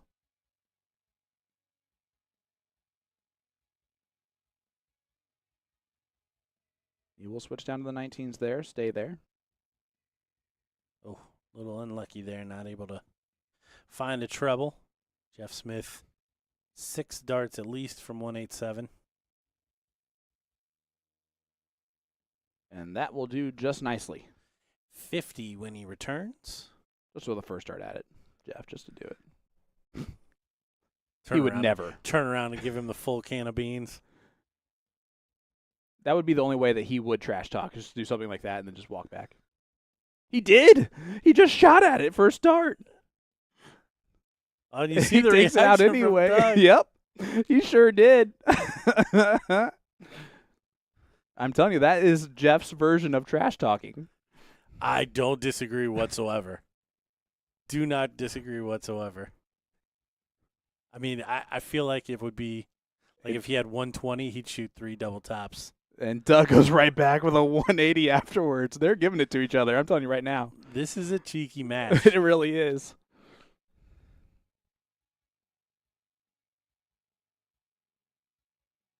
Again, Jeff not bothered, though.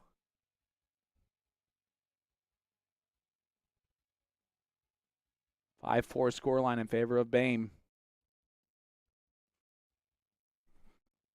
Only 60.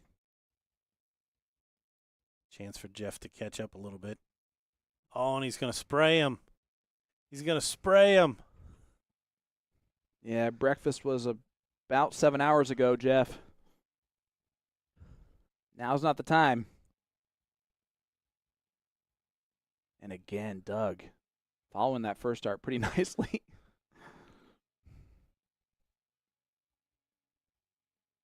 Leaves 136. Jeff only a steady ton there again. So at least 6 darts. He is going to need them. Love the trouble here. Doesn't find it. Shrugs it off. 76 remains when he comes back. Can Jeff put pressure on it? Needs a couple trebles to do so, or the bullseye. Does not get either of that. So, barring anything crazy, it should be 6-4. Double 8.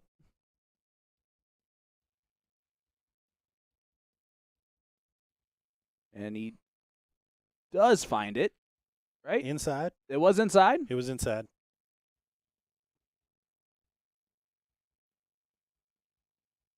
Oh, he almost expected the 177, right? Yeah, I thought that was going to be 40.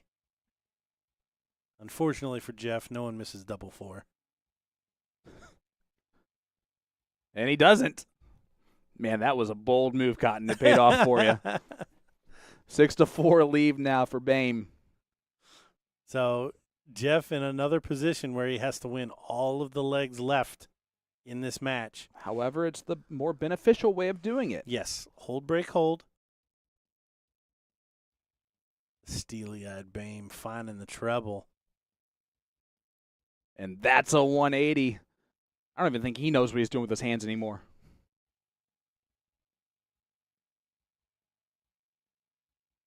And Jeff speeding up a little bit on the throw.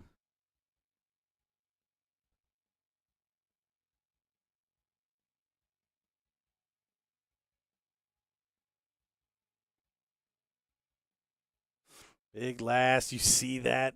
It's only a ton, but that's so big from Doug, especially after the 180 open. Jeff down the board. 137. Doug, another solid ton, puts him 1 treble away from a finish. 2 trebles here. Oh, that's huge. For Doug to make his first CDC main event final ever right here. The only other final he's made is a Continental Cup Tour final in 2022. 12 for Bull. Bullseye for the match. Oh! He thought it was in when it left his hand. Absolutely. He thought he smoked that. Jeff likes this 108. He went about it a different way than I thought he was going to, completely. Yeah, 68 for tops. Seen him. I would have thought he would have gone triple 18, 18 for double 18.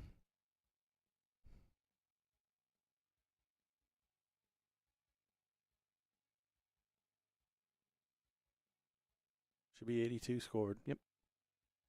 So 25 for Doug for the match and a spot against Leonard Gates in the final.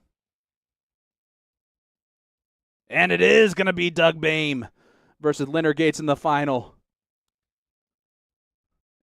And I don't know if Jeff was being serious about what he just said to Doug. Doug laughed it off, but I think Jeff was a little bit more serious than Doug was.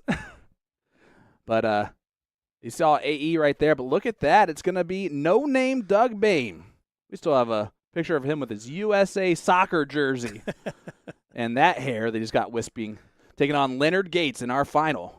So stay tuned, everyone. We'll be right back with the final of the Cosmo Darts Classic right after this. Luke Humphreys, MVG, Michael Smith. The best against the best. The best against the best. There is no sign of this teenage dream coming to an end.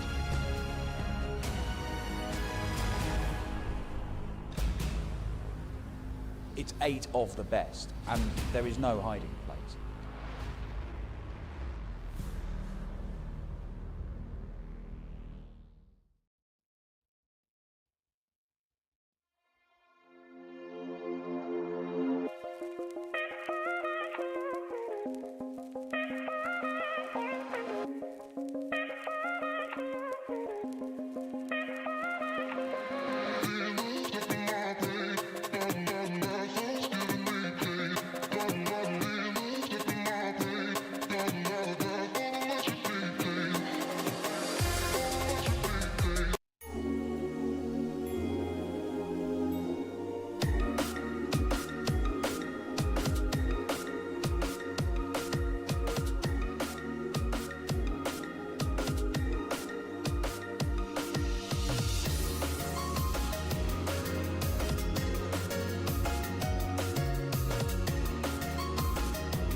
Let me tell you about A to Z Darts. We're a specialty dart store with over 10,000 different products. We create in-depth videos and blogs to help improve your game and showcase our products. We give helpful advice on how to practice darts, the fundamentals of form and mechanics, and how to make better decisions when purchasing your darting equipment. Whether you're brand new or a seasoned player, we try to provide fun and informative content. I'm Jen, the creative director for A to Z Darts. I've been playing for over 10 years, and I've traveled the world competing in and promoting the sport. This is Will. He runs our live streaming company, USA Darts, and travels the globe as well to broadcast major darting events and interview PDC players alike. You'll find over 2,000 different sets of darts on our website. Guessing right now you're pretty interested in our resources? Learn about form, throwing mechanics, practice routines, scoring and grouping, checkout methods, cricket strategy, and much more. Visit a-zdarts.com to take advantage of our blog or follow us on social media at AZDarts today.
Luke Humphries, MVG, Michael Smith. The best against the best. The best against the best. There is no sign of this teenage dream coming to an end.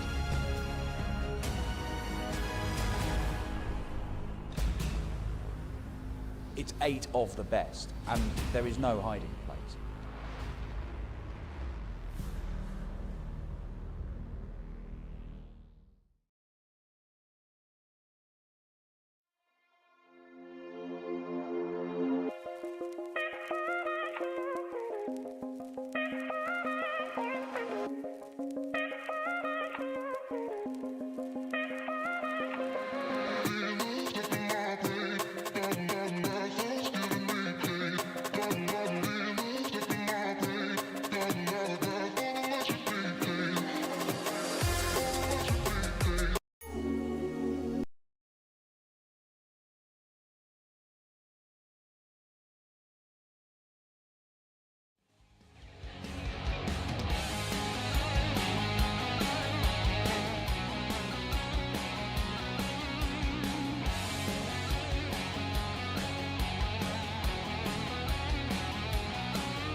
Ladies and gentlemen, the moment we've all been waiting for. Welcome back to the incredible American Legion Post 331 in Brownsburg, Indiana, for the finals of the 2024 Cosmo Darts Classic. We have an American versus an American, multiple tour winner versus someone trying to win his first. Soldier, Leonard Gates, versus no-name Doug Bame. I'm Sean Green, your play-by-play commentator, and I'm joined once again by my partner in comms, Gordon Dixon. Gordon, no name trying to solidify his name in the records books of CDC history. Yes, trying to, as you noted, trying to get the first W on the board in the main tour, not one of the special events. Not that those don't count, but certainly something that that he wants to, as you said, solidify. Yep. Where he comes in the roll call here. Yeah, absolutely. If we're talking about momentum, right, I would say that if Doug would have played the first semifinal, the momentum would favor Leonard. But because Doug played the second semifinal and had such a high-level, high-energy win against Jeff Smith, I feel like he has to have some sort of momentum boost here. That being said, it's Gates. Yep, I like where you're going with this because I don't disagree at all in terms of what he needs 100. to do. But I will say that because he was so good at settling himself down last time, I can't expect that that's not going to be the case again. I mean, he was literally doing 100. it shot to shot. He can certainly do it here with Gates and 8-10 minutes worth of 100. going to the bathroom, taking a drink, whatever it is to get him geeked up for it. Well, I'll say Soldier prepares himself for moments like this. He's always practicing to himself. He doesn't really do anything crazy elevated at any point in time so that he can be ready for 100. moments like this in the final of a major event like the CDC Cosmo Darts Classic.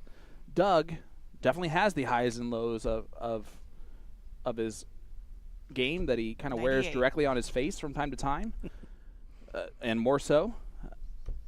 But I'm excited for this one. Leonard always performs well in Indy, and he definitely always performs well in the finals 40. in Indy. So it's going to be a tough task for Doug.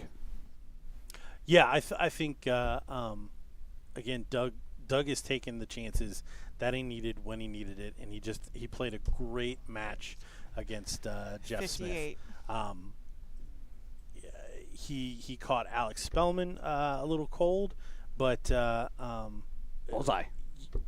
what a big finish. 1-6-1 What a checkout from finish. Gates to start off this one. The highest checkout we've seen on our stream today. Such a good shot. Sorry. But no. I mean, I was just kind of recapping what we've seen from Doug. I just 60. think he's going to have another Jeff Smith kind of performance.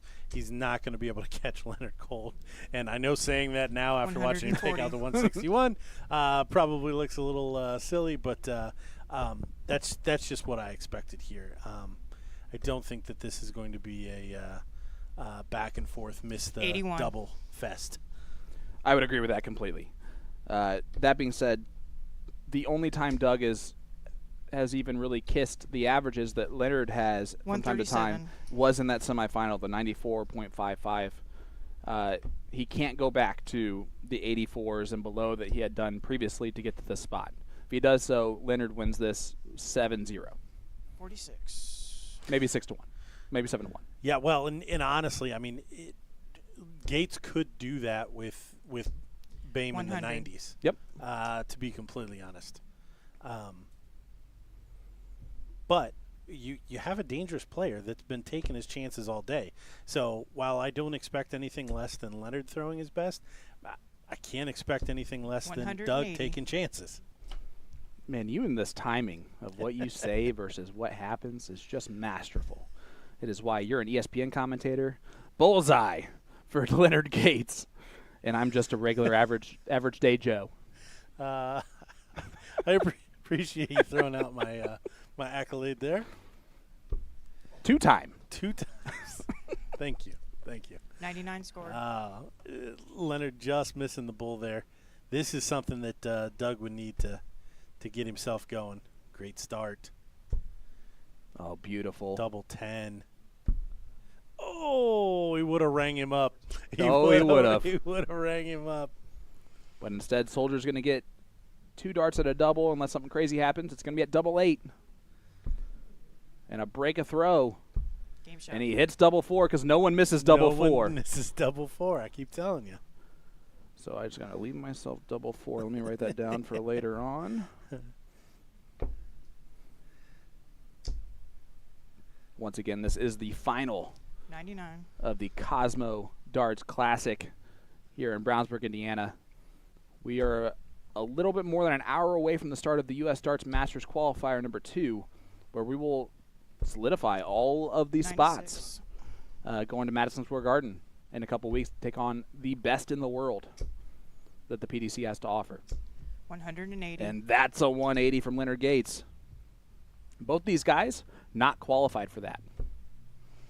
So I know that that's going to be something on the line for both of them. 140. And a nice response from Doug. However, Leonard out in front. 58. Right there. Right there. And just not able to find a trouble. Huge shout out once again to our scoring officials. The official scoring officials that we've had on our streaming boards. Anthony Eugenia on streaming board number 2 all day long, taking on that role. And then, of course, Sarah Stolinas. Here as Gates was trying to hit another bullseye checkout. Yeah, he missed one in the second leg, hit the 161 in the first leg. It would have been too much to ask of him to get the 164. 39. And you can see the momentum immediately killed by Leonard, honestly. 18 scored. We got 48 left. Yep. Should be 16, double 16, 8 double top.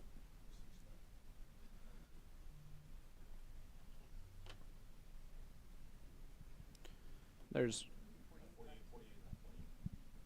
Leonard just making sure the math is correct for him. 32. And he hits it.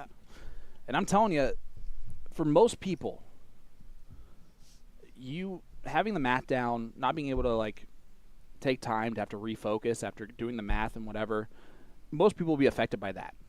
Leonard 96.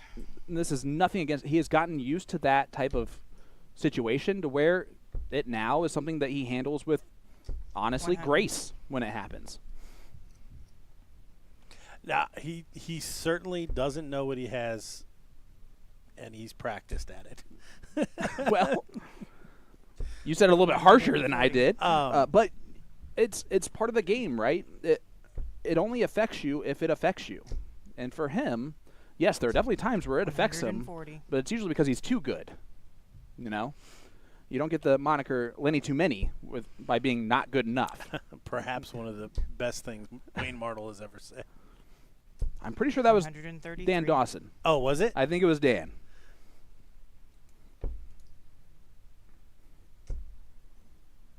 I feel like he was the only one who had the guts to call him Lenny. That does sound like a Dan. Now that I'm saying it out loud, that does sound like a Dan Dawson. Oh, there's the first. What a shot. What a shot. Pop the champagne bottle. Because that's a 132 checkout from Bame. And again, he starts to give it a little bit. Even look back at the back camera. Oh, Doug. And again, his opponent not affected by it. 123 from Gates.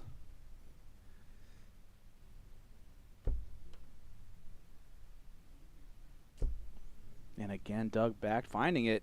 He just likes to get down 3 legs, and then he's fine. Yeah, and then he'll start playing. Don't play any races to 3 anytime soon, Doug. 41. It is such a pretty finish. So Doug now up over the ton, And as you mentioned, we know we can. 100. I know Doug knows that he can maintain this level.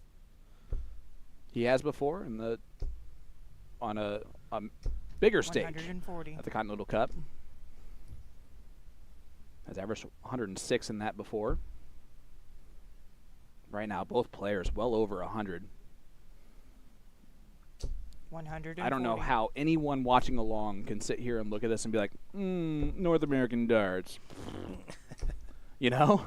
Like, this is high quality as you're going to get. 177. Big 177 to leave 20 for Gates. If Doug doesn't take out this 1-2-1. Look at these guys. He'll get a look. It's at the bowl. Oh, and just on the wire. 96. And I can tell I'm starting to get louder than normal because I'm starting to hear an echo that I'm not used to in this room. Before. First dart, no drama. Leonard Gates pops it 4-1. Race to 7.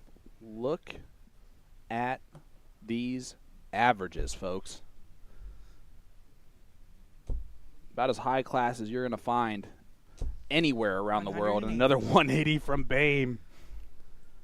It's almost like if I lose throwing this, okay, and he might because Gates fires right back. What a match.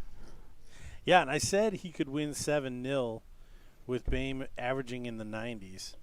And he may be able to win 7-1 with Bame averaging 100. over 100.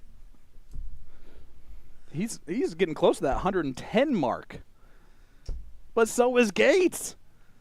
Oh, this is so awesome. What is happening right now? Great to see. And again, we got to give credit to these players. But 171. How about it's the CDC cultivating this kind of competition. You have to shoot at the 10, right? I don't know. After that last start, maybe not. But you should shoot at the 10, right? All right, let's see what he does here. Does he go for the 10 or does he shoot at the 10? He goes for the 10. I knew it. There was no doubt. 8. It's only good, though, if it pays off for you and Leonard doesn't take out the 139 behind you. Oh, this would be dirty. It will not. It's not going to happen. 62 to do. Trip 10. Leaves 52.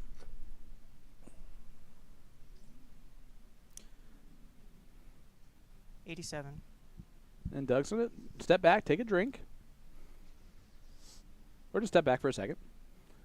Big moment here. Again, it's just a hole to throw.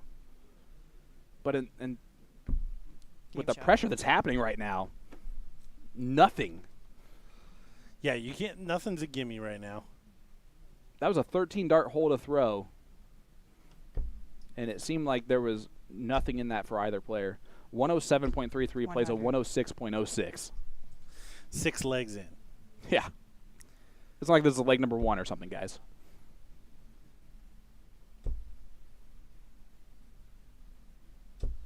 $100.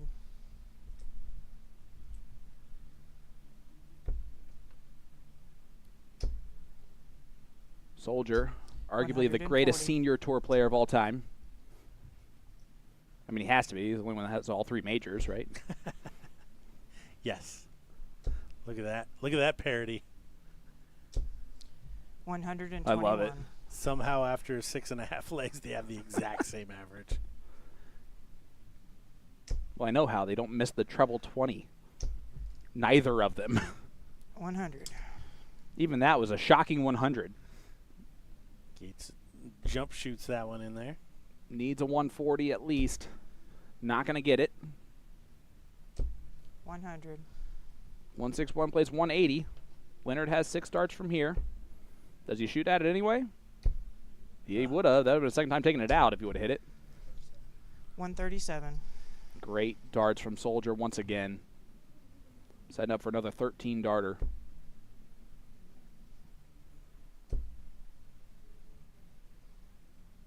And Doug sets up for a 13-darter too.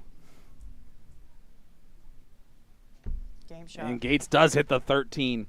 These averages might just continue to go up at this point, bud.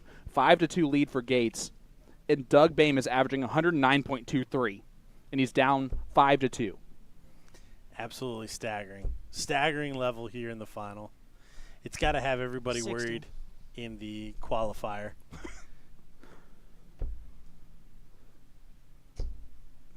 He just 125. He's just gotten into a groove. both of them, the trebles have to look gigantic to both players right now.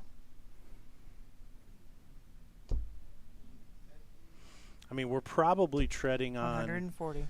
highest average to lose in the CDC. Oh, for no sure. matter which way it goes. My statistician, Mark Lacombe, is usually very much on top of that for me. 59, excuse me.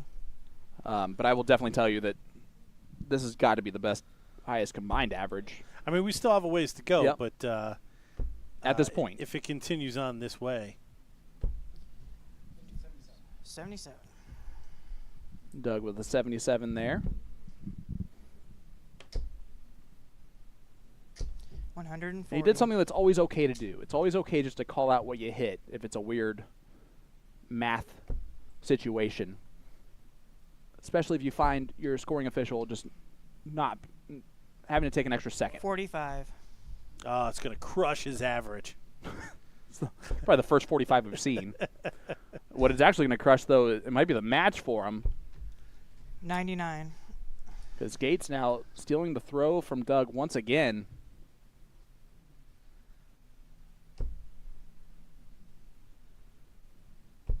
Yeah, he's not even on finish after 12. Get out of here. 97. 97 from Bame. What a standard we are being treated to here. And Gates is going to do this in 14. Oh. Maybe 15. Oh, he misses two doubles and gives Doug a little bit of reprieve. 66. Doug's been doing it all day, taking his chances. Again, no reason to think he's not going to again. 82 left for Doug. 68. Double seven.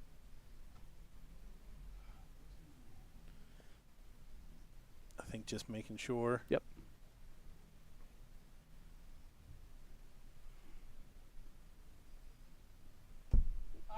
Oh, and he comes inside. 75. So double six for Game Gates. And First Gates. dart. That is the first 16 darter that we've seen overall. And a 6-2 lead now for Gates. Both of them still well over a ton. 45. Gates did spirit hands as he walked to the board there. I think he was trying to get rid of the bad spirit since it's his first 45 of the match. Yeah, what do they do if they don't hit trebles? I don't think they know right now. Yeah, this is very strange for them. 45. This is like the Soviet team being down in the last minute of a game. They don't know what to do. What do I do with my hands? What do I do with my hands? 60. Soldier has two troubleless visits in a row.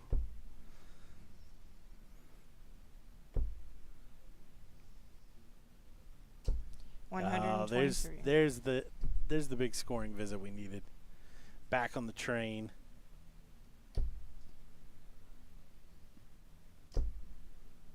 Yeah, and Gates again starting to fire it in himself. Big 140. 140. They took 6 darts off apiece. Now they're over it.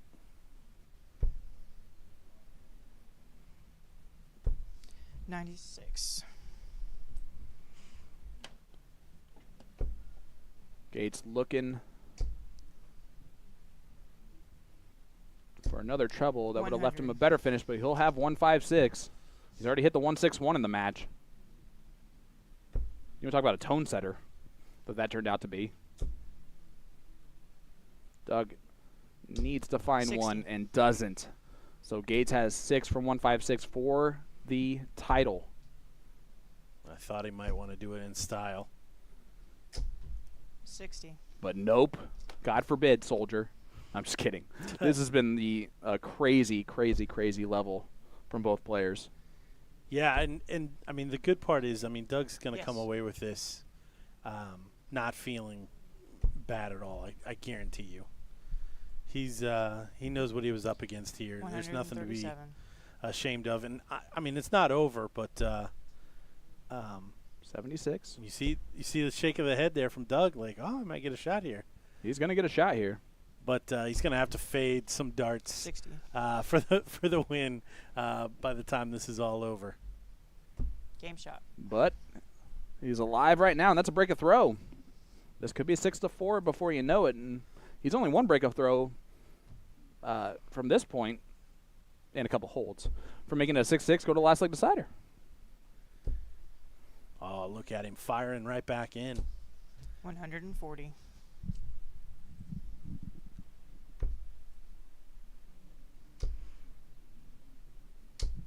$60. He did work it up to a hold break hold instead of break hold break.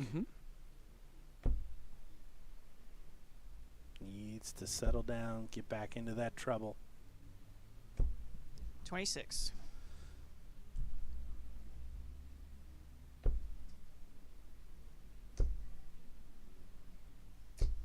A big 140 at back from Soldier. As soon as he sees his opponent make a little error, he's pouncing on it. 140. But Doug matches it very nicely. He's going to fill it up. 180. And that's a 180 from Leonard Gates. He will be the first look at the finish at 1-2-1 after 9. Yeah, he started this match with a 1-6-1. Can he find a shot at 99. this 1-2-1 to polish it off? And look at those averages. He started on the bowl. Does he finish it on the bowl? He will not. 97. But he will come back with 24 if Doug doesn't take out this 96. You mean, Doug, I take my chances, Bame? Double 9. You mean, Doug, I take my chances, Bame? Oh, no. 87. So Gates, opportunity for a 13-dart victory here. And he does it in 14 for the match and the title. Leonard Gates, 7-3 victory over Doug Bame. And cheers to them for that bad boy. Yeah, 103 plays 102, or almost 104 plays almost 102. 7-3. Leonard Gates, wire to wire. Absolutely stunning. 161 checkout. We had a 132 checkout with 2 double bulls. Oh, yeah, that was the real champagne shot that he hit there. And huge, huge, huge hats off. Congratulations to Leonard Gates. Odds on, not one of the favorites to win this event.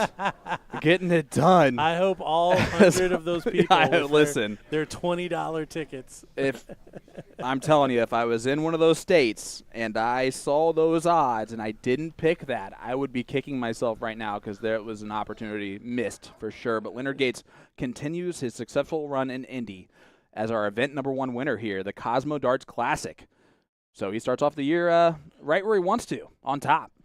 Yeah, absolutely incredible. Now, I said that you couldn't look past this at the qualifier. Yep. Leonard is going to be going into that with so much confidence, just coming off of what he just did there. He probably knows that he may not even have to win. He just needs to get top 4 or into the final to secure that spot. I can't wait to see what he does in this qualifier. I mean, we're not going to cover it, but following along for sure on Dart Connect. Absolutely. Along with Doug as well. I mean, again, that may be one of the only 2 or 3 people in the room that could have done that in that spot to turn him over. Yeah, a 102.76 for Gates, a 102.20 for Doug Bame. My goodness. Leonard Gates starts off with a classic here at the Cosmo Darts Classic. Congratulations to him. I believe our next step to do is to send us back in the room just to get a couple pictures. You can see some behind the scenes there of L. David Irete. But my goodness, that'll do it for us here today. incredible. We are going to be back here live for the conclusion of the weekend tomorrow, starting at 11 a.m. Last night was historic as David Cameron booked his spot. Tonight will be historic as we get 2 other qualifiers through. And my goodness, we're going to find out what happens tomorrow. Thank you so much for watching along with us this weekend. From L. David Irete, Peter Cetera, Jeff Good, and Anthony Eugenia, and the rest of the CDC staff, have an absolutely wonderful, wonderful evening, and we will see you back in action tomorrow at 11 a.m.